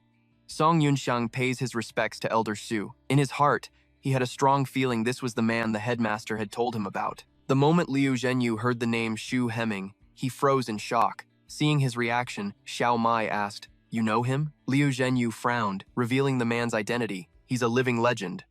A half-saint. The 1,000-mile sword, Xu Hemming. He reached the heaven stage at 30. He became famous for his ultimate technique, one sword shatters mountains and rivers, and dominated the eastern continent. To fulfill a promise, he single-handedly charged into a battlefield. He rescued reinforcements by slicing 3 airborne battleships from the sky with a single move. 20 years ago, he reached the peak of the heaven stage. His legends are countless. Yunxiang stared at Xu Hemming, feeling something was wrong. If Elder Xu is the trump card times that woman times could command, then if I hadn't shown up, she would have definitely sent him to save the prince. As a half-saint powerhouse, he should have been invincible. So why did the second prince die in my past life? Host, the chosen one, from the primeval spirit generals created by 188 gods. I heard that once a host awakens, they can reach the saint tier as long as their cultivation is high enough. But normal spirit masters are bound by the laws of heaven and earth. Not only is their growth slower, but they're suppressed by the unbreakable tier barrier. For thousands of years, not a single mortal spirit master has shattered the chains of the saint tier. Liu Zhenyu explained with his head bowed. The heaven tier is the absolute limit for mortals. Peak heaven tier is the closest any mortal has ever gotten to sainthood. That's the pinnacle a mortal can achieve through pure grit and effort. A step below saint tier is called a half-saint. Everyone listened in silence as he spoke. He bowed, clasping his hands. Commander of the Flying Cavalry, Liu Zhenyu of the Tiandu Imperial Guard, pays his respects to Half-Saint Xu. After his words, Zihai and Xiao Mai also bowed respectfully. Seeing this, Xu Hemming just laughed. All right. There's no need for all that. Song Yunxiang lowered his head, a dangerous idea brewing in his mind. It seems the eastern continent of this era hasn't developed a system to help mortals break their limits. So, if I could train an army of saint-tier warriors, wouldn't I be able to crush this entire age? And this old man, Xu, isn't he the perfect test subject delivered right to my door? He would be the first experiment in my plan for a heaven-tier mortal army. A stubborn determination blazed in his eyes. Hemming felt a bit uneasy looking at Yunxiang. Hey Song kid, why are you looking at me with the same excitement a chef gets when seeing a rare ingredient? You're not scheming something, are you? Called out, he just scratched his head, avoiding that sharp gaze. You're overthinking it, sir. My eyes are filled with nothing but respect for you. Yeah, right. In his mind, all he wanted was to absorb the old man's lifetime of knowledge. Shu Hemming gave a wry smile. Kid, don't try to act in front of me. He then changed the subject. I heard from that goo girl that you're the host of the evil spirit. Hearing this, Zihai's group couldn't hide their shock. Xiao Mai blurted out. He's the host of the evil spirit? Your Highness, didn't you just say that Crimson Spirit General was Lu Bu? Tian Zihai rubbed his chin for a moment before it all clicked. He looked up and said, I've heard that the evil spirit can huanhua its appearance to look like other spirit generals. Plus, that legend is spread far and wide in popular stories. So, was that Lu Bu just a disguise to throw us off? Hearing that, Song Yunxiang could only laugh to himself. Why does everyone think that? Fine. Whatever. If that's the case, I'll just let the evil spirit take the blame for my system's power. After a moment's thought, he suddenly burst out laughing. This is a personal matter of mine, so please, keep it a secret. Zihai looked at Yunxiang with the admiration one has for a true brother. You risked exposing yourself to save me. I'll never forget this.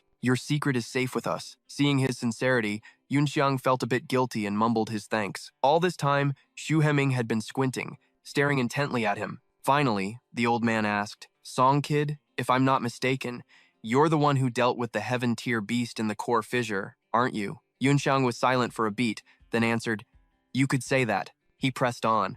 Even with the evil spirit, your peak Emperor tier cultivation shouldn't have been enough to win so easily, right? I'm curious how you managed to kill a beast so far above your level. Or are you hiding your true power? Does your Song family have some unspeakable secret? Xiao Mai was about to speak up to defend him, but Tian Zihai stopped her. She quickly shut her mouth, a confused look on her face. Yunxiang waved his hand. It's fine. Since old man Shu is asking, I guess there's no point in hiding it. He then briefly explained how he detonated the void crystals to defeat the beast. Shu Hemming's eyes went wide. What? You detonated void crystals? He shouted in disbelief. As far as I know, those are critical materials for making storage and spirit artifacts. They can be refined, but I've never heard of them exploding like that. He frowned at this new information. Yunxiang just smiled. Detonating them?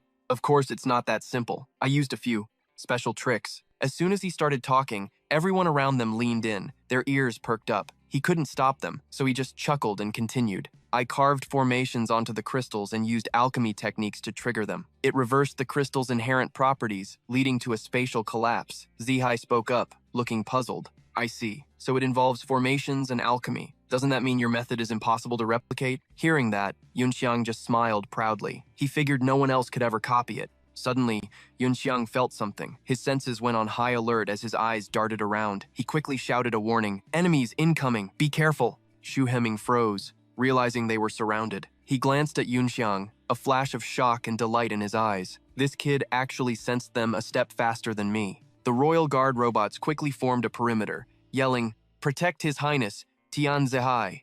On the rooftops of the surrounding skyscrapers, the silhouettes of other robots appeared, startling the guards below. The robot captain, Wu Fula, crossed his arms and scoffed. So, we've been spotted? It seems the stealth function on the Holy Sect's new prototype has plenty of room for improvement. He quickly issued an order.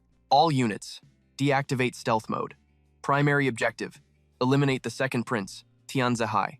You have 15 minutes. Begin. Song Yunxiang's eyes scanned the area, counting.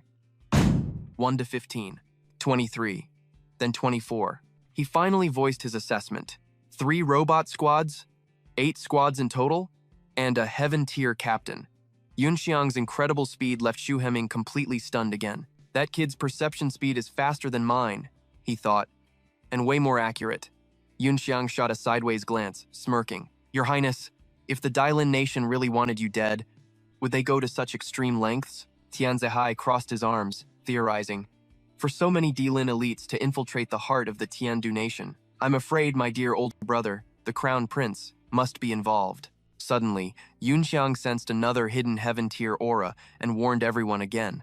Once more, he shocked Shu Hemming with his insane sensory abilities. The robot captain, Wu Fula, began to issue commands. All units, target is Tian Zihai, take aim. On his command, dozens of robots aimed their weapon barrels at the prince, preparing to fire. Tian Zihai's guards were completely surrounded by glowing barrels with no escape route. One of the guard captains raised his sword and yelled, Switch to shields, protect His Highness. Instantly, the other robots switched to shield mode, encircling Tian Zihai. Song Yunxiang casually tossed two formation talismans into the air, as if he'd seen this all coming. The two talismans created protective barriers around Tianzihai and Shangguan Yinjin. After using one talisman for specific protection, Yunxiang activated the second. Immediately, a much larger shield formed, protecting everyone inside. Xu Heming watched this sequence of events in silent astonishment. A fifth-grade defensive formation? And he cast them both instantly. This kid's abilities are terrifyingly deep. Yunxiang tossed him a small vial. "Old man Xu, this is for you. I'm counting on you to protect those two." The sudden request left Xu Heming a bit confused. He quickly snatched the vial out of the air, even without knowing what it was. But as soon as he opened his hand to look, he couldn't hide his utter shock. The robot captain, Wu Fula, finally lowered his hand, giving the order to fire. Instantly, muzzles flashed non-stop as a storm of bullets ripped through the air. From every angle, every Dai Lin robot opened fire. Every single projectile was aimed at one spot, right where Tianzihai was standing. A massive cloud of smoke and dust blinded the Imperial guards. Xiao Mai quickly turned, frantically calling out to see if Tianzihai was okay. He stared at the heavy-duty defense formation and spoke. "This barrier can actually absorb the enemy's soul power beams. Pretty impressive." Just then, Yunxiang secretly broke off, leaping high into the air for a surprise move. He used Xiao Mai's massive construct as a launch pad, catching her completely off guard. In a rage, Xiao Mai immediately aimed a furious barrage right at Yunxiang.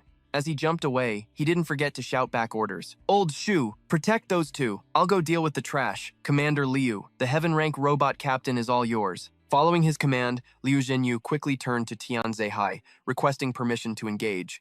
Without a second thought, he was given the green light. "With the half-Saint Shu and this defense formation, you can go without worry, Commander Liu."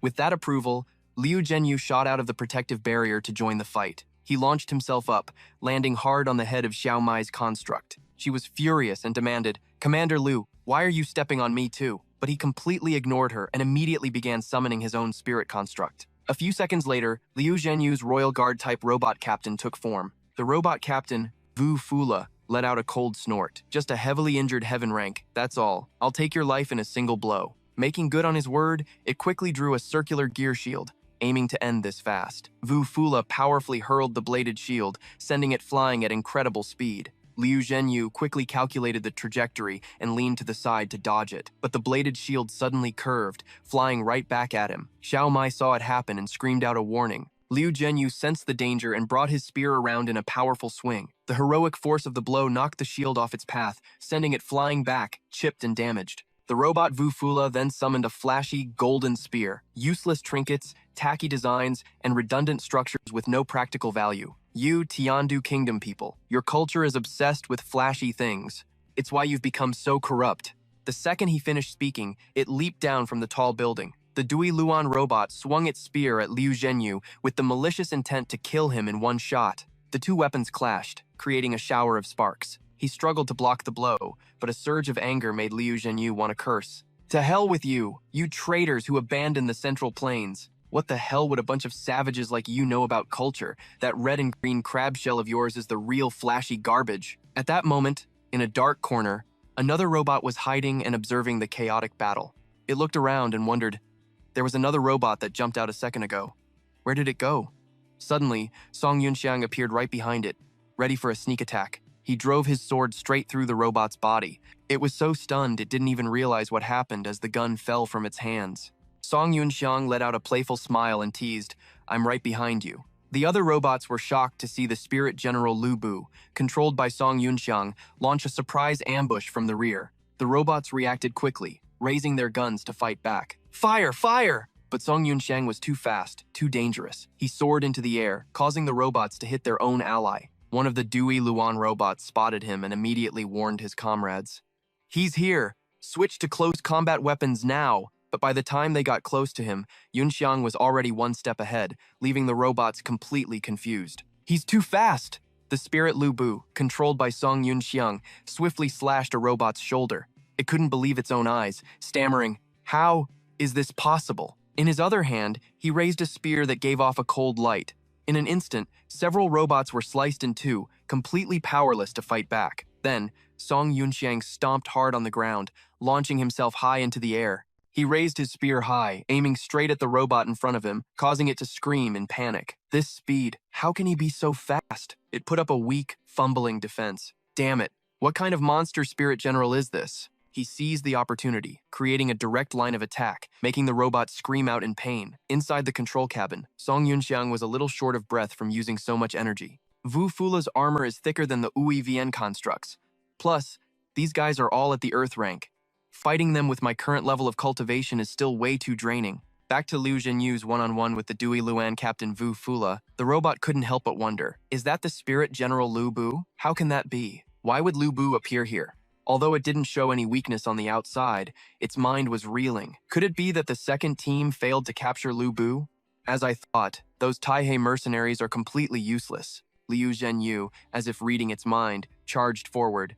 You have time to think about other things in the middle of a fight? Eat this! He unleashed his Keelin swings, its tail technique, aiming straight for the robot's head. Luckily, it reacted quickly and dodged the deadly blow. Hateful! Wu Fula screamed. Elsewhere, the spirit general Lu Bu, controlled by Song Yunxiang, was just as dominant, taking down yet another opponent. His spear stabbed into a Dui Luan soldier, forcibly dissolving its spirit form as it lost all power to fight. On the rooftop, the Dui Luan robots kept firing their guns at him. Keep shooting, don't let him get close! That Dui Luan soldier was sent flying several meters away like a rag doll. Song Yunxiang quickly dealt with the Wu Fula grunts and leaped high into the air. The thrown Dui Luan soldier fell from the sky, landing with a thud outside the barrier, completely motionless. Inside the glass dome, Tian Zehai pressed his lips together and noted, not only can he pierce the enemy robot's armor with minimal force, he can also capture one alive this quickly. He's like a fish in water amidst the slaughter of these spirit generals. From the distance, a voice called out from inside the dome. All generals, hear my order. Switch from defense to offense. Give Song Yunxiang your full support. Xiao Mai immediately received the command and changed her combat stance. Wielding 2 crossbows, she said, all units, switch to archer formation to cover Song Yunxiang. The other royal guards immediately began to counterattack, laying down cover fire for him. The Wu Fula robots of Du Luan were soon put on the defensive, forced to find cover and wait for a chance to strike back. But it seemed like luck wasn't on their side. They all started to panic. This is bad! He circled around from behind us. Turns out, Song Yunxiang had swiftly dodged the dense hail of bullets and was now charging at them with his spear to settle the score. Tian Zehai was stunned, as if he had discovered a new world. That movement technique, that's the star-stepping 7 steps of the Xuanjia Guard. He used a similar floating technique when he fought Xiangqi. I heard it's a technique from the star-stepping gate. Even within the Xuanjia Guard, only a few elites are qualified to master it. He raised a hand to his chin, deep in thought. Although the Xuanjia Guard was founded 100 years ago, the ones who truly reached the pinnacle were the Xuanjia 6 heroes from 20 years ago. Among them, Song Lang was the leader of the Xuanjia 6 heroes, an 18-year-old heaven-rank prodigy, and the third son of the Juan Marquis, Song Jingzong. Song Yunxiang is also from the Song family. He might be related to this person. Unfortunately, 5 of the Xuanjia 6 heroes were said to have died tragically in the Imperial Mausoleum War 16 years ago. The position of Grand Marshal of the Xuanjia Guard remained vacant for 7 years, until the current female Grand Marshal took over. The current Grand Marshal of the Xuanjia Guard, Di Lan, is a saint-rank powerhouse. She doesn't take part in any political factions, and her conduct is extremely low-key. The Xuanjia Guard has completely become a fighting force, loyal only to the nation. For over 10 years, there hasn't been any news of them interacting with the Song family. Song Yunxiang leaped up, and in an instant, unleashed a brilliant spear slashed down on the Dui Luan's hiding spot. The Wu Fula Dui Luan soldiers were sliced in two. In that moment, one of the others jumped, narrowly escaping death. It fell onto the roof of a nearby empty building, its body making a piercing sound as it collided with the floor. The Wu Fula struggled to get up, wanting to escape. This was too terrifying. Are all the spirit generals from the Tiandu Kingdom monsters? Song Yunxiang quickly charged forward and pinned it with his spear, finishing off the robot that was trying to run away. Tian Zehai observed this, suspecting the move he just used was the falling moon slash. He wondered why Song Yunxiang knew Marshal D's signature technique, guessing his power was far greater than he had ever thought. Yunxiang leaped from the top of one building to another, quickly rushing towards the Dui Luan robot model. It tried to block, but his overwhelming power was just too much. Sweat poured down his face as he struggled to catch his breath. Song Yunxiang scanned the battlefield. Where was that hidden master?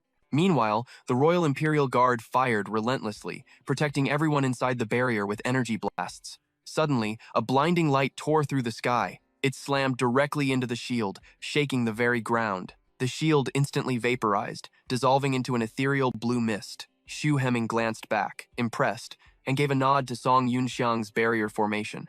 More Wu-Fu mechs suddenly charged forward, shouting, "We have an opening! Ranged weapons are useless against that defensive wall." Seeing this, Xiao Mai's robot frantically screamed a warning. But in that same moment, Song Yunxiang's spear descended like a meteor, blazing with deadly light. It plunged straight through the charging Wu-Fu mech from behind. Enraged, the pilot surged forward, roaring Xu Heming's name. The Dailun Nation mech squared off against Xu Heming, raising its massive axe and shouting, "I have to kill this old geezer first."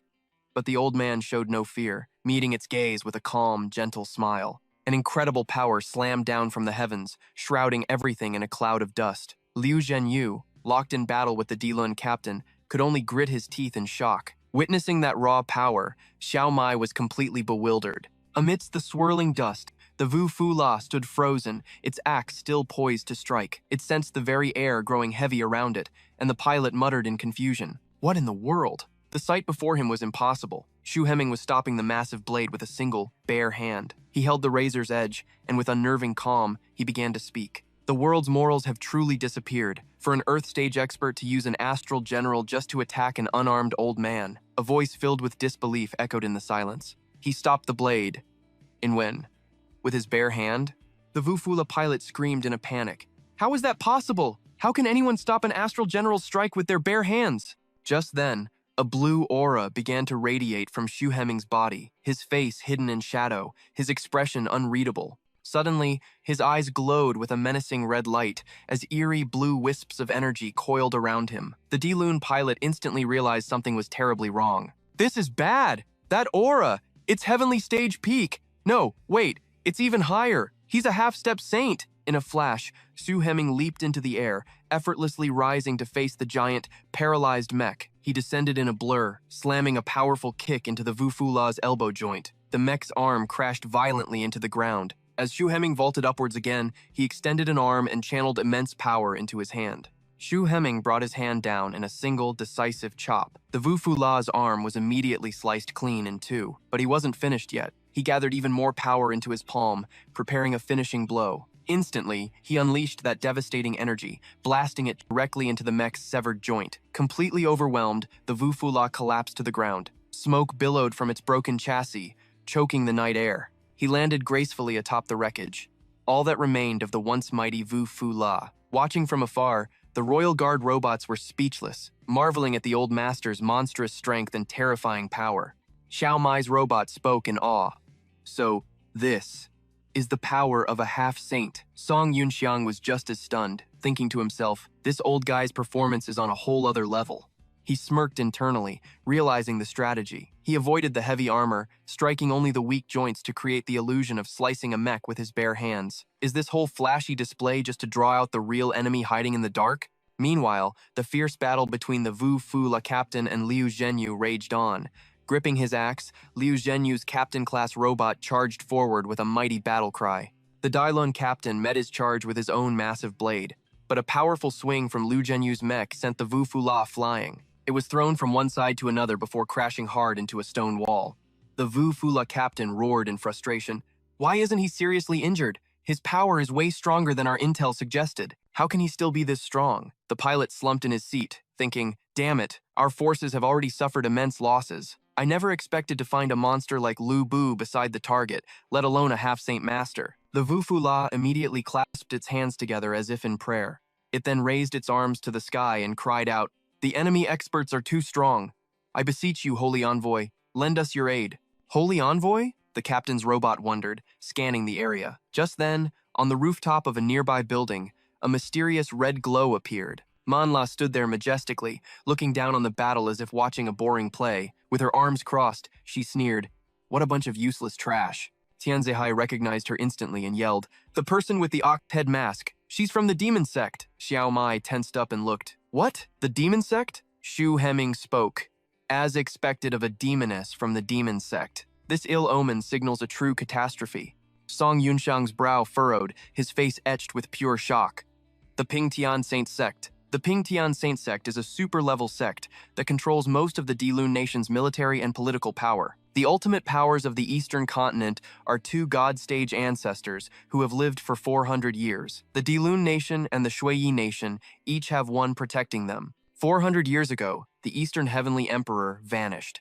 The Dilun king forced the immortal emperor's illegitimate child to become a puppet ruler while he pulled the strings from the shadows. The eldest royal daughter, Princess Yi Shui, founded her own nation and became its empress. When the illegitimate son came of age, he allied with the Yi Shui nation, defeated the Dilun king, and established the Tiandu nation. But before his death, the Dilun king was saved by a God-stage expert. With her help, he founded the new Dilun nation. Thus, the once unified Eastern Heavenly Empire, located on the Central Plains continent, was fractured into three. The Tiandu nation has no God-stage master of its own, but relies on its sheer number of Saint Stage experts to maintain a fragile peace. Because the God Stage expert who saved the Dilun king was the Pingtian ancestor. A fearsome image of the ancestor flashed in his mind, a monster who had lived 400 years and still wasn't dead. Yunxiang frowned. The Pingtian Saint sect is supposed to be a stabilizing force for the Tiandu nation. They don't support Dilun's military expansion. During the decisive battle for Tiandu City, the God Stage ancestor never made a move. And even now, as dust and smoke filled the air, Manhwa stood there, completely unfazed. His suspicion grew. Could something have changed within the Dilun nation that I'm not aware of? Song Yunxiang shouted a taunt. Are you too ugly to show your face? Standing way up there just makes you an easy target. Why don't you come down here and say that? Reaching for something on her chest, she muttered, You're courting death. A wicked smile spread across her face.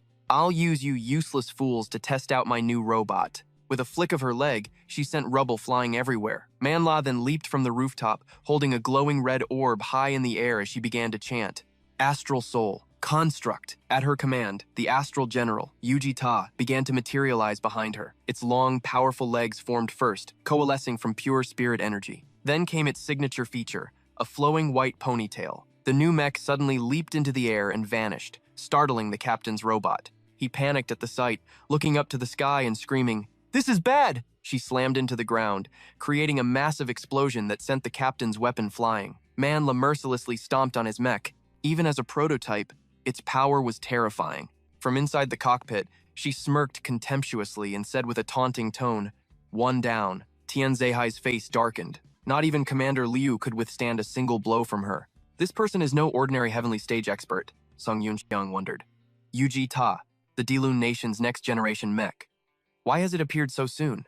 The swirling dust and smoke made the atmosphere even more tense. Manhwa turned her head, her face a mask of pure killing intent, clearly unsatisfied with how things were going. She drew a wicked-looking weapon from the robot's hip. A single glance was enough to know how deadly it was. Then, Manhwa aggressively charged forward, her eyes blazing with a bloodthirsty red light. Seeing her ferocious aura, Van Tuong panicked. He immediately cried out, Elder 2, but Tu Hakmin calmly revealed a blue card, chanting something under his breath. Manhwa, swords already drawn, prepared to strike down with immense force. From inside her mech, she controlled its every move. Die! She roared. But this time, her attack was intercepted by the robot piloted by Tu Hakmin. The lightning arcing between them was so powerful, it sent other mechs flying. Luckily, Thien Troc Hai's team was inside a defensive shield, sparing them from the blast. He shielded his face, thinking to himself, This demoness, empowered by her mech, can go toe-to-toe with a half-saint. She might even be a cut above Elder 2. Suddenly, a crack appeared on the shield, spreading like a spiderweb. He instantly knew something was terribly wrong, his face filled with shock. With the situation on a knife's edge, Thien Troc Hai gave the order, Save Commander Liu first. Though the Wei Yuan mech was covered in scratches, it followed his command and held its ground. A storm of black smoke and crackling lightning combined their power, shattering the shield. The scene unfolding before him threw Thien Troc Hai into a deeper panic. He was completely lost. In this desperate moment, Song Yunxiang appeared. I'll leave this to you, he said. A battle of this level, I'd only get in the way. I'll lead them to a safe place where we can continue to observe. Tu Hakmin, focused on blocking the enemy's assault, replied coldly, Less talk. Van Tuong wasted no more words, immediately leading the other two away. Manhwa's lips curled into a contemptuous sneer. This antique from hundreds of years ago dares to stand in my way? He didn't rise to her provocations, letting out only a cold snort. Then, Tu Hakmin silently stomped his foot, gathering power for a counterattack. He swung his arm forward, but unfortunately, Manhwa evaded the blow. She retreated to create distance between them. In the next instant, she hurled 2 daggers straight at him. They whizzed past Tu Hak Min's head, making him flinch for a moment. Tu Hak Min was furious at her last move. He shouted a warning, "Watch yourself!" But she was already airborne, unleashing attacks on the nearby skyscrapers. Then, Manhwa abruptly circled around behind him, too fast for Tu Hak Min to react. She delivered a devastating blow that sent him flying dozens of meters. After that single strike, his robot's body was heavily damaged. Seizing the opportunity, she hurled another dagger toward Tu Hak Min. He reacted instantly, blocking the attack with his sword. The deflected dagger flew into a building, piercing straight through its thick walls. At that moment, Tu Hak Min felt something was off. "Where did you go?" Before he could even process it, a dark shadow shot towards him from behind. She had already teleported, her blade now pressed against his throat. He spun around to attack, but Manhwa was just as quick. Done holding back, she swung her own blade in response, aiming straight for his head. Tu Hak Min dropped to one knee, using the ground to launch himself forward. He leaped into the air, swinging his sword in a chilling arc toward his foe. But Manhwa pulled the same trick again, instantly appearing behind him. With a sidelong glance, she raised her leg, ready to deliver a powerful kick. She spun once, then drove her foot into his mech, sending it flying. Tu Hak Min's body skidded across the ground before crashing hard into a massive boulder. Watching from a distance, Thien Trachai couldn't believe his eyes. Elder 2 is being completely overpowered by that demoness. Song Yunxiang explained, Elder 2's cultivation is higher than hers, but he's losing due to the performance gap of their Spirit General mechs. However, Elder 2 still has an ace up his sleeve. The 2 daggers embedded in the building suddenly began to glow, as if controlled by an unseen force. A strange pink light radiated from them, signaling something incredible was about to happen. Manhwa's face was a mask of murderous intent as she charged forward, daggers in hand. The ground around her was shrouded in a black, ominous mist. She rushed toward the standing Tu Hak Min, screaming, "Die!" He said nothing, channeling his power into his sword, creating a dense field of lightning. Sensing the tide had turned, Manhwa grew tense, looking for a way to retreat. Song Yunxiang realized what was coming and shouted with excitement, "Look! Elder 2's about to make his big move!" From his cockpit, Tu Hak Min thought, "There's no way you can dodge this one, is there?" He released his mana into the heavens, roaring, "Demoness, prepare to taste my blade." But somehow, Manhwa managed to evade Tu Hak Min's attack once more. She sneered, "The power of that move is terrifying. I'll give you that, but it means nothing if it can't land a hit." Seeing the attack miss, the spectators began to panic. Shangguan Yin-Yin's face turned deathly pale. A half-saint. How could he miss? Thien Trachai couldn't hide his anxiety either. Elder 2 is a half-saint. He wouldn't make such a low-level mistake, would he? Only Song Yunxiang was smiling. "Don't worry. There's more to Elder 2's technique than meets the eye." Tu Hak Min was still channeling his technique. "This is a move I prepared specifically for a Saint-grade Spirit General." The magic was so intense that his own sword shattered, unable to withstand the pressure. Tu Hak Min's magic shot straight into the sky, piercing through the layer of black smoke. After breaking through the mist, it dissolved into countless tiny sparks of light, as if nothing had happened. They gathered into a brilliant cluster, then began raining down upon the earth like a meteor shower. Manhwa leaped into the air to evade them, but quickly realized something was strange. "I can't escape. They're tracking me." She looked up at the sky as Tu Hak Min's magic converged on her position. She had no choice but to brace for the impact of his attack. His spell enveloped Manhwa's entire mech. She tried to fight back, raising her hands in defiance, but was completely consumed by the blinding light. Tu Hak Min chanted the spell's name, "Commander's Divine Fire." His mana was so immense that even the surrounding buildings were affected. As his magic faded, it left nothing but desolate ruins in its wake. The surrounding Imperial Guard mechs were stunned by the spectacle. Thick dust and smoke filled the air, and the collapsed buildings only added to the chaotic scene. The body of the Yi Ji Shi Spirit General was now a mangled wreck after taking that direct hit. A mech captain was in disbelief. "What? That vicious woman? She's still not dead?" Thien Trachai stammered. "That world-destroying strike from Elder 2. She actually survived it." Song Yunxiang gritted his teeth. "The Yi Ji Shi is a next-generation mech from the Weilan Nation. Its mobility far surpasses the Wei Yuan and the Yufu Luo, and its armor is even tougher." Manhwa just laughed. "Not bad for a half-saint using such a piece of junk. You actually managed to unleash an attack of that magnitude." She reached out and pressed a hidden switch, revealing a control panel. A complex system lit up in front of Manhwa. "I really didn't want to have to use this." She smirked and gave the command to activate. A magical talisman appeared before her. One of Manhwa's eyes flashed with excitement as she yelled, "Heavenly demon form, release!"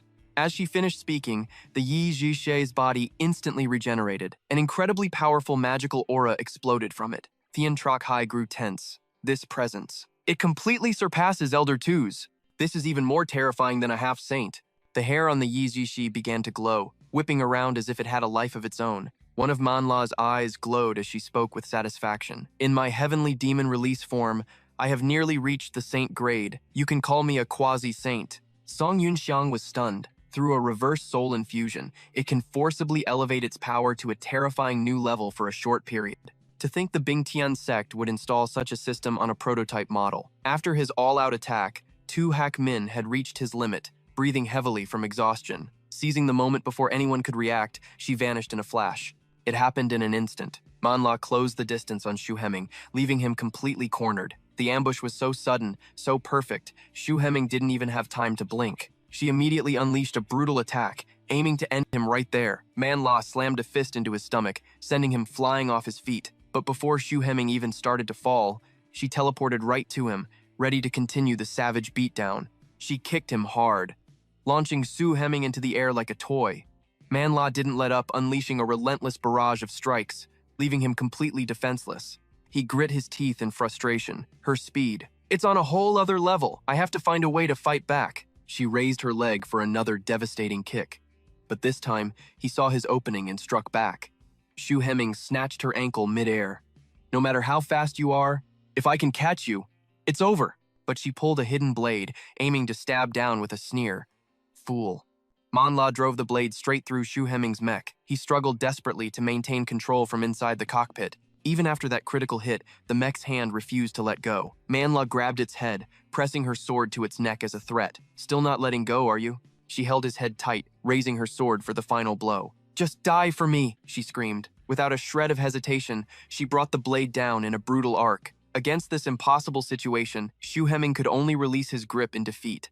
Once the mech was beheaded, its body dissolved into the air. She mockingly tossed the head into the sky before unleashing her magic to attack it, clearly intent on total annihilation. Xu Heming's body glowed brightly as it plummeted toward the ground. He crashed with immense force, shattering the earth around him. Manhwa calmly walked across the chaotic battlefield, picking up the robot's head. She held it high with an arrogant smirk, cursing it. Garbage. With a twisted smile, she casually crushed the mech's head. Manhwa reveled in her own power. This feeling of absolute strength. It's truly intoxicating. She let out a wild, arrogant laugh. At my current level, killing a half-saint is easier than killing a chicken. Even if I faced a true saint, I could definitely put up a fight. Dust and scorching heat filled the air, making it hard to breathe. Lying in the shattered earth, Xu Heming coughed up a large mouthful of blood. With a trembling hand, he desperately reached for his pocket. He shakily pulled out a pillbox he had prepared. The pill inside shimmered with a strange light. A 6-star Transcendent pill. A legendary elixir that could temporarily boost a sub-celestial fighter by an entire major realm. One of the final trump cards he had prepared for himself. A memory of Song Yunxiang's smile surfaced. For an old master at the half-saint stage, the pill's effect will surely be diminished, but it should still be enough to boost you by a minor realm for a short time. He had given the Transcendent pill to the old master just in case, partly to see if it could help a half-saint like him finally break through his bottleneck. Xu Heming opened his palm, his thoughts heavy. There's no doubt this is a Transcendent pill. 20 years ago, I only read about a legendary 6-star elixir like this in ancient texts. He watched the glowing pill, filled with awe. To think that kid would give me such a treasure. Xu Heming took a deep breath and swallowed it. This time, I owe that kid a huge debt. He closed his eyes, focusing on the precious medicine's effects. As soon as it entered his body, the pill's power erupted. He was suddenly adrift in another dimension. Is this my inner self? My spiritual world? Xu Heming looked down at his own reflection. This inverted shadow. Is that me? He warned himself that something was wrong. Something felt strange. Xu Heming was stunned. This was the deepest obsession in his soul, the path to becoming a saint. It was 30 years ago, beneath the 100 high walls of Quanthan City in the Yi Shui Nation, that I suffered a crushing defeat. His mech slammed into the ground, shattering the earth around him. The mech slowly faded away, a symbol of his inability to keep fighting. He slammed his fist into the ground, a picture of absolute defiance. Back then, Xu Heming's appearance was completely different. He grit his teeth, his expression bitter. Damn it. Just as he spoke, 2 figures descended from the sky, calling out his name. Heming! Gu Ying and Zhu Kun rushed to his side, asking if he was all right. Xu Heming was shocked to see them and quickly asked why they were here. They explained, "When we, the three swords of Nanju, became sworn brothers, we vowed that though we were not born on the same day, we would die on the same day." He let out a helpless sigh, but he was deeply moved by their words and didn't forget to thank them. The three of them turned their gazes toward General Wenzhong hovering above. He was holding a large cage, with Huang Suni trapped inside. Gu Ying held a talisman and glared at him. "Second brother, let's go." Wasting no time, the two of them immediately cast their magic. Star Soul Formation. Seeing this, Xu Heming warned them, "Stop! General Wenzhong's spirit form is not an enemy you can face." The general just flicked his wrist, and a stream of purple magic shot towards them. The spell altered gravity itself, slamming both Gu Ying and Zhu Kun into the ground. All three of them were pinned flat against the earth by the magic, with no strength to resist. Gu Ying's eyes went wide, blood vessels bursting from the strain. General Wenzhong's spirit form was one of the four great saints of the Yi Shui nation. Is this the terrifying power of a saint? The gap between the celestial and saint realms is this massive? Xu Heming grit his teeth, trying to fight back. "How I hate that despicable woman." An image of Huang Diaoyin suddenly appeared from the glowing mech. She stood proudly in the sky, looking down at them. "Do you understand now, Xu Heming?" Diaoyin asked arrogantly. "Even if you are a prodigy who reached the celestial realm at 30, beneath a saint, all are ants. In my eyes, I could kill a mortal like you 10,000 times with a flick of my finger." Huang Suni begged in anguish, "Please don't kill them. I'll go back to Quanthan with you. I won't run away again. Just please spare my brothers." Xu Heming could do nothing but helplessly call out her name. Huang Suni fell to her knees, crying as she called his name, and he shouted back to her in despair. Huang Diaoyin explained, Huang Suni, you are one of our royal family. You also possess a rare Xiantian host body that appears once a century. You are destined to enter the Saint Realm and become a great pillar of the Yi Shui nation. Furthermore, the lifespan of a Xiantian host is incredibly long. These mortal ants on the ground will turn to dust, while you will likely still look forever young. Huang Suni refused to listen, continuing to sob and plead, "I'm begging you, please don't kill him." A murderous glint filled the woman's eye. "Xu Heming, you dared to lure a daughter of our royal family away. That crime is punishable by death. But since Huang Suni is begging for you, if I kill you here, it might leave her with an inner demon. But these other two ants are a different story. So how about a deal? If you crawl back to your Tiandu nation and swear to never step foot in our Yi Shui nation again, this saint will spare your lives." Xu Heming pulled a dagger that was tucked into the back of his pants. Seeing this, she frantically tried to stop him. Gu Ying just looked on, completely confused. He grabbed a lock of his own hair and held the dagger to it, his mind made up. Then, before anyone could react, Xu Heming decisively cut his hair clean off. He held up the lock of hair and declared loudly, "I, Xu Heming, swear here and now, I will find the path for mortals to reach the Saint Realm, and until I do, I will not take a single step into Yi Shui. The day I become a saint is the day I will enter Yi Shui to ask for her hand and teach you a lesson. Huang Suni, a day will come when I will shatter this 100-jiang wall." His powerful voice echoed everywhere that day. As his hair blew in the wind, he promised, "I will lead you out of this royal cage." She was deeply moved by his solemn vow and smiled happily as she gave him her answer, "I'll wait for you." Back in the present, his eyes snapped open, glowing with a bizarre golden light. Suddenly, a massive explosion erupted, sending dirt and debris flying everywhere and forcing Yi Jiaxie to cover his eyes. An immense magical power radiated from Xu Heming's body. It was as if he had become a completely different person. Manhwa couldn't believe what she was seeing. "What's happening? This crushing pressure?" She grit her teeth. "This is the aura of a saint. What in the world did that old geezer just eat?" The robot captain struggled to stay on his feet. "This insane pressure. Don't tell me old man Shu broke through to the saint level?" Shang Guanyin shielded her face. This overwhelming aura that transcended life itself had to be the power of a saint. Her mind raced. Could it be that pill Song's kid gave him? Song Yunxiang watched from afar. The power wouldn't last, he knew, but the transcendent pill proved that reaching saint level wasn't impossible for them. The old beliefs of the Eastern continent could finally be shattered. The rank of saint was no longer an uncrossable line for spirit masters. But the few short minutes the pill provided weren't enough for Old Man Shu to truly grasp the threshold of the saint level. I'll have to find a chance to teach him a true transcendent technique later. Meanwhile, Xu Heming roared with laughter. "So, this is the power of a saint?" In that moment, he finally understood why that woman said everyone below the saint level was nothing but an ant. His eyes locked onto a piece of plastic on the ground, and an invisible pressure field instantly surrounded it. Xu Heming raised his hand, channeling his magic to summon the shard.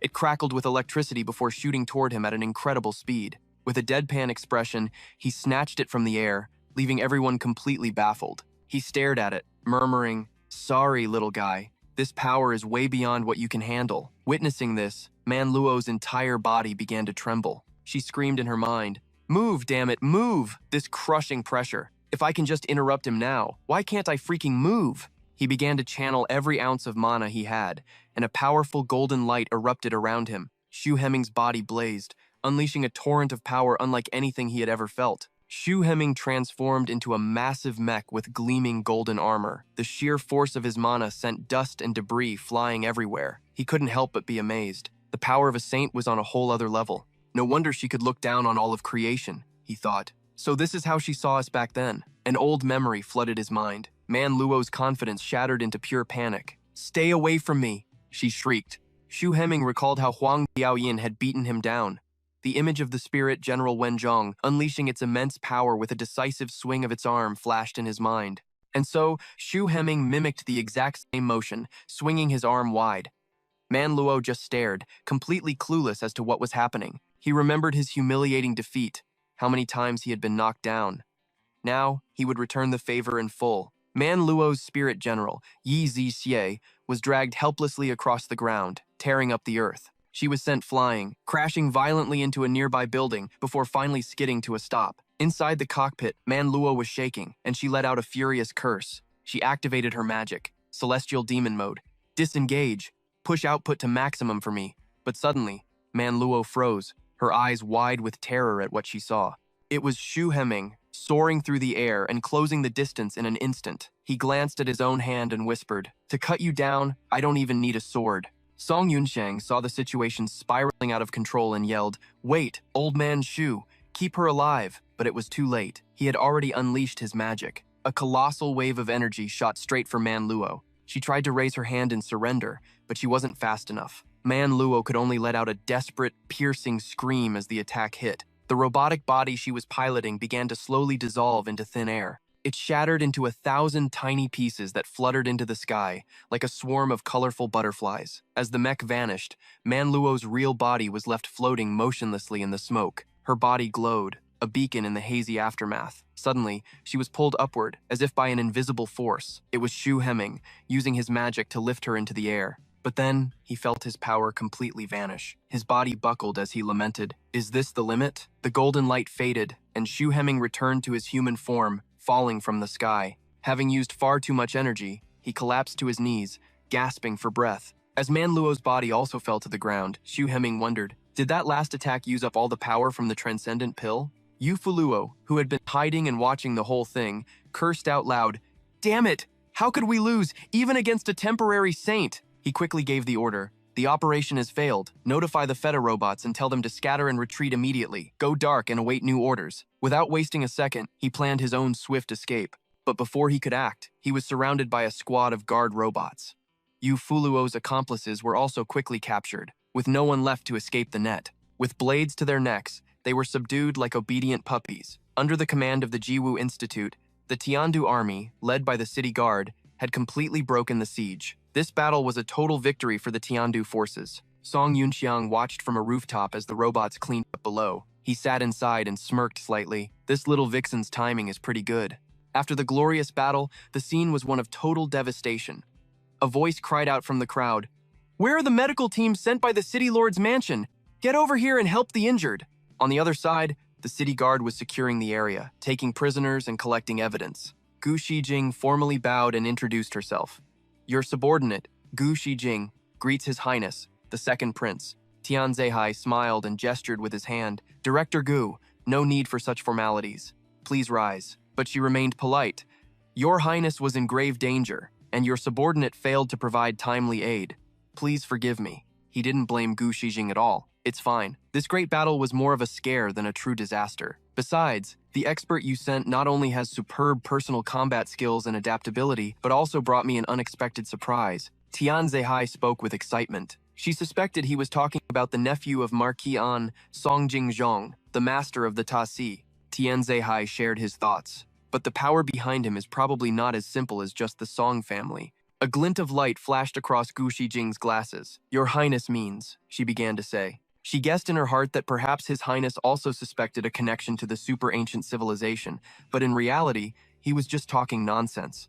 Spouting nonsense. This guy's gotta be a grandmaster of alchemy, or maybe formations, Gu Shijing thought, her mind frozen. Alright, I definitely gave His Highness way too much credit. Song Yunxiang snatched the piece of red plastic from the ground. When he was sure no one was looking, he slyly slipped it into his pocket while everyone was distracted. Song Yunxiang rushed over to help Xu Heming up, asking if he was okay. Facing his concern, Xu Heming just brushed himself off and reassured him, "I'm fine, still kicking," he explained. "The side effects of the Super Realm pill fade within an hour. A little rest is all I need," he sighed. "That pill is so precious. If I'd used it at my peak, I might have finally felt the key to breaking through my bottleneck." Song Yunxiang grinned wickedly. "Or, what if I gave you another one later? You could find a quiet place for seclusion and really absorb it." Hearing this, Xu Heming broke out in a cold sweat and yelled, "What did you just say?"